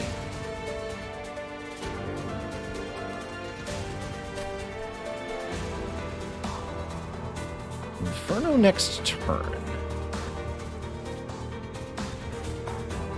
Kind of makes me want to not cave in.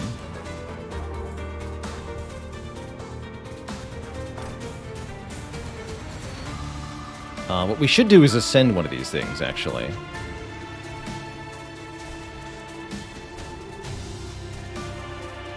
Just the spiker lady, yeah?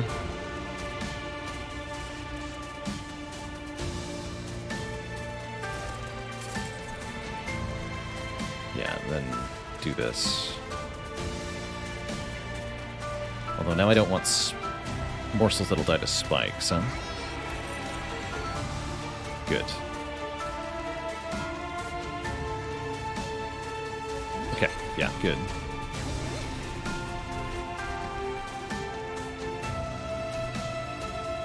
Still play this, though.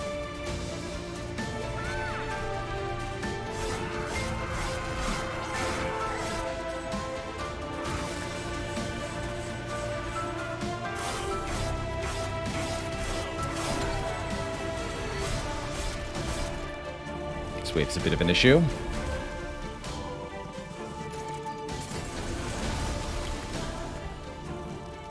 Okay, here's the tome. I can't use the tome on Penumbra, though.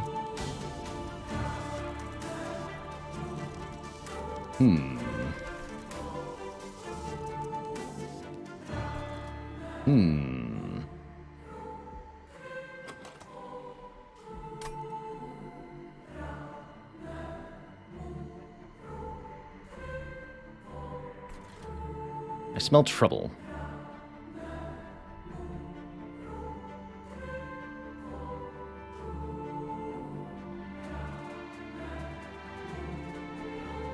This guy's a lot of trouble.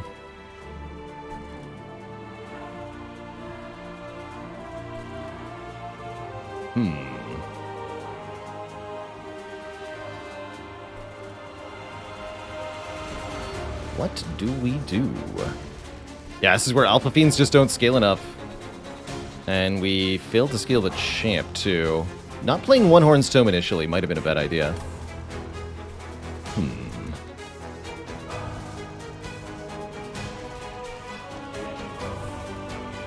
I'm curious if there's a different way to play this fight.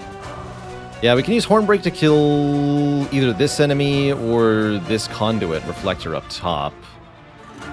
Could just allow the Pyre's damage shield to deal with this. That would mean no margin for error.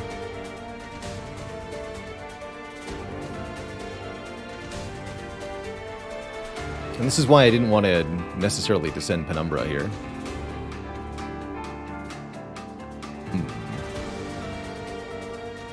Yeah, 13 out of 20 for Blitz will not be enough next turn.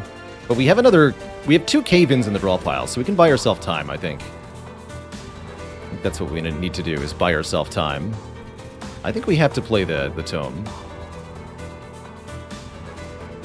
I guess on the back Alpha Fiend, surely.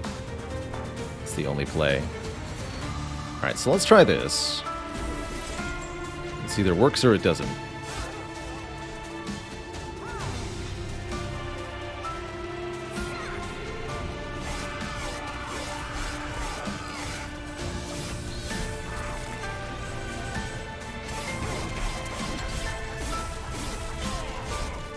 The Alpha Fiend is such a bad scaling unit. It's pathetic. Okay, there's one cave-in.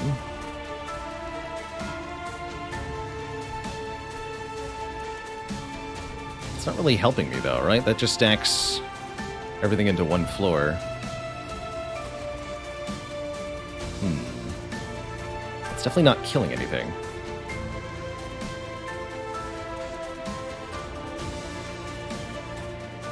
Interesting. But it buys us time for the morsels. That is important.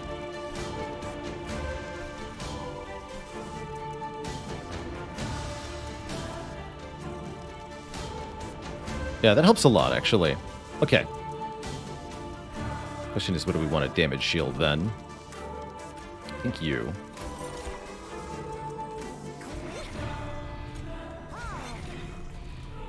It's only 150, though, right?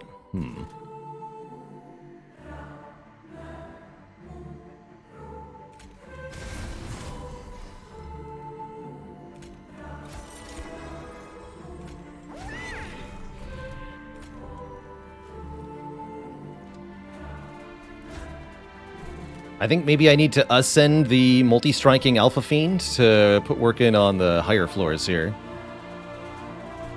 I think that's where I'm at currently. That feels correct. And yeah, we're at 17 out of 20.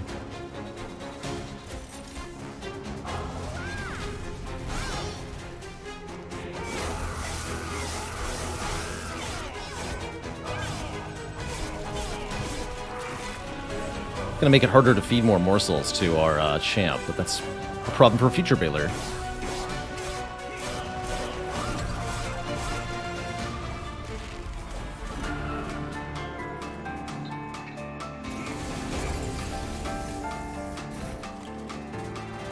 Okay, there's 3 morsels.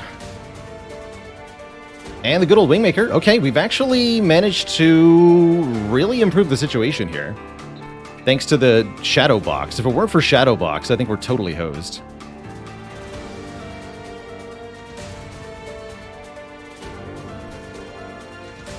But currently, we are not totally hosed.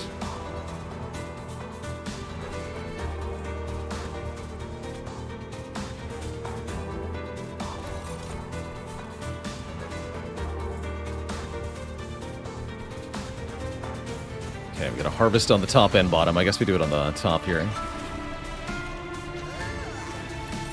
Enjoy your armor.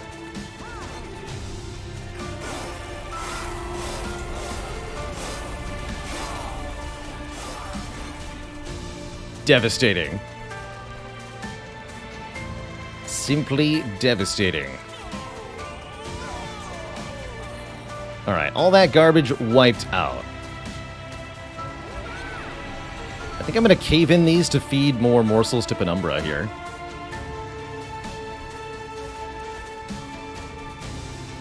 Brilliant. In it to win it.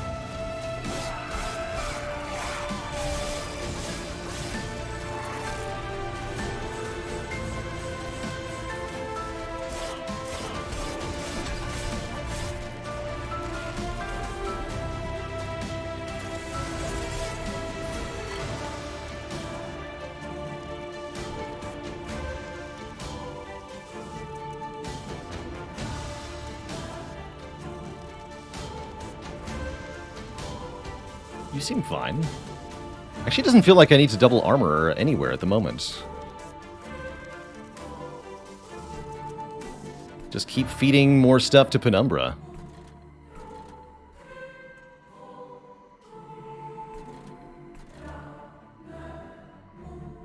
Oh yeah, we could have caved in and then wingmakered them here to get more capacity. That would have been better. That definitely would have been better. Here, you have some damage shield, just for fun.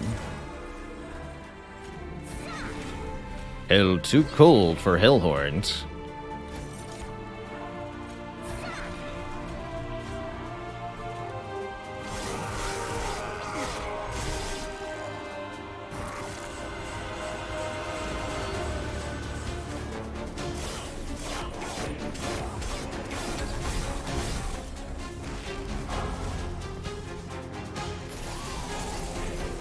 Tough wave here. Only 2 waves remaining, though.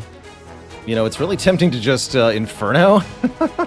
Actually, no, why Inferno when good old Wingmaker will do the same thing?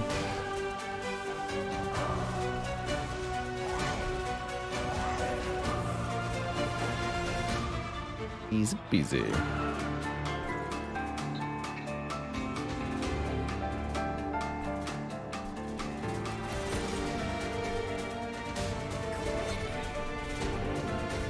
Ascend Morsel.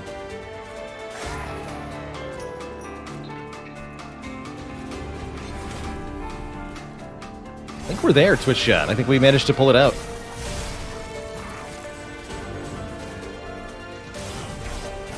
The double cave-in totally worked.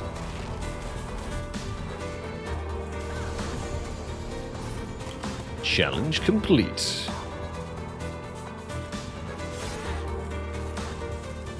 Now we can double armor. You.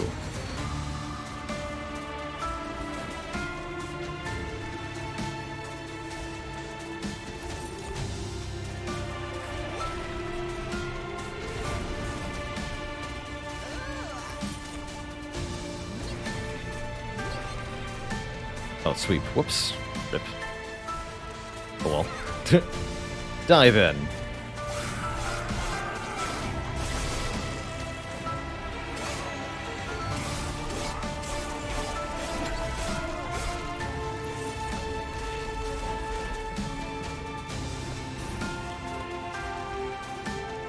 This is the end. GG.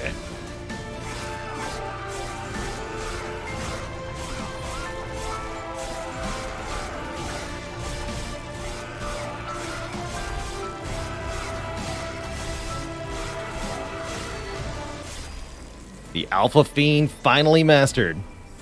Just barely enough is good enough to get us the W. I'll take it. GG.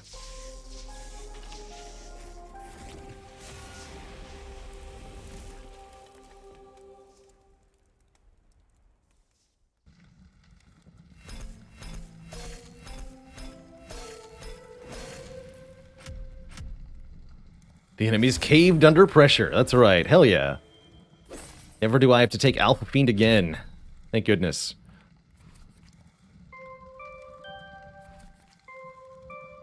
And another crown gets marked off too. That was some satisfying bling blongs. Good. Very good. That was the last Hellhorn card. So now 2 clans have been completely mastered. Hellhorned and Umbra. Excellent. Excellent. Let's go again. What's the next challenge in the line? It is... Evil Eyes. Oh, that's right. Friendly units get Heartless. Cannot be healed. Anytime a non-champ unit dies, it is purged from the deck permanently.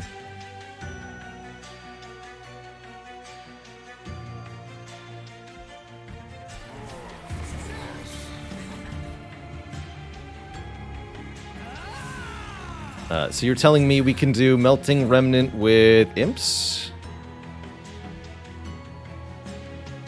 Yeah.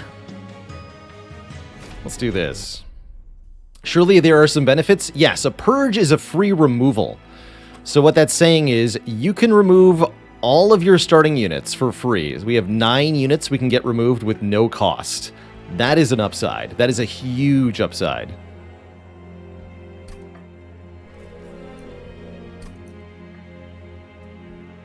And we're going to win with just our champ, ideally. We go Little Icarus or Eternal Flame. Eternal Flame might be the way to go, actually. Although we have, no, let's go Little Icarus. That's right, and units are also heartless, cannot be healed. And they have googly eyes, which is the best part of all. More stacks of armor.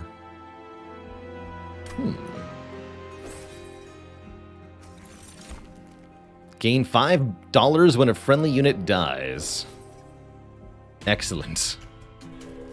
It's Griggsy, thanks for the 5 months of support.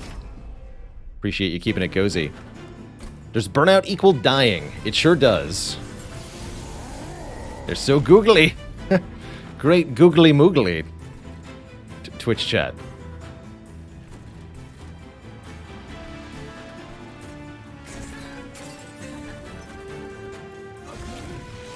Don't think I want to lose the molten encasement yet. Eggs hatching is also purging in this case. Allegedly. No collector, huh?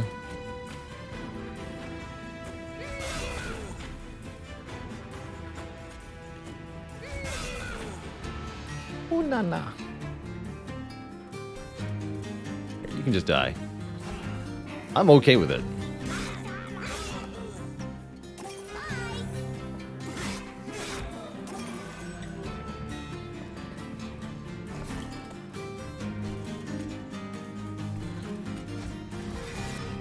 Little Fate is the only thing we can reform.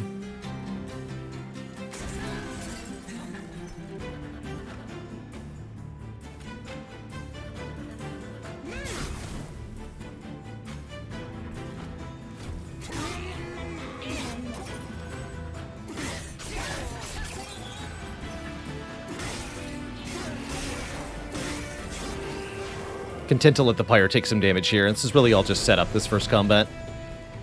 It's all a big setup, you see.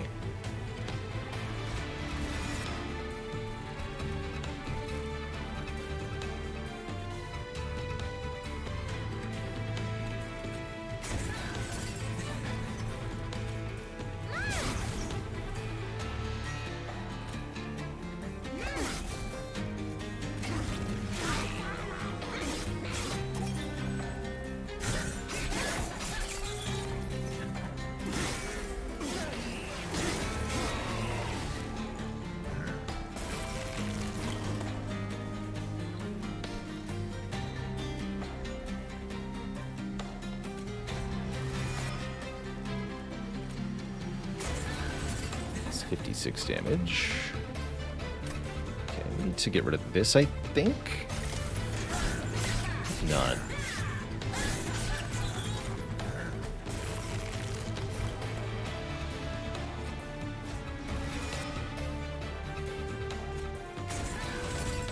Good.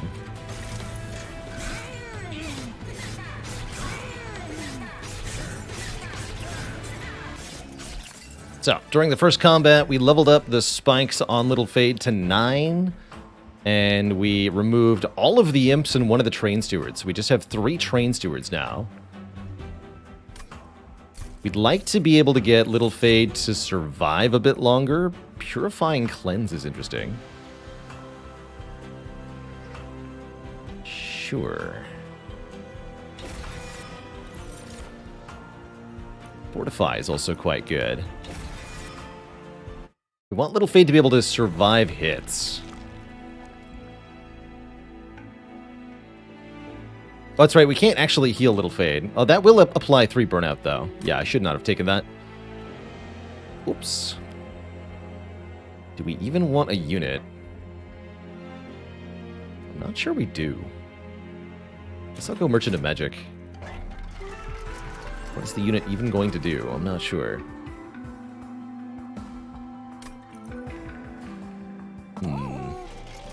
This could go badly pretty quickly, actually. Definitely need to keep the shard count low for now.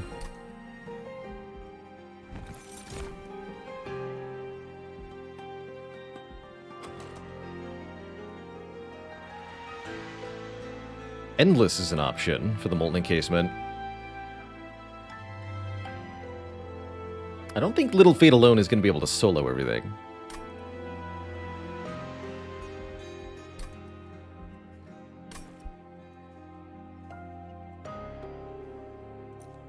Actually, Steelworker to provide armor to Little Fate is kind of a thing. You know what? Come along, Steelworker. Yeah, Steelworker can potentially keep Little Fate alive. It's potent.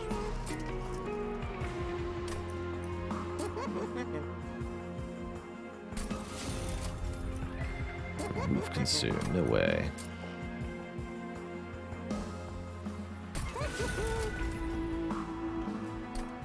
Just skip Merchant of Steel, we did. I'm cool with that.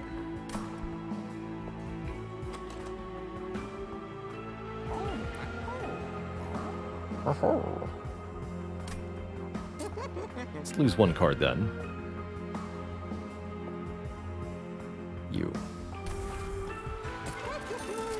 The fewer the better.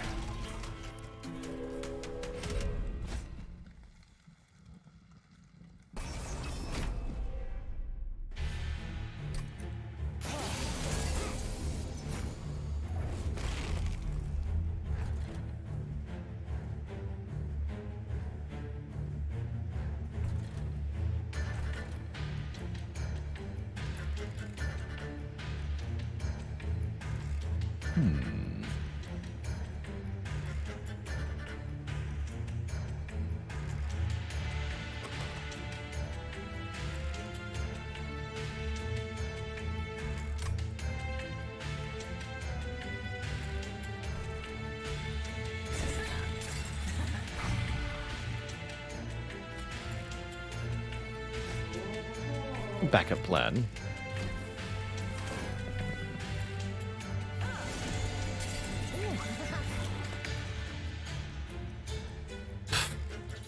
Sad.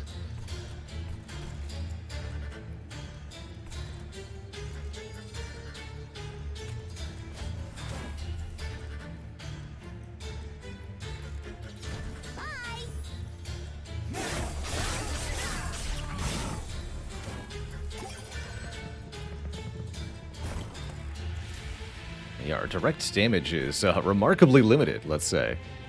Spooky.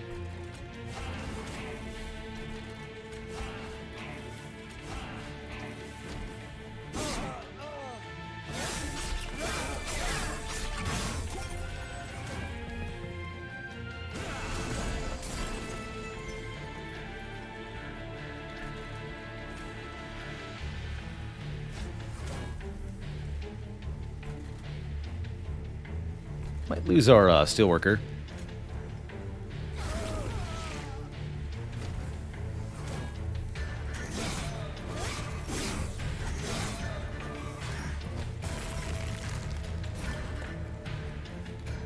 Oh, we don't! Excellent. All right, good talk.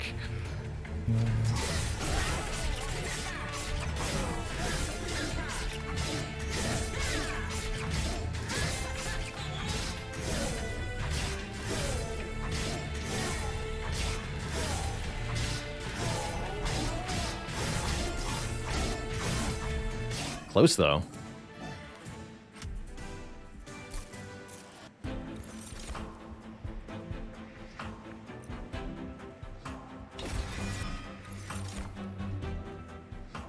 One more fortify.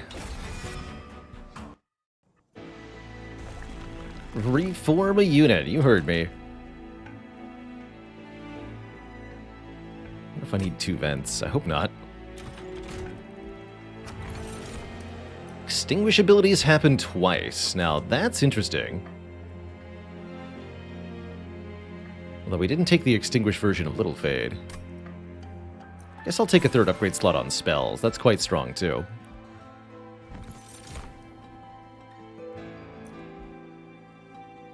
Don't think so. Could make an extra big, Rail Beater. Steelworker. I'm just gonna let Little Fade either win or lose on her own. She'll figure it out. surely. I believe in her.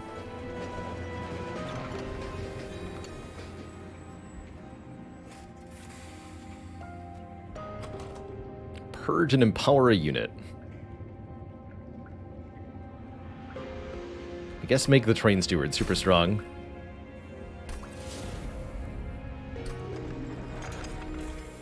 They have purge anyway, but now it's even better.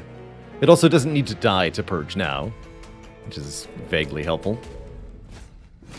Definitely worried about the first fight after Daedalus. This fight shouldn't be too bad, but the next fight after this will be bad.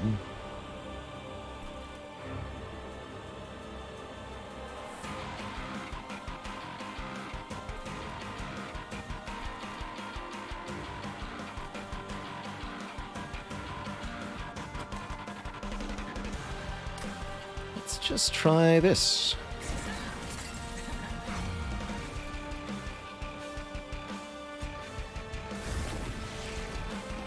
Virtual256 joining the illustrious list of channel cuties. Holy heck, Twitch chat. Let me see some waffles in the chat room for another amazing channel cutie. Welcome.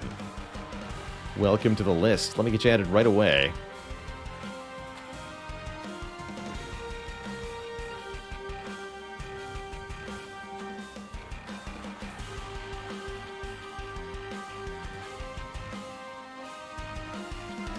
Heck yeah.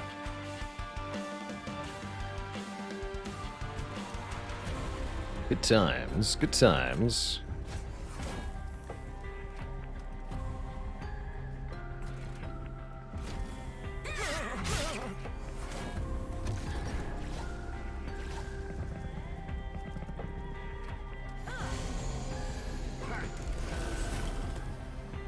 Hey.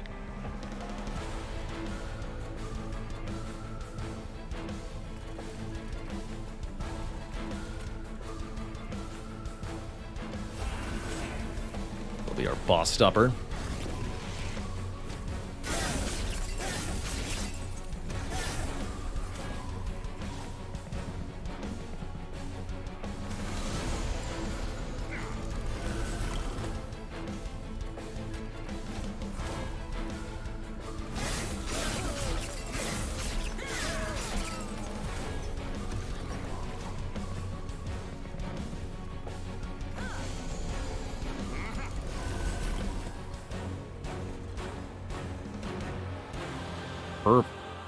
Wait.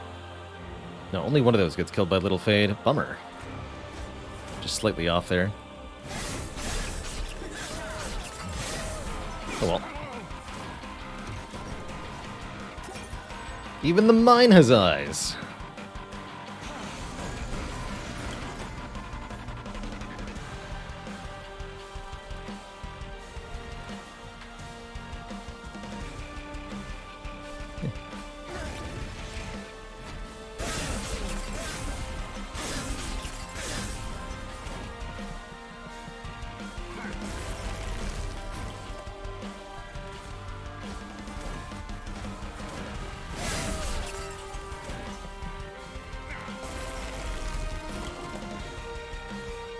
Easy peasy.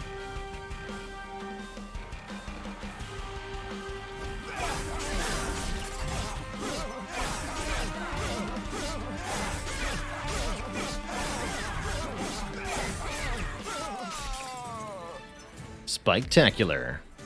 So we got Little Fade to Spike's 45. That's a very good start. Will it be enough, though? I'm not sure. Double armor. I'm gonna grab one of those. Units we don't need. Units are stinky. Give me card draw instead. It's the only thing that matters.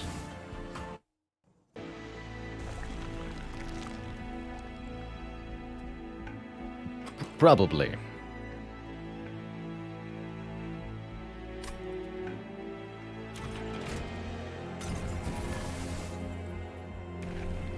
So we want to further improve the spike scaling, I think.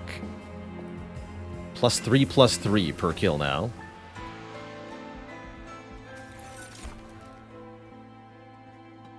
And remove buffs from enemies, I guess. It's kind of mediocre. 10 magic power.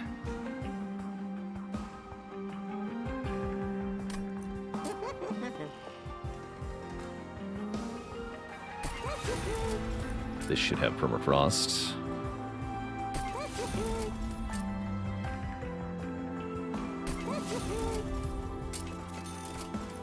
There's holdover. Okay. Yeah, we need holdover on the piercing vent for this to go well. That can help us deal with too many targets. Although I'd still like a way to deal with single high health enemies, which I currently don't feel like I have. Wouldn't dazing at floor 3 kind of help with keeping the rail beater alive? If we daze on floor 3, enemies can't attack into Little Fade's spikes. And we'd lose all of our damage output. We need those spikes.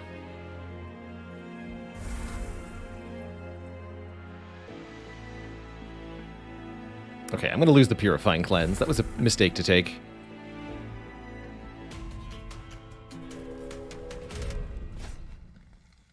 Armor 15. I don't love it, but I have the Piercing Vents. Let's try it.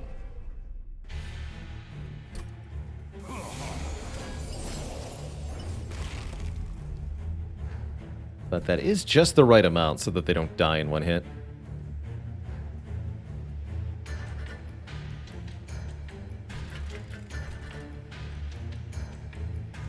These guys get stronger as they go higher and higher, plus 3? I think that's still fine.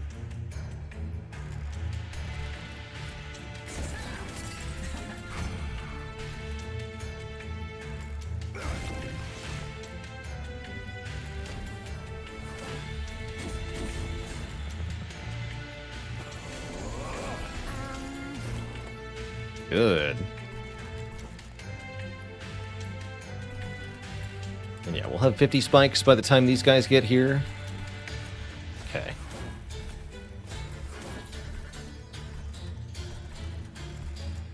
You perish, then you perish.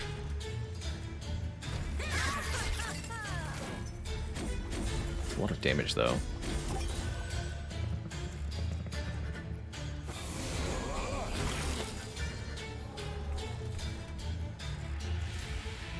Let's just do this now, then.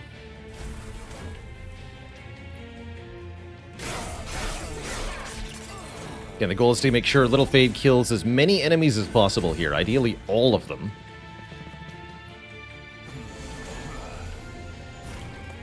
I need some help on this floor, though. This works.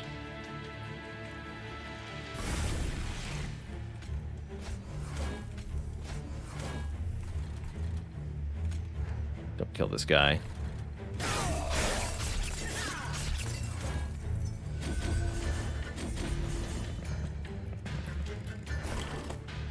Okay, I was quite worried about this fight, but we got enemies that didn't have too much health.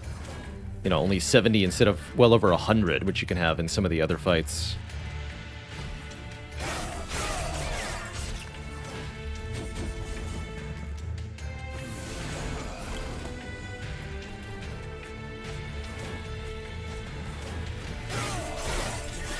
'81 spikes now. That's good.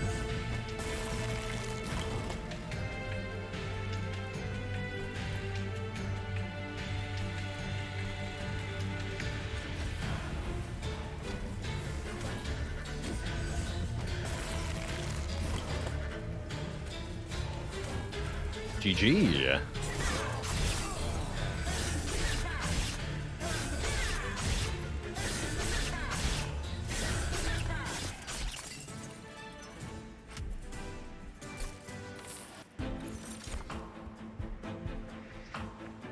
We're allowed to use Votavary. Actually, Votavary is very good. Every time Votavary dies, we make $5, and then it draws a card. Welcome. Dazed 2. Inferno looks good. Inferno looks really good for clearing out enemies that Little Fade can't deal with. Give me Inferno. Doesn't it only die once ever and then is purged? No. Endless overrides. Anything that's endless will not get purged.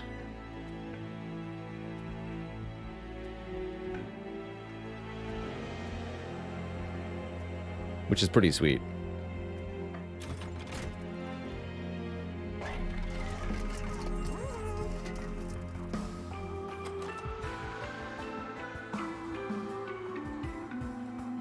I can add +3 to the vents. That's not very good, unfortunately. This is only essentially 6 spell power on vent.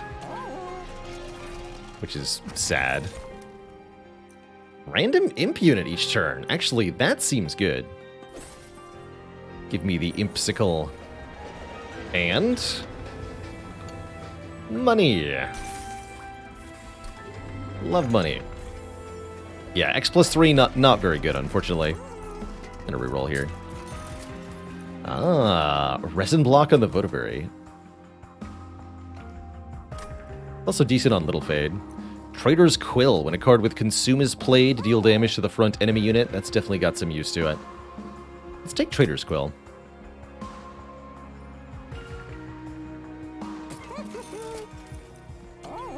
That sounds just fine. Am I going to be able to get enough shards? We have to think about that carefully.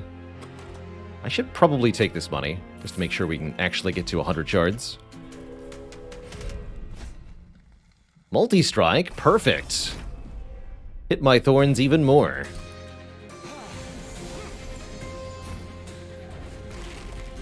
Without hell, we can all live in peace. Is that what we can do?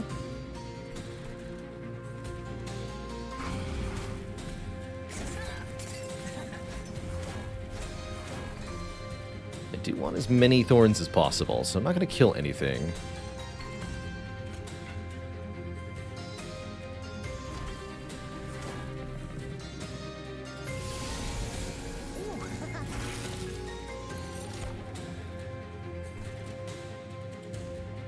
Fair enough.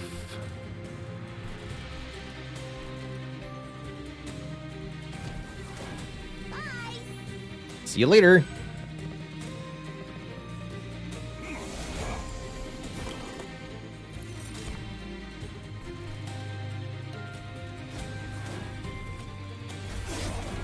Whoops. My thorns! Oh, Trader's Quill, man. How did I not see that coming?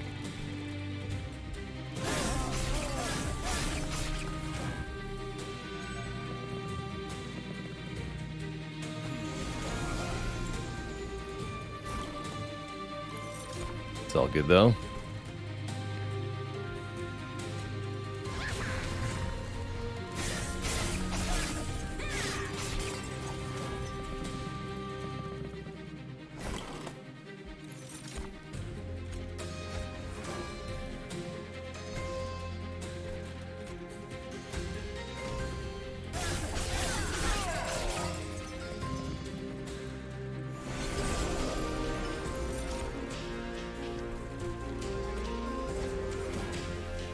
Berries here at last. Make me some money.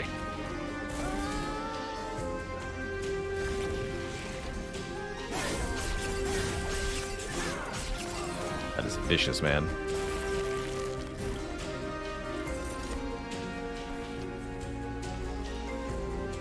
Simply vicious.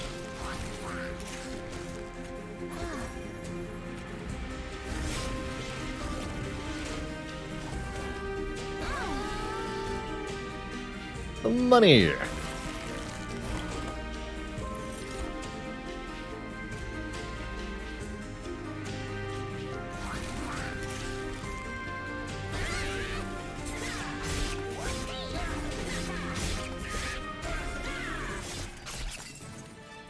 Scorched Plains. GG, we get the Mark of an Exile. When played, our champion gains plus 50% HP.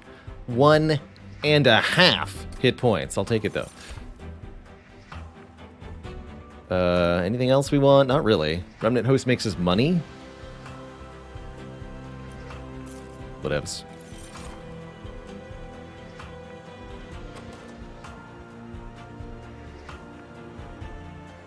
Impish Scholar is interesting. Impish Scholar can return Reinforce. Why not take the money? The actual answer is if I reform Little Fade, this will actually do something. So in the event that we need to reform Little Fade, I do want it.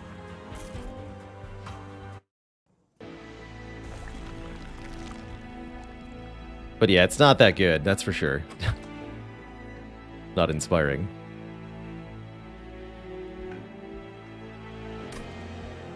More armor.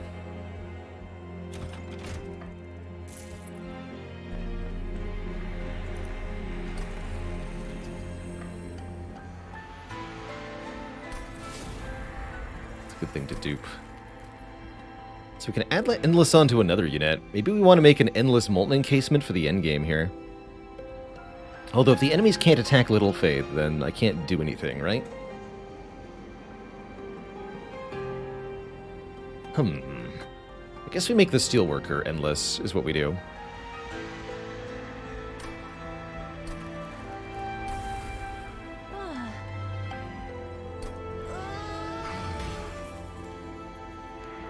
Sounds good to me. That helps us get to 100 shards also.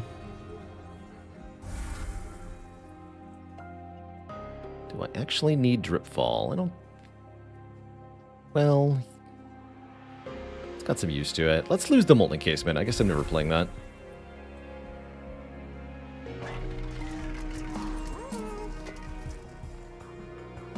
Hold over the Inferno, please. Now we can get rid of one of the vents also.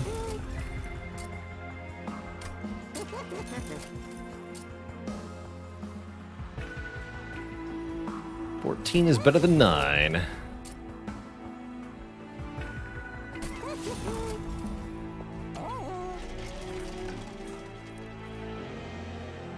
Couldn't I have just played the Molten Encasement? That sounds like cheating. That's too easy.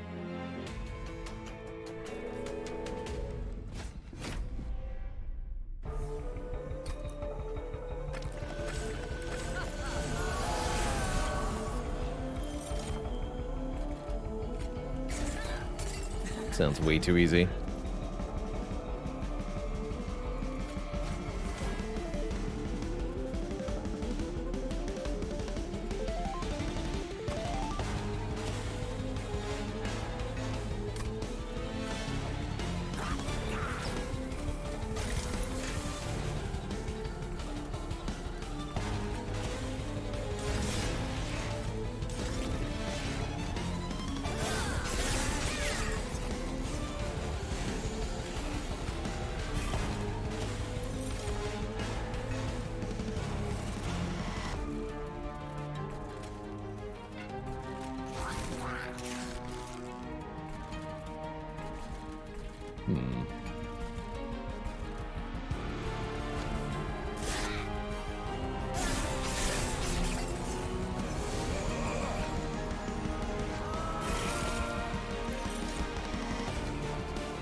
Your fire shall crumble into ash.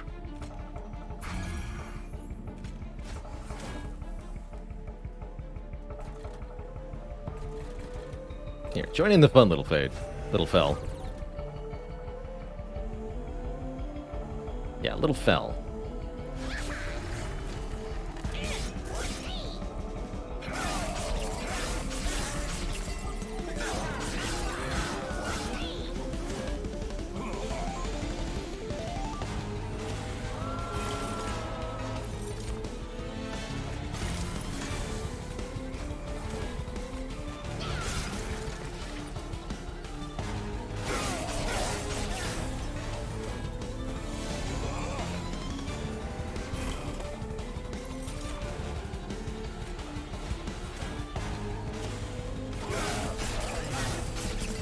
Just getting wiped out.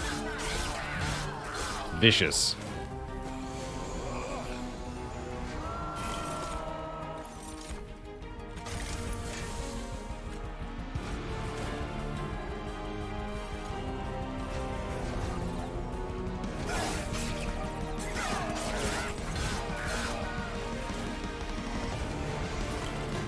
Can the Impsicle make a Transcend Imp? Yes.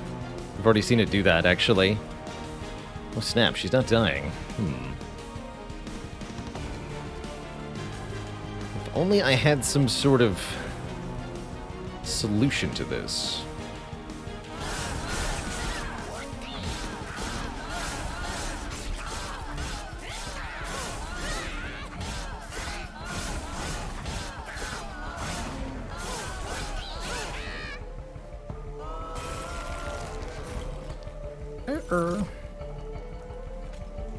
Uh-oh, there's 3 things in the reform pool? Oh, I see, because they can't be purged. Oh, that's not good. And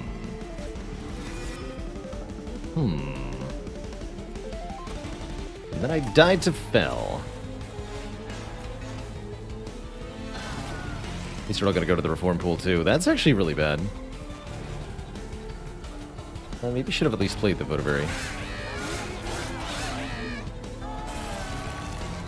Embarrassing way to lose. Dang. Oh well. Seems like we fell victim to our own strategy here. Imps in retrospect actually really, really hurt me. I did not realize how bad they were going to be, but that was not the correct pick. Oh well. Let's play some Brotato. That's what I want to do to wind down the stream now. That's where I'm feeling. Brain is almost out of juice here.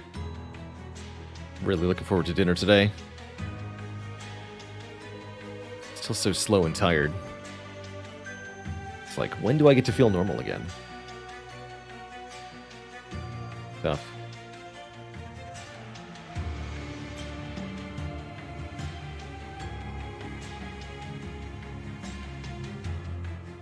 Suffering from the tater brain. I've been starched to my limits.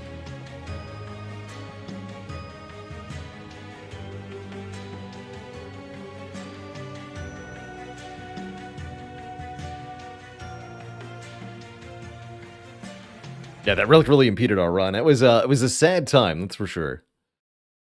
Truly a sad time. Let's shoot some aliens. I like doing that.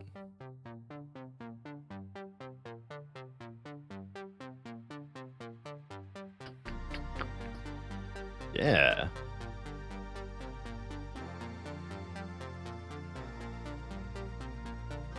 I don't think I need a break. Let's just jump into the action here. Another Apprentice run. I really enjoy this character. Apprentice gains melee damage, range damage, and elemental damage upon leveling up. Essentially, automatic damage scaling means you really only need to scale your defenses and maybe your attack speed to be successful. Hatchet as a starting weapon actually seems pretty good. Hatchet will scale with the melee damage that we get automatically, as well as scales pretty well with attack speed. And as a primitive weapon, the hatchet will improve our max health for having multiple ones equipped. I think Apprentice can get away with multiple weapon types. Let's try shotguns and hatchets. The Angry Hillbilly build. Let's see what we can make do with that. Slingshots are better than hatchets. But I want the double barrel shotguns. Oh yeah, sausage is not bad either, actually. That's a good point. Any engineering item or secondary utility item is going to be quite good on this character.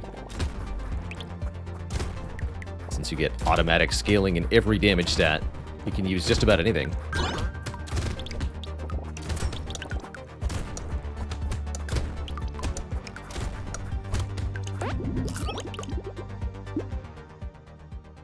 Get some range. Range makes hatchets a lot better, in particular.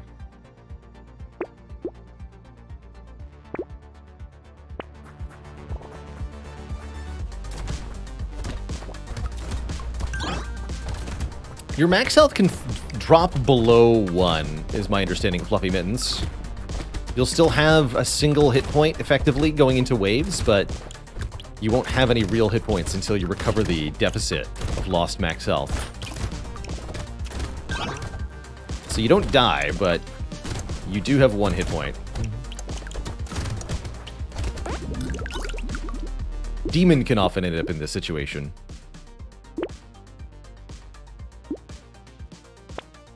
.45 range? I'll take it. And you know what? Give me a Gummy Berserker, too.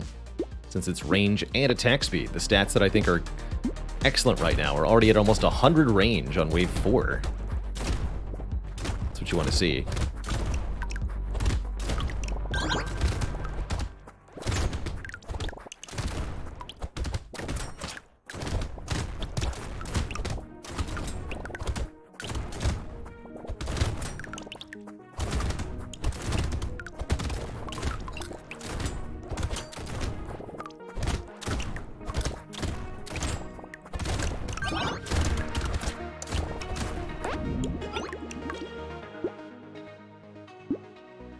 I want attack speed. I want all the attack speed. Go pretty glass cannon here. Explosion size up. Not useful right now, but maybe later. Let's take a tree instead.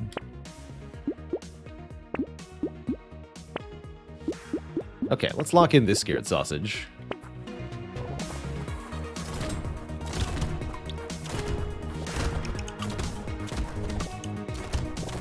Definitely gonna want some armor or more max health soon, unless I get one-shot by a more difficult enemy with -1 armor. Don't want that.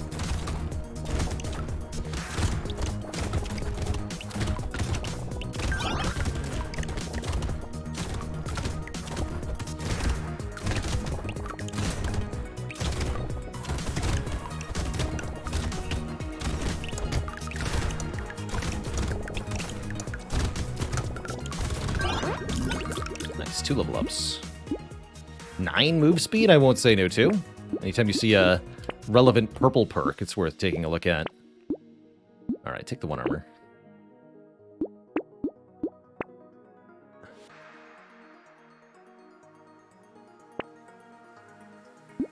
Can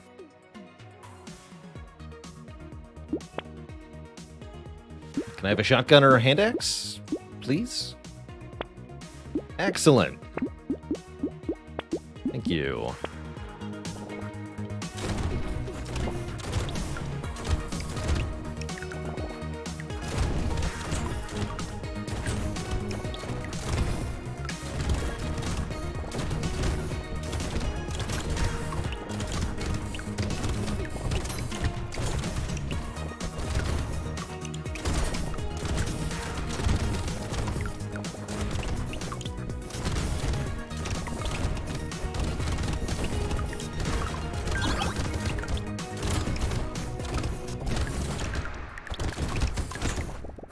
Spooky.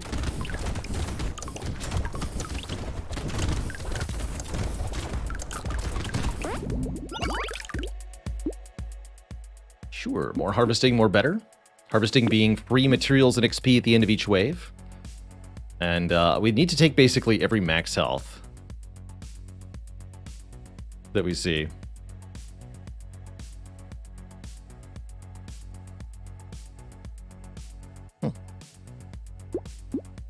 How's it going, CC Chris? A game announced by Twitch. Intriguing.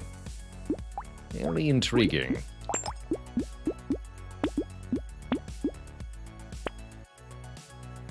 Claw? Now let's take a move speed up with the Terrified Onion.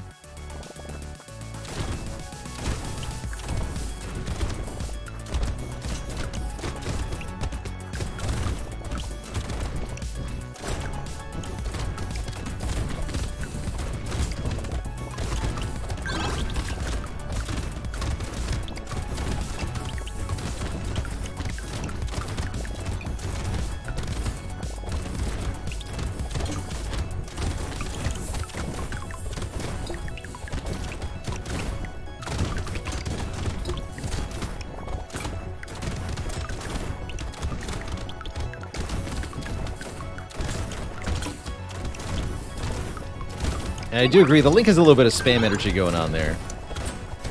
Click at your own wrist, twist chat. Coming from a verified account. Looks okay, though. Should probably roll for max health, but we got max health, so I'm going to take attack speed. And there's max health. Gotta love it. Percent damage up's very valuable on this character since we have such high flat damage. Any percent increase to that is going to be enormous, so bait is good. Let's go Scar, Lock Injection, and bait. Bait for wave 9 sounds good.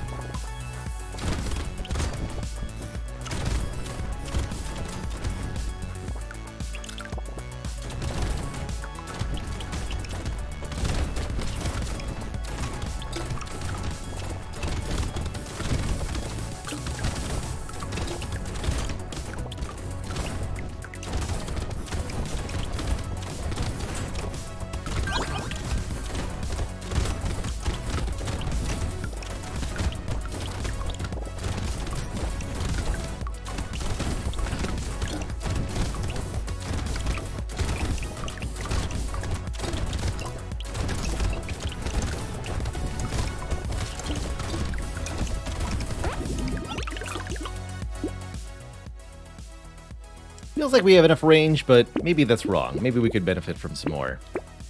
Let's find out. Okay, incendiary turret scales pretty well. There's another percent damage up. Shotgun. Excellent.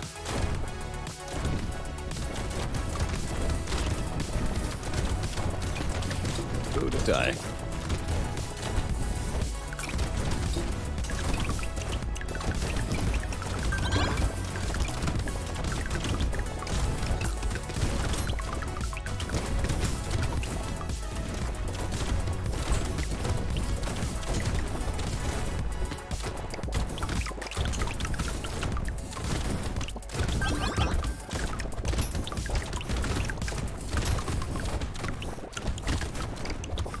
Why is max health decreasing? Because we're playing the apprentice character. Our special gimmick is that max health goes down, all damage goes up every time we level up.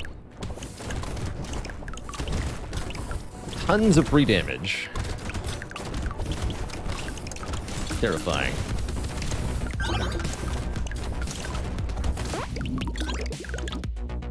I almost got murdered. Yay! Take a lot of lifesteal, I guess. Okay, this is a guaranteed purple perk. Let's roll for more max health. There it is. Excellent. That's an early enough metal detector to be pretty good. I'll take it. How do we feel about medical turret? Also take it, since the healing scales. I'll buy a helmet because we really need armor. And then I'll buy a wheelbarrow because we really need harvesting, and screw armor. Nobody needs armor. Armor sucks. Give me guns.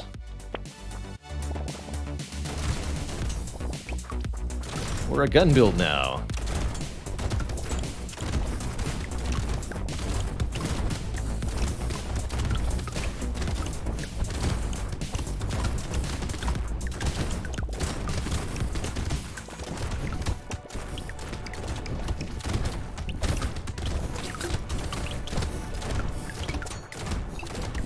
On this character, I value quite highly anything that lets you get more levels, and harvesting is part of that. More levels equals more damage.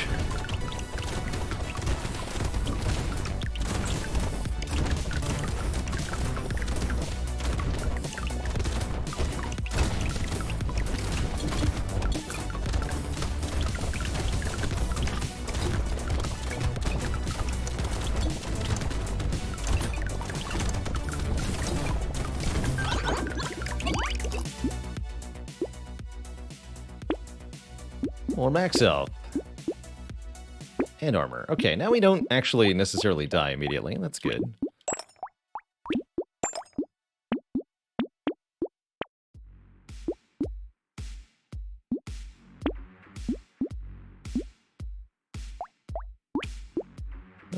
Yeah.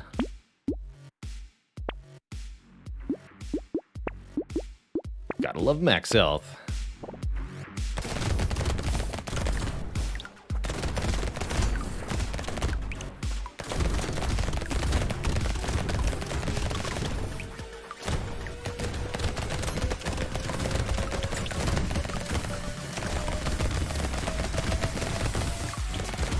Is the snake worthwhile? I guess it could be, with the sausage that we have.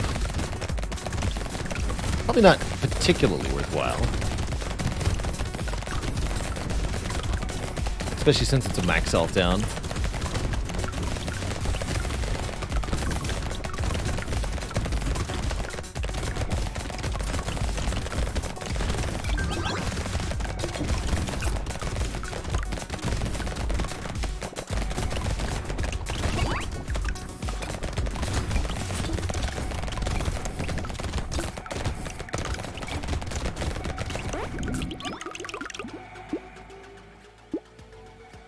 No. Armor. Shotgun. And more experience points. Alright, we've got an elite here, 34 health versus the Chargy Boy. Shouldn't be too bad, actually.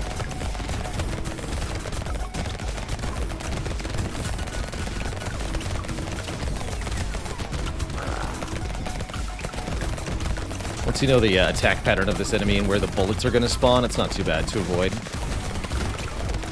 Ooh, don't get directly hit, though.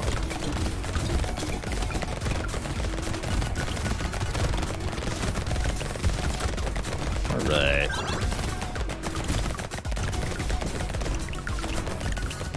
Killing an elite grants us a chest containing a tier 4 item, a max tier item, which is always a boon to your run.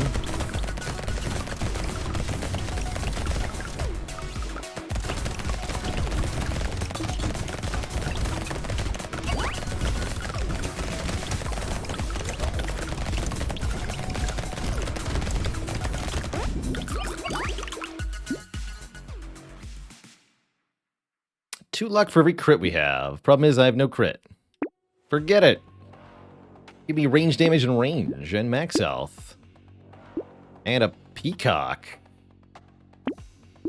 For even more experience points, I like it. 15 max health, if I'm willing to take additional enemy speed. I don't think I am. Give myself more speed, though.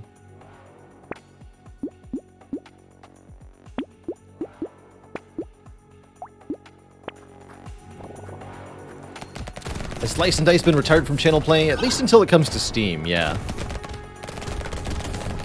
I will very likely revisit it for the Steam release, whenever that is.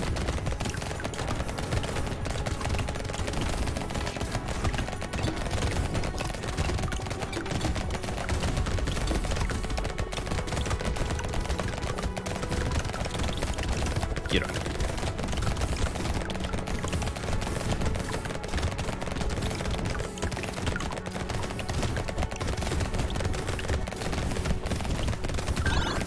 I'm sure there are some situations where Alien Baby is worth it, but I don't know how to recognize when it is worth it at this point.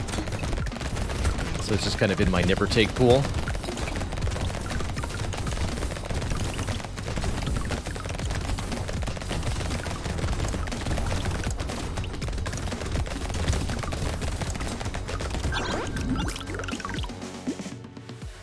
Sausage number 2. Like attack speed here. Move speed's good too. Range damage is good too.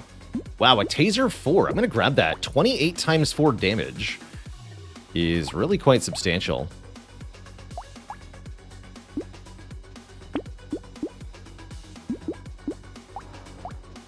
Yeah, it's quite substantial.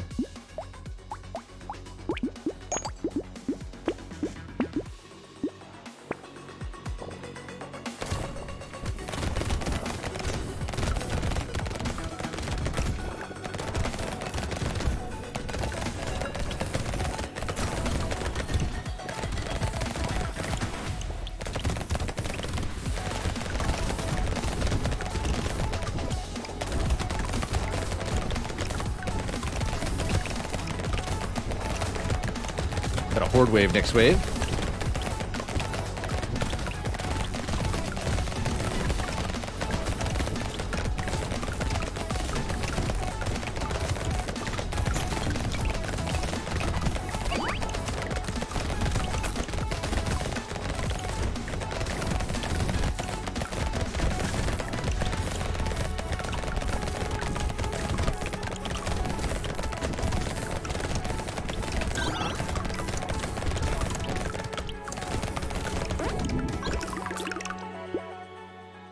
More experience. We're now at 145% experience gain up, which I like to see.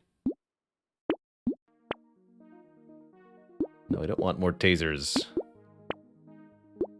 Just the one, thanks.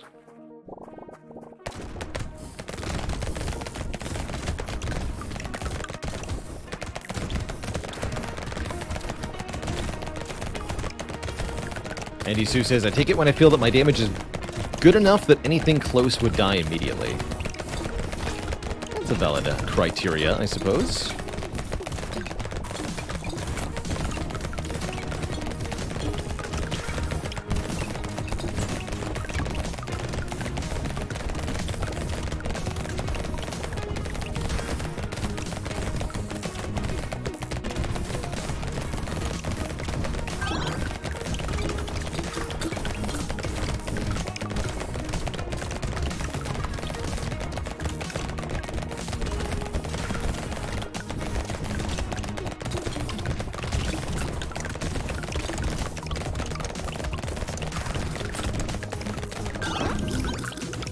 Just for comparison, how did our weapons do that wave? 5,000, 7,000, 9,000, 13,000. Taser's not doing that much. Taser's mostly an anti-boss weapon anyway. Take a lot of max health and a lot of attack speed, please. Take a pumpkin too. Why not?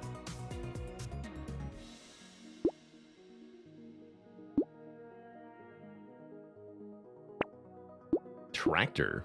Bit late for tractor. Stone skin, no good either.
More attack speed. There's no such thing as too much.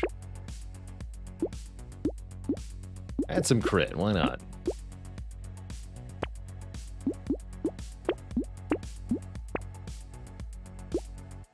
Triangle of power looks great. Bring it on, Elite. What do you got?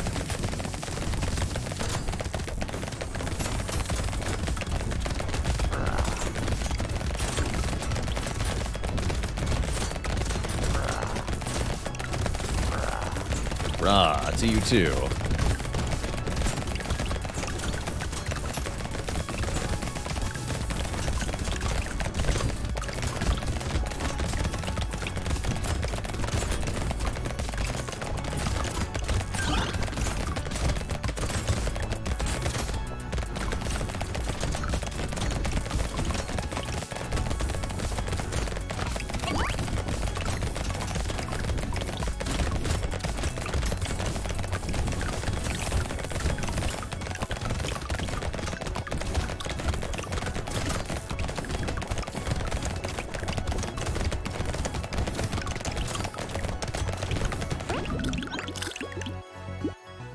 Brotato!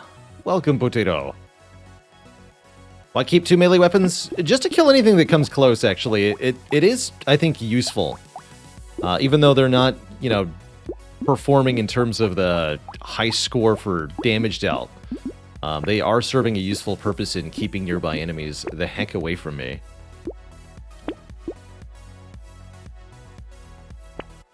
I'm hopeful that we might upgrade them all the way at some point. The hatchet was our starting weapon as well, so it's, you know, a sense of loyalty to what got us where we are now.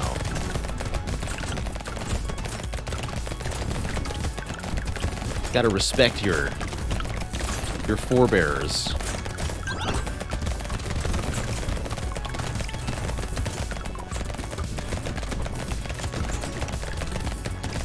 In general, I find that having a mixture of melee and ranged weapons is usually pretty effective in terms of cutting through all the spawning enemies.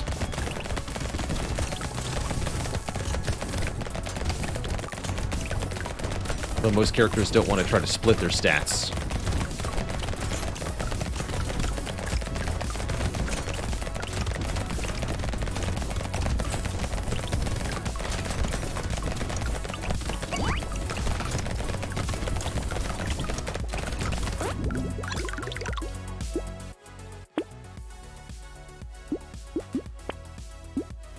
Percent damage ups. Just all damage all the time, please.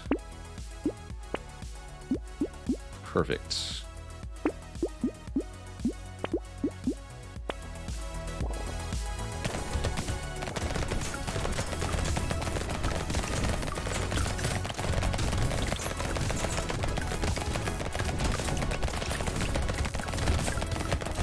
What if we get to level 30 here? Be a nice treat. Let's do it.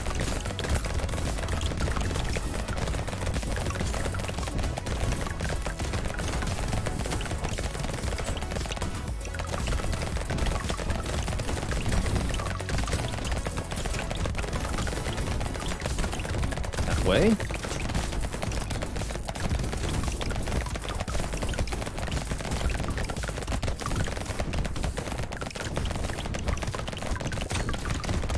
Yes. Excellent. Level 30 is a good level.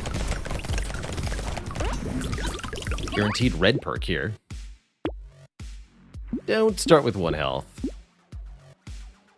Take some more armor and 9 crit chance. Let's do it. Last minute sniper gun deals 245 damage. Get out of here, hatchet. 30 engineering? Does that even do anything? I don't think so. I don't think so. Go wave 20. Give him the blip flap.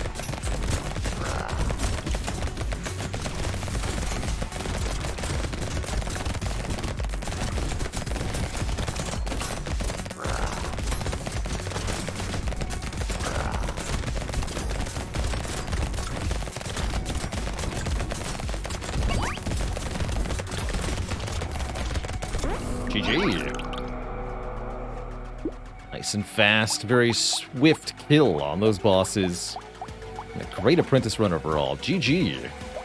28,000. It's all the shotgun. Shotgun did all the work there. 96 times 6. The apprentice has become the master. That's right. King. King's an easy character. King starts with a tier 2 weapon. You have a big luck bonus and large combat bonuses for every tier 4 item you have. Whereas there are penalties for every tier 1 item. Apparently we're starting with a knife? King with a knife. Sounds kind of good, actually. How does burning stack? It does not.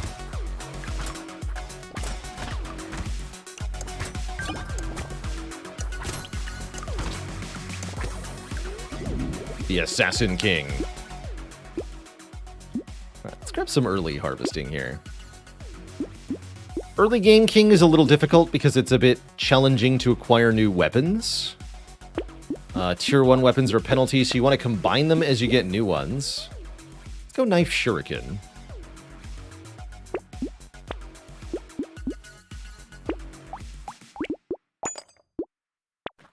Often you'll need to have one tier 1 item at any given moment, so you might be fighting with a bit of a penalty initially on King.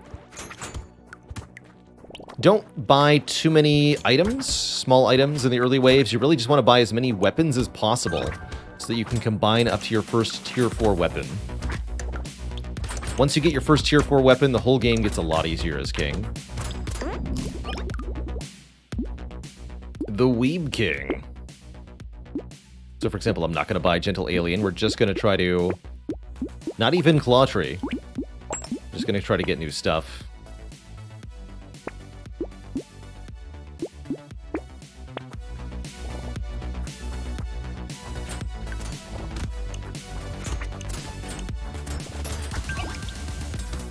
Tier 4 item takes 8 Tier 1 items, or 4 Tier 2 items, or 2 Tier 3 items.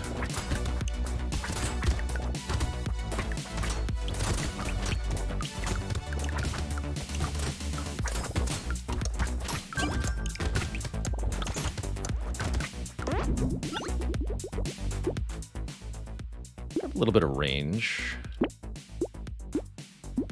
Keep stacking harvesting.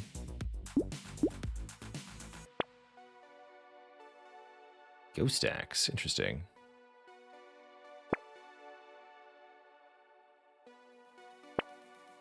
Hello? Oh, come on, man.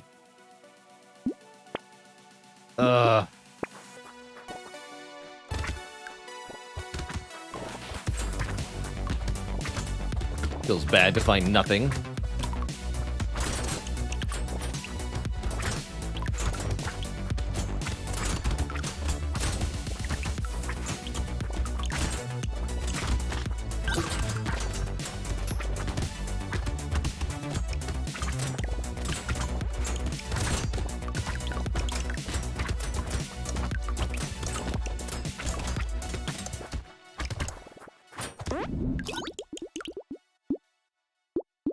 Yeah, skipping so many crit items.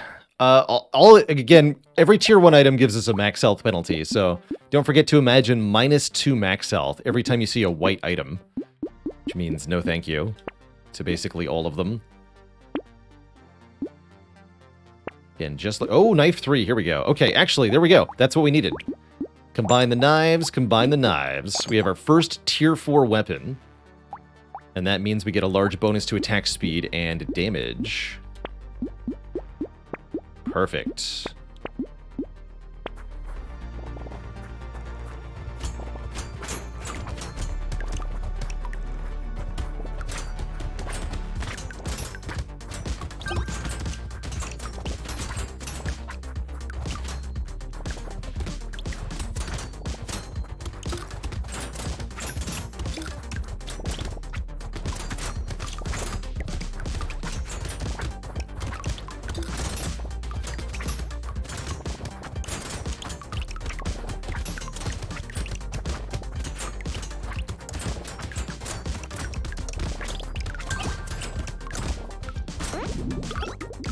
Is Brotato like vampire survivors? A little bit, yeah. A little bit.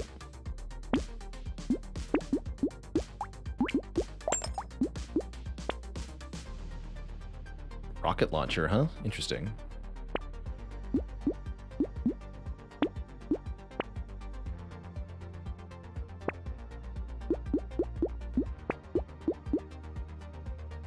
Okay. Am I trying to streak or just for fun? Currently just playing for fun. If we get a streak, all the better. But I'm not keeping track of or trying to try hard it or anything.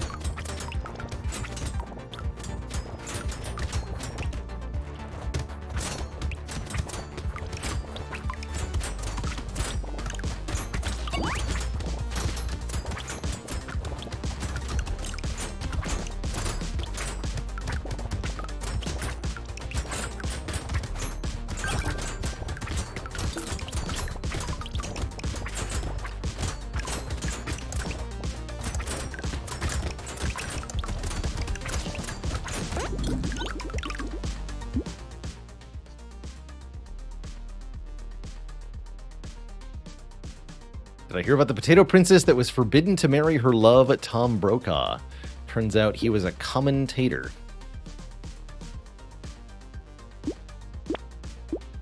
Oof.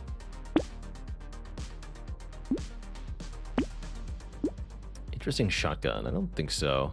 Just buying random higher tier weapons on King can definitely work out. But that's not what I'm going to try to do here. Just a commentator.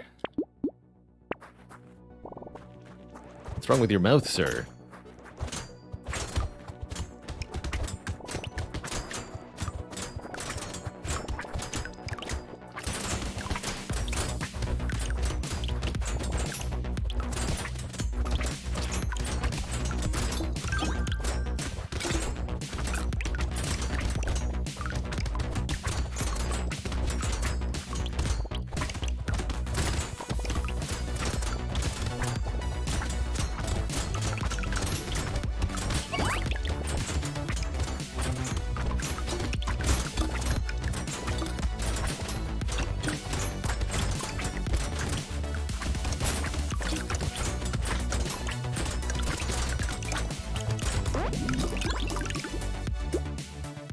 Free mid turret. I like it.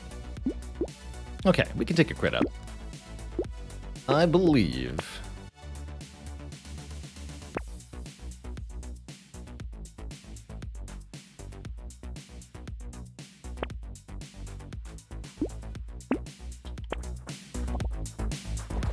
Just want to get rid of this white shuriken, man.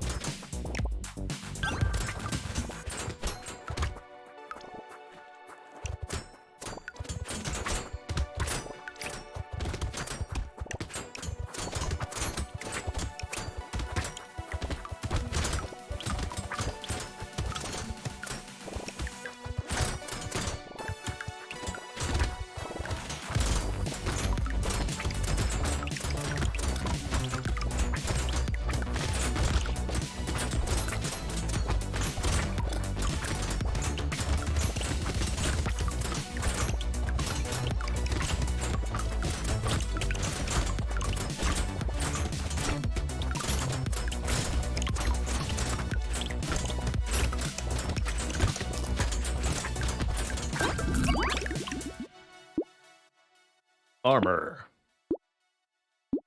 And more attack speed. And more melee damage, actually. I want the damage. Give me the damage. I want the weapons. Please, for the love of heck, give me some useful weapons. Not taking a white knife. Come on. There we go. Cool.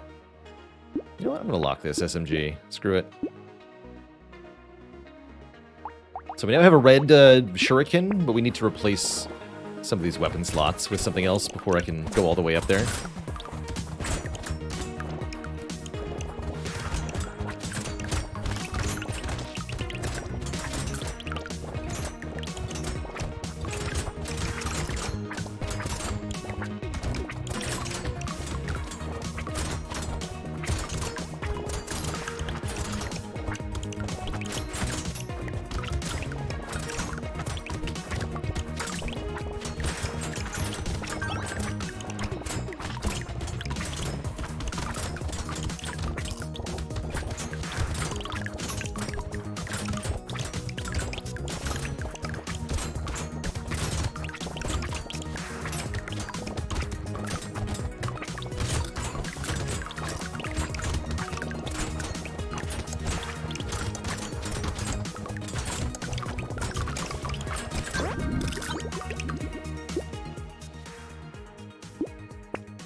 Attack speed or crit? Let's go with crit.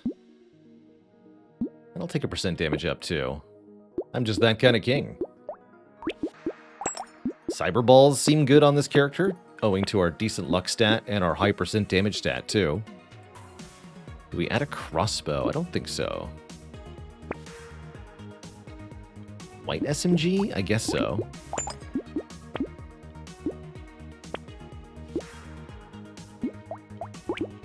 Now we're close to a red SMG. We just need another white one.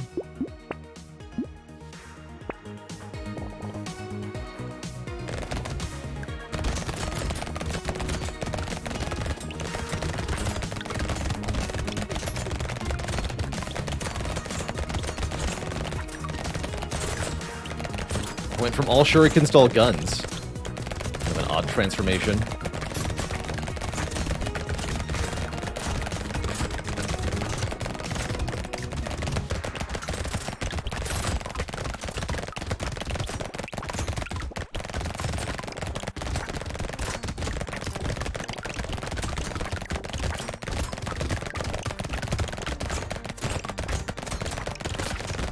Kuns are just the shurikens of the future. Just like Dippin' Dots is the ice cream of the future.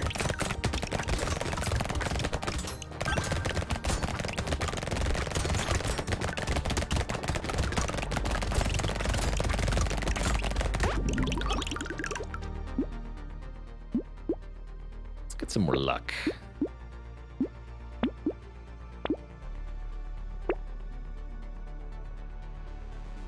Shooter. That's not an SMG. Neither is that. Take a schmoop, though.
This is only 3 max health, but I'll still take it.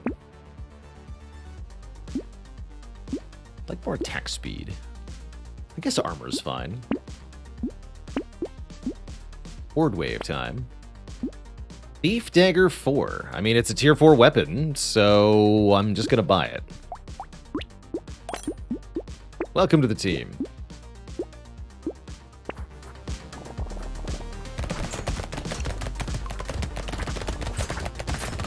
It'll even make us some money. It's kind of cool.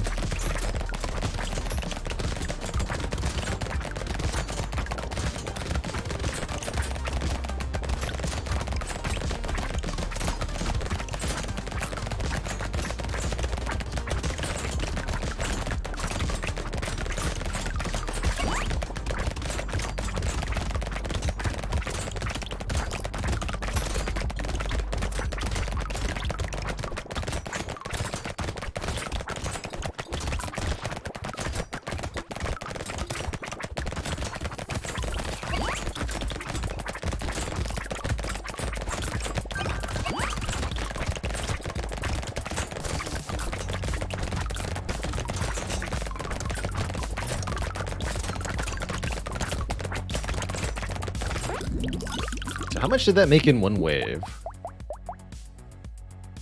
76, that's pretty good. This is a max health down, but I'll take it for the crit chance up. That way we can take more copies of Insanity. You only take the max health penalty for each different type of tier 1 items, so you can take multiple of the same kind to stack the bonus. That's pretty good.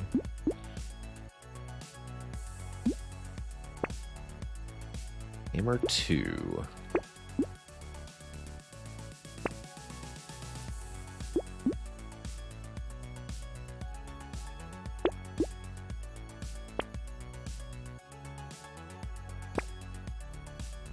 One more.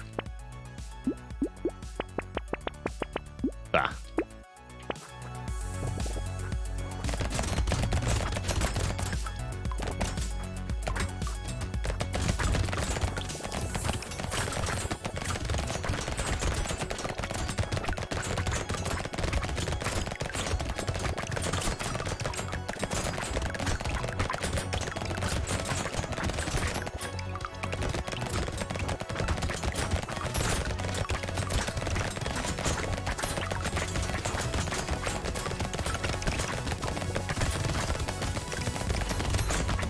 Does the Thief Dagger money on crits also give experience points? I don't believe so. I believe it's just materials.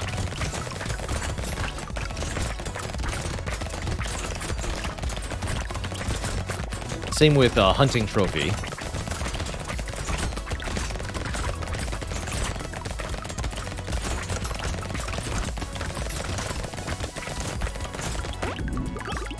the money can be used to buy more experience. That's true.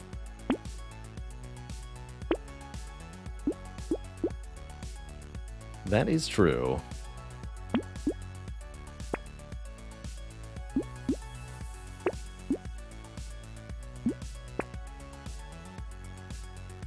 All these purple weapons that I can't use, come on.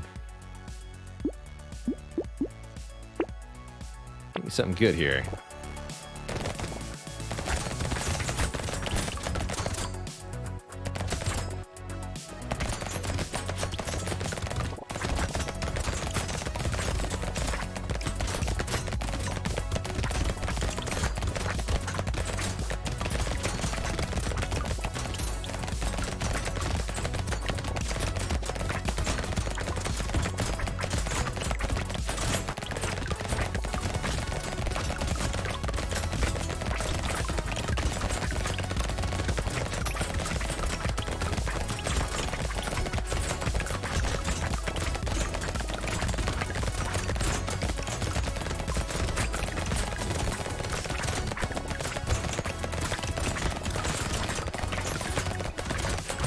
I really slept on Thief Dagger when I first started playing Brotato, but the more I've played, the more I realize just how heckin' good it can be. Even if your crit chance is not that strong, it's a lot of additional income.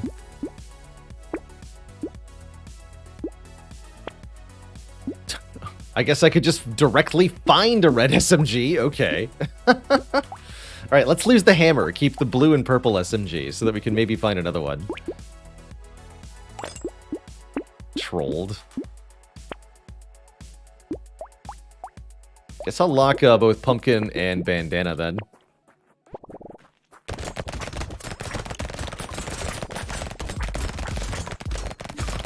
Guaranteed max health up if we kill this elite, which I think we can easily do. King has such high offense stats. Having red items increases both your attack speed and your percent damage, and those are multiplicative with each other, so you get like quad damage on King. Pretty nuts.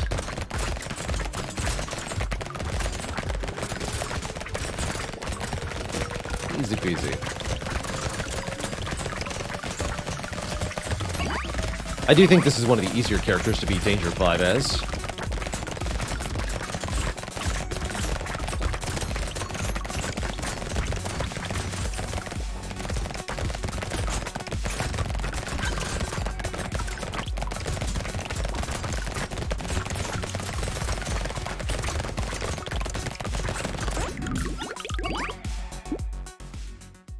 Explosion size. We don't have any of those.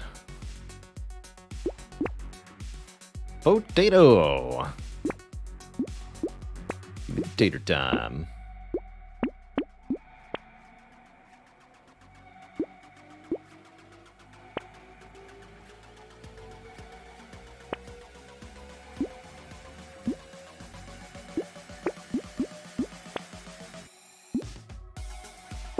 HP penalty for coffee.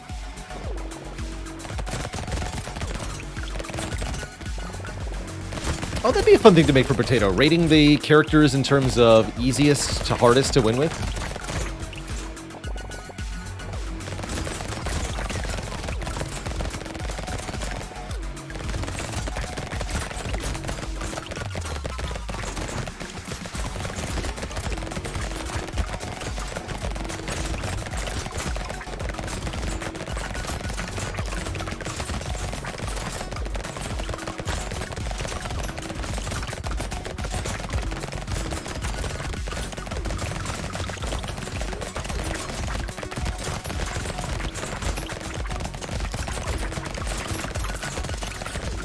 Streamer definitely took me a long time to figure out. And I think there's still certain weapons I don't know how to work with on Streamer. I feel okay with wrenches and guns, but melee Streamer is really quite hard.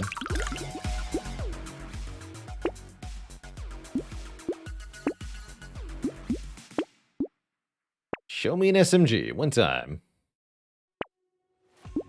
That's not an SMG, but that is good.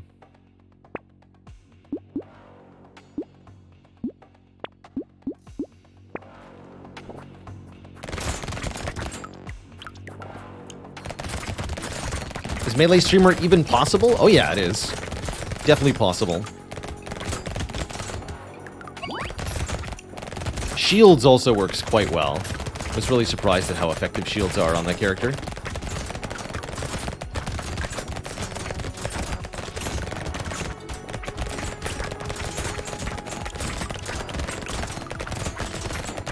I think shields might secretly be good on quite a few characters.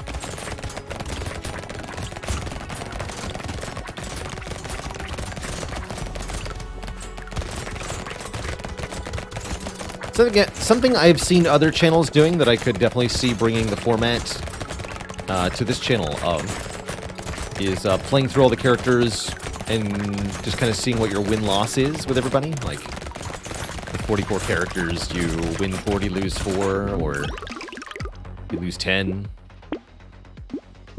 What's the deal? Where's the SMG? Come on.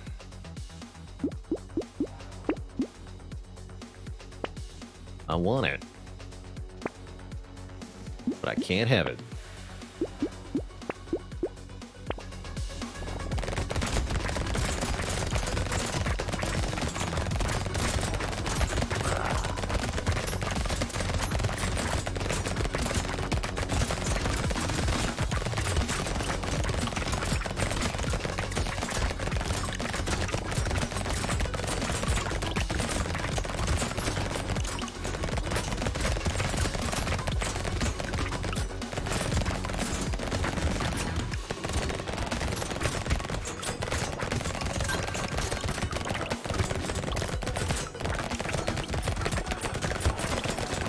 Feels good to be the king.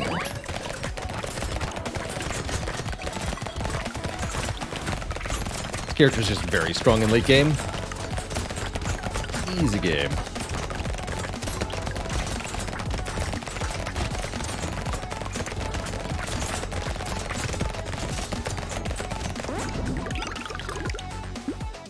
Diploma! Graduate King.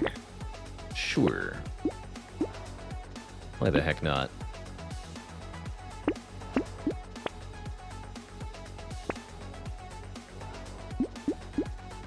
Exoskeleton is very good. Guess we're not getting a red SMG after all. Well, another red SMG. I was going Unicorn Sai when I joined streams last week. I thought I was going to get better at Spire. Now I'm just addicted to watching Brotato. It's certainly an addicting game, both as player and watcher. It's too good, man. It seems so simple at first glance, but then it just sucks you in.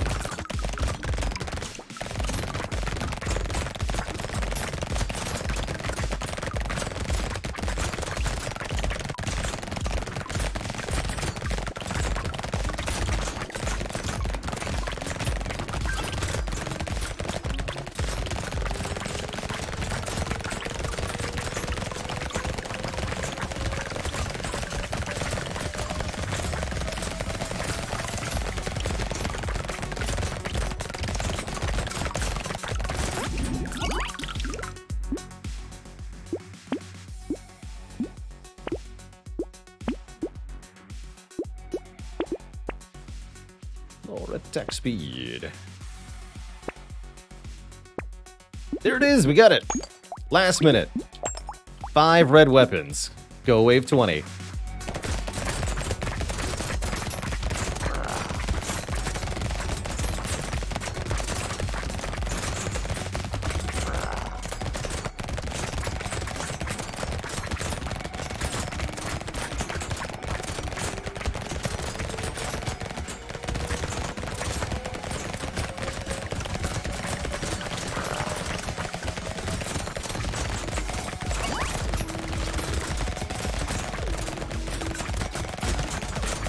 GG.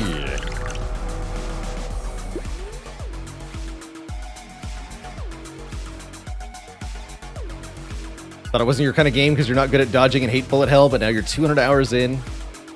I'll do that to you. That's a good king run. All right, I think I've got one more in me. Let's do a run as Lich. Lich gets a whole bunch of free healing, but half damage mods. I actually think Hatchet on Lich might be really good. Lich just wants to scale attack speed and crit chance anyway, and the hatchet works really well with just stacking attack chance, attack speed. Claw is also good on Lich, I bet. For the same reason. This character also deals damage whenever they heal, but you don't need to worry about that part. The passive on Lich is somewhat difficult to use well.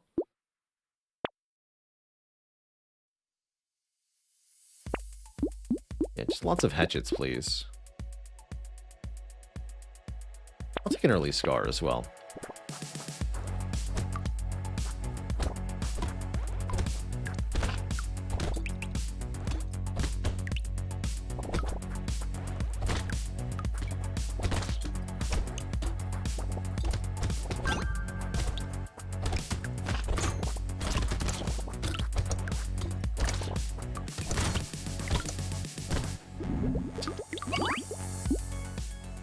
Armor's good. And there's no harvesting penalty on Lich. Any character with a strong start, and I think Lich counts, is good for early harvesting. One more. How's it going, Shayat? Appreciate ya.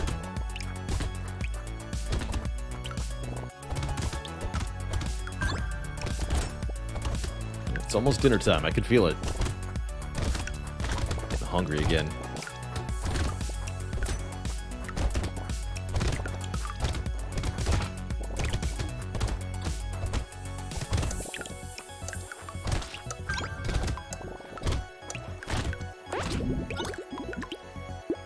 Hungry but want a nap? If only you could cook while sleeping, and then you could just wake up to food being done. I guess if you have a rice cooker, you can do that. Don't recommend that with an open flame, though. No armor mod. It's just damage mods that are have? That's right, okay. Instapots, good stuff. Want a crossbow? Crossbow hatchet? That sounds stupid. Let's try it.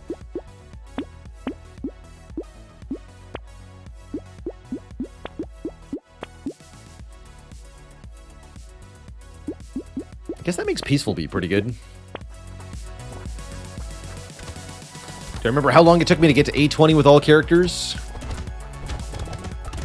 I'd say around 500 hours. I don't have an accurate reading on that because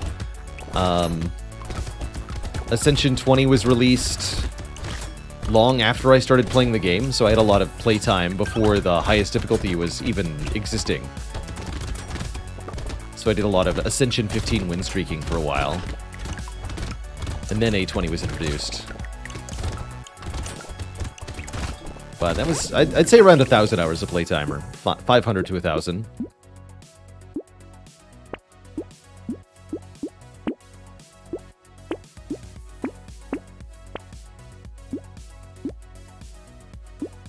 Gotta love Banner.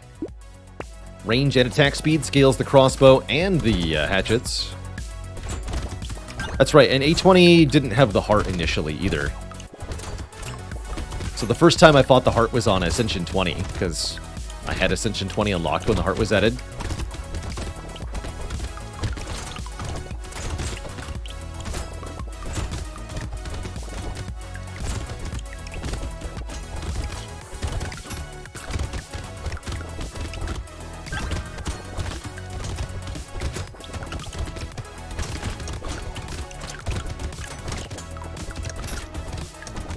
How'd my heart fight go? Pretty well. It was, I had Dead Branch Corruption as Ironclad, and I only barely managed to win. It was a good time. One more time. I regret everything. Screw it. Give me some luck. Sword.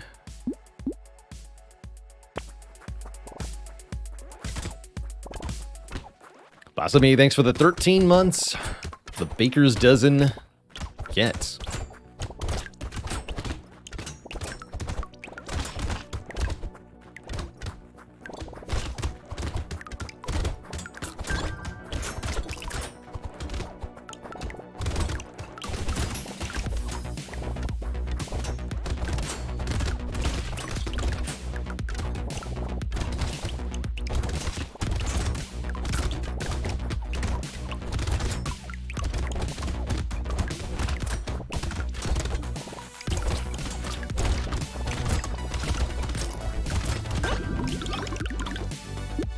was a little close.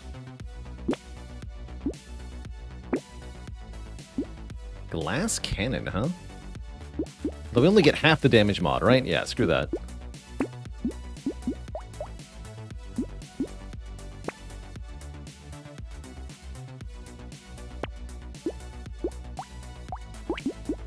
Forget that noise.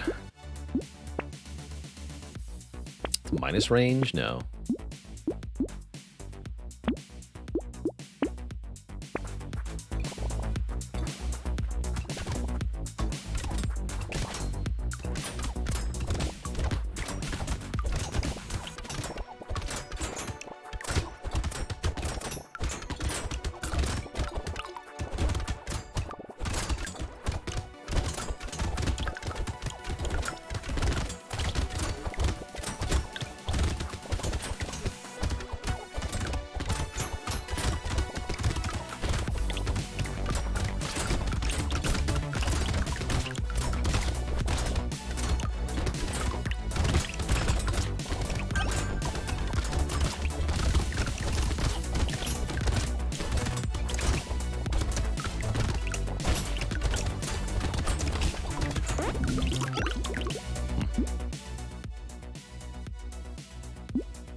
I'll take move speed there.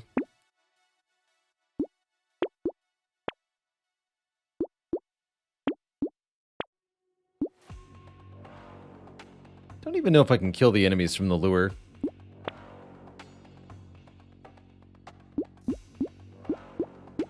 Rip and Tear seems weak also. Who's there?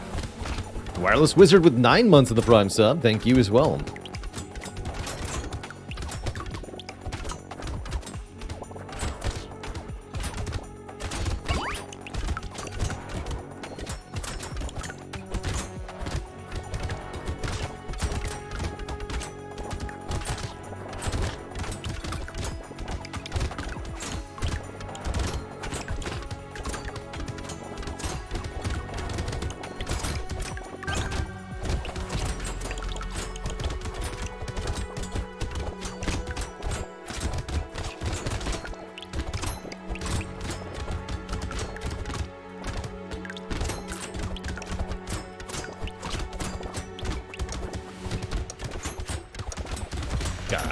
Gotcha. Stinky crate carrying alien.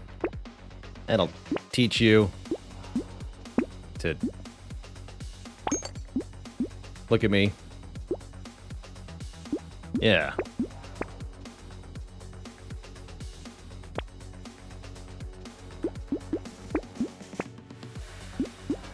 Seems surprisingly hard to find attack speed. Well, I bet jousting lances are good on this character, too.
Move speed out.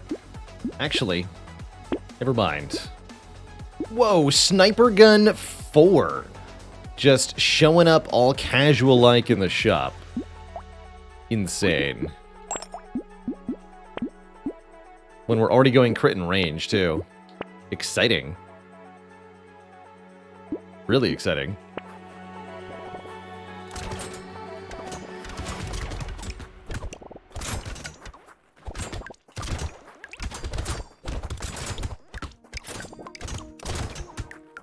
That's very cool.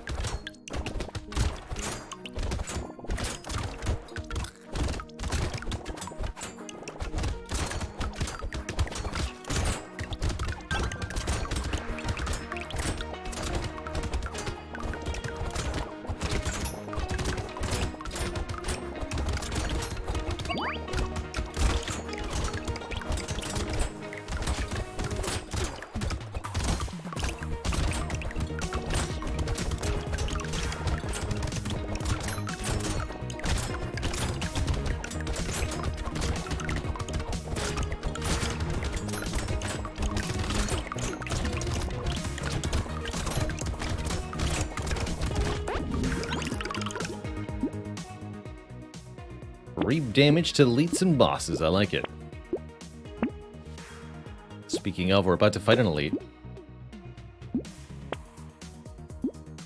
With the power of community support. Here goes.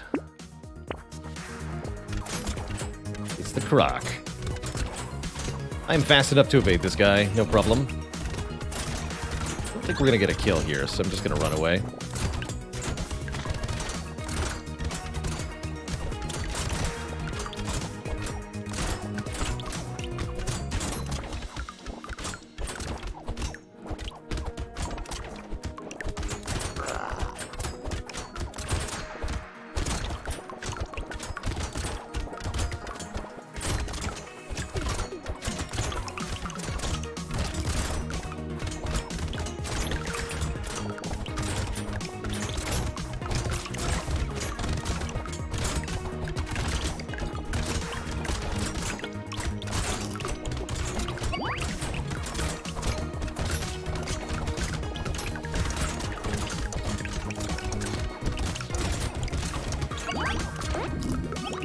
Even got both the lure items.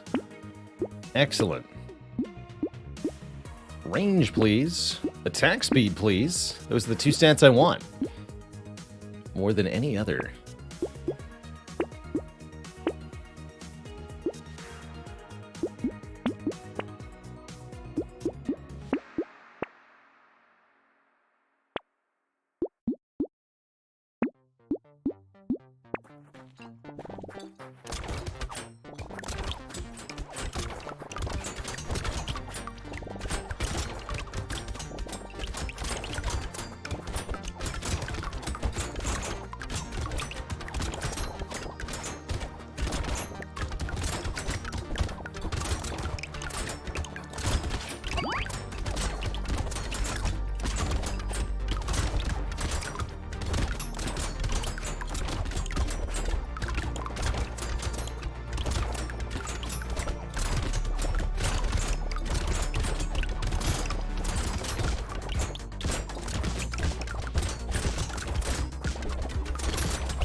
More crit.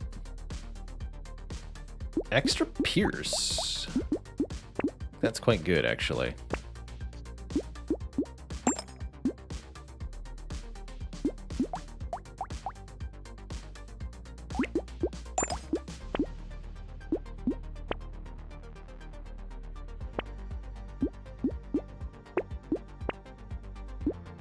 Okay.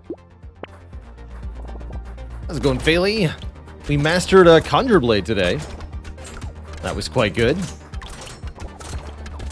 Defect did perish, but the Watcher did not.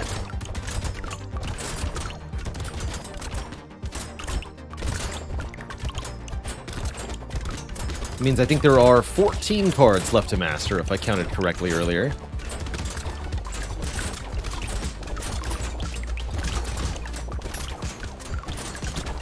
The Spire Mastery Challenge.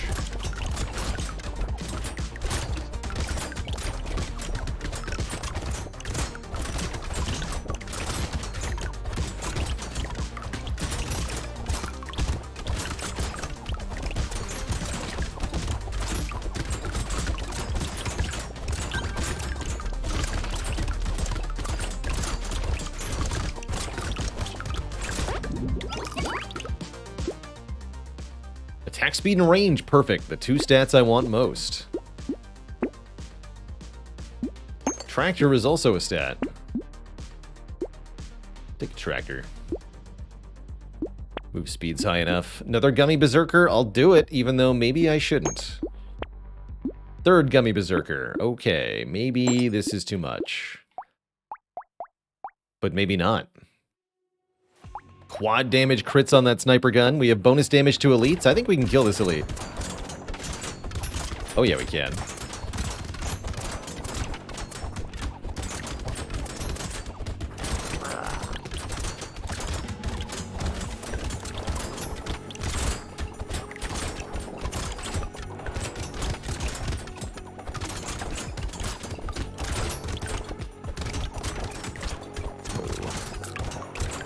must be careful here.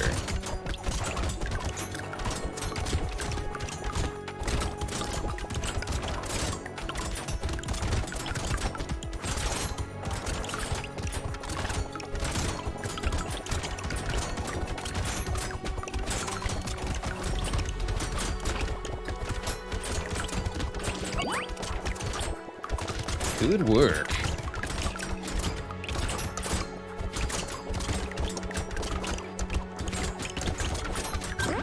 Alright, which weapon had the most damage credit this wave? Was it the sniper gun? 15,000?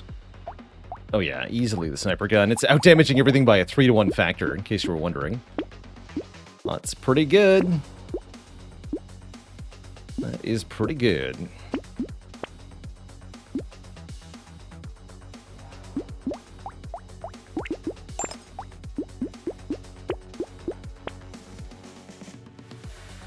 Too late for hunting trophy to be particularly good, unfortunately.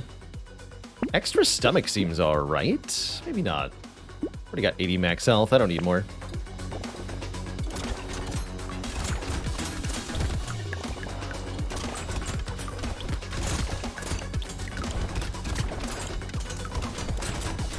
Never too much gummy.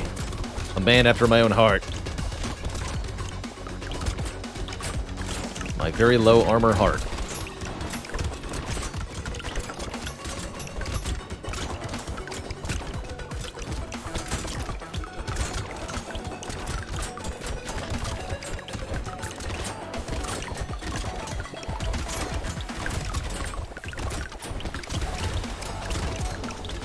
The Closer, thank you so much for the Prime sub. Welcome to the Closey sub club.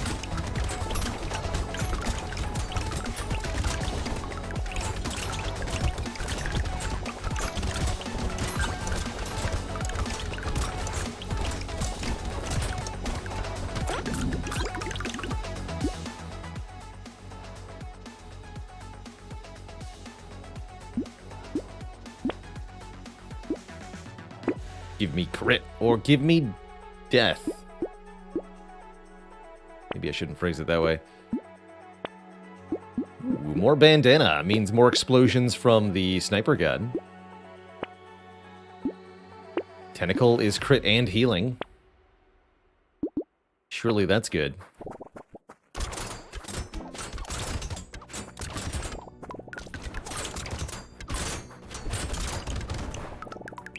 So the more targets the sniper gun can pierce through, the more times it'll spawn secondary projectiles. You can see now that we're getting big fireworks every time we fire into a crowd.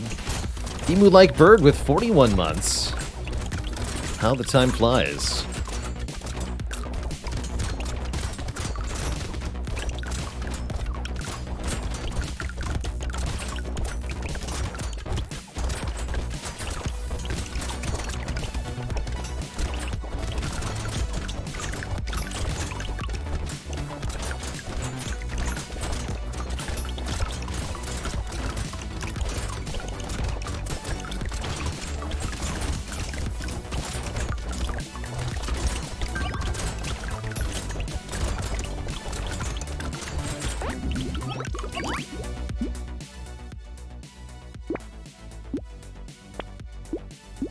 Attack speed.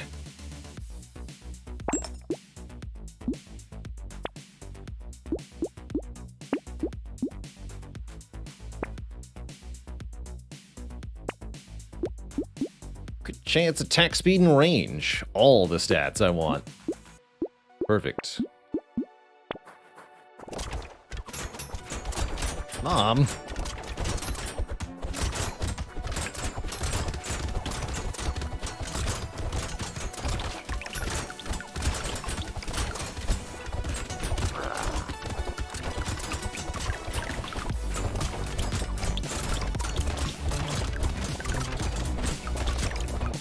Oops. Fair enough. Did that to myself. I was walking into the enemies too aggressively, trying to get a damage on the elite. And I'm thinking too much about dinner here, which is definitely where I'm headed now. Twitch chat to dinner. To dinner. Because I'm hungry. So, thank you one and all for joining me. I'm going to be back at it tomorrow with some more Spire challenge action. Not later than noon Eastern Time. See you later, stupid ketchup. Jetterdo Janin. Pascal, Quambach, It's Chili Chili, Enrique K, Twitch Tarek, Bashami, and everybody else. Thank you so much for watching. Have a cozy one, my friends. Till next time, toodaloo, and good night. Bye-bye.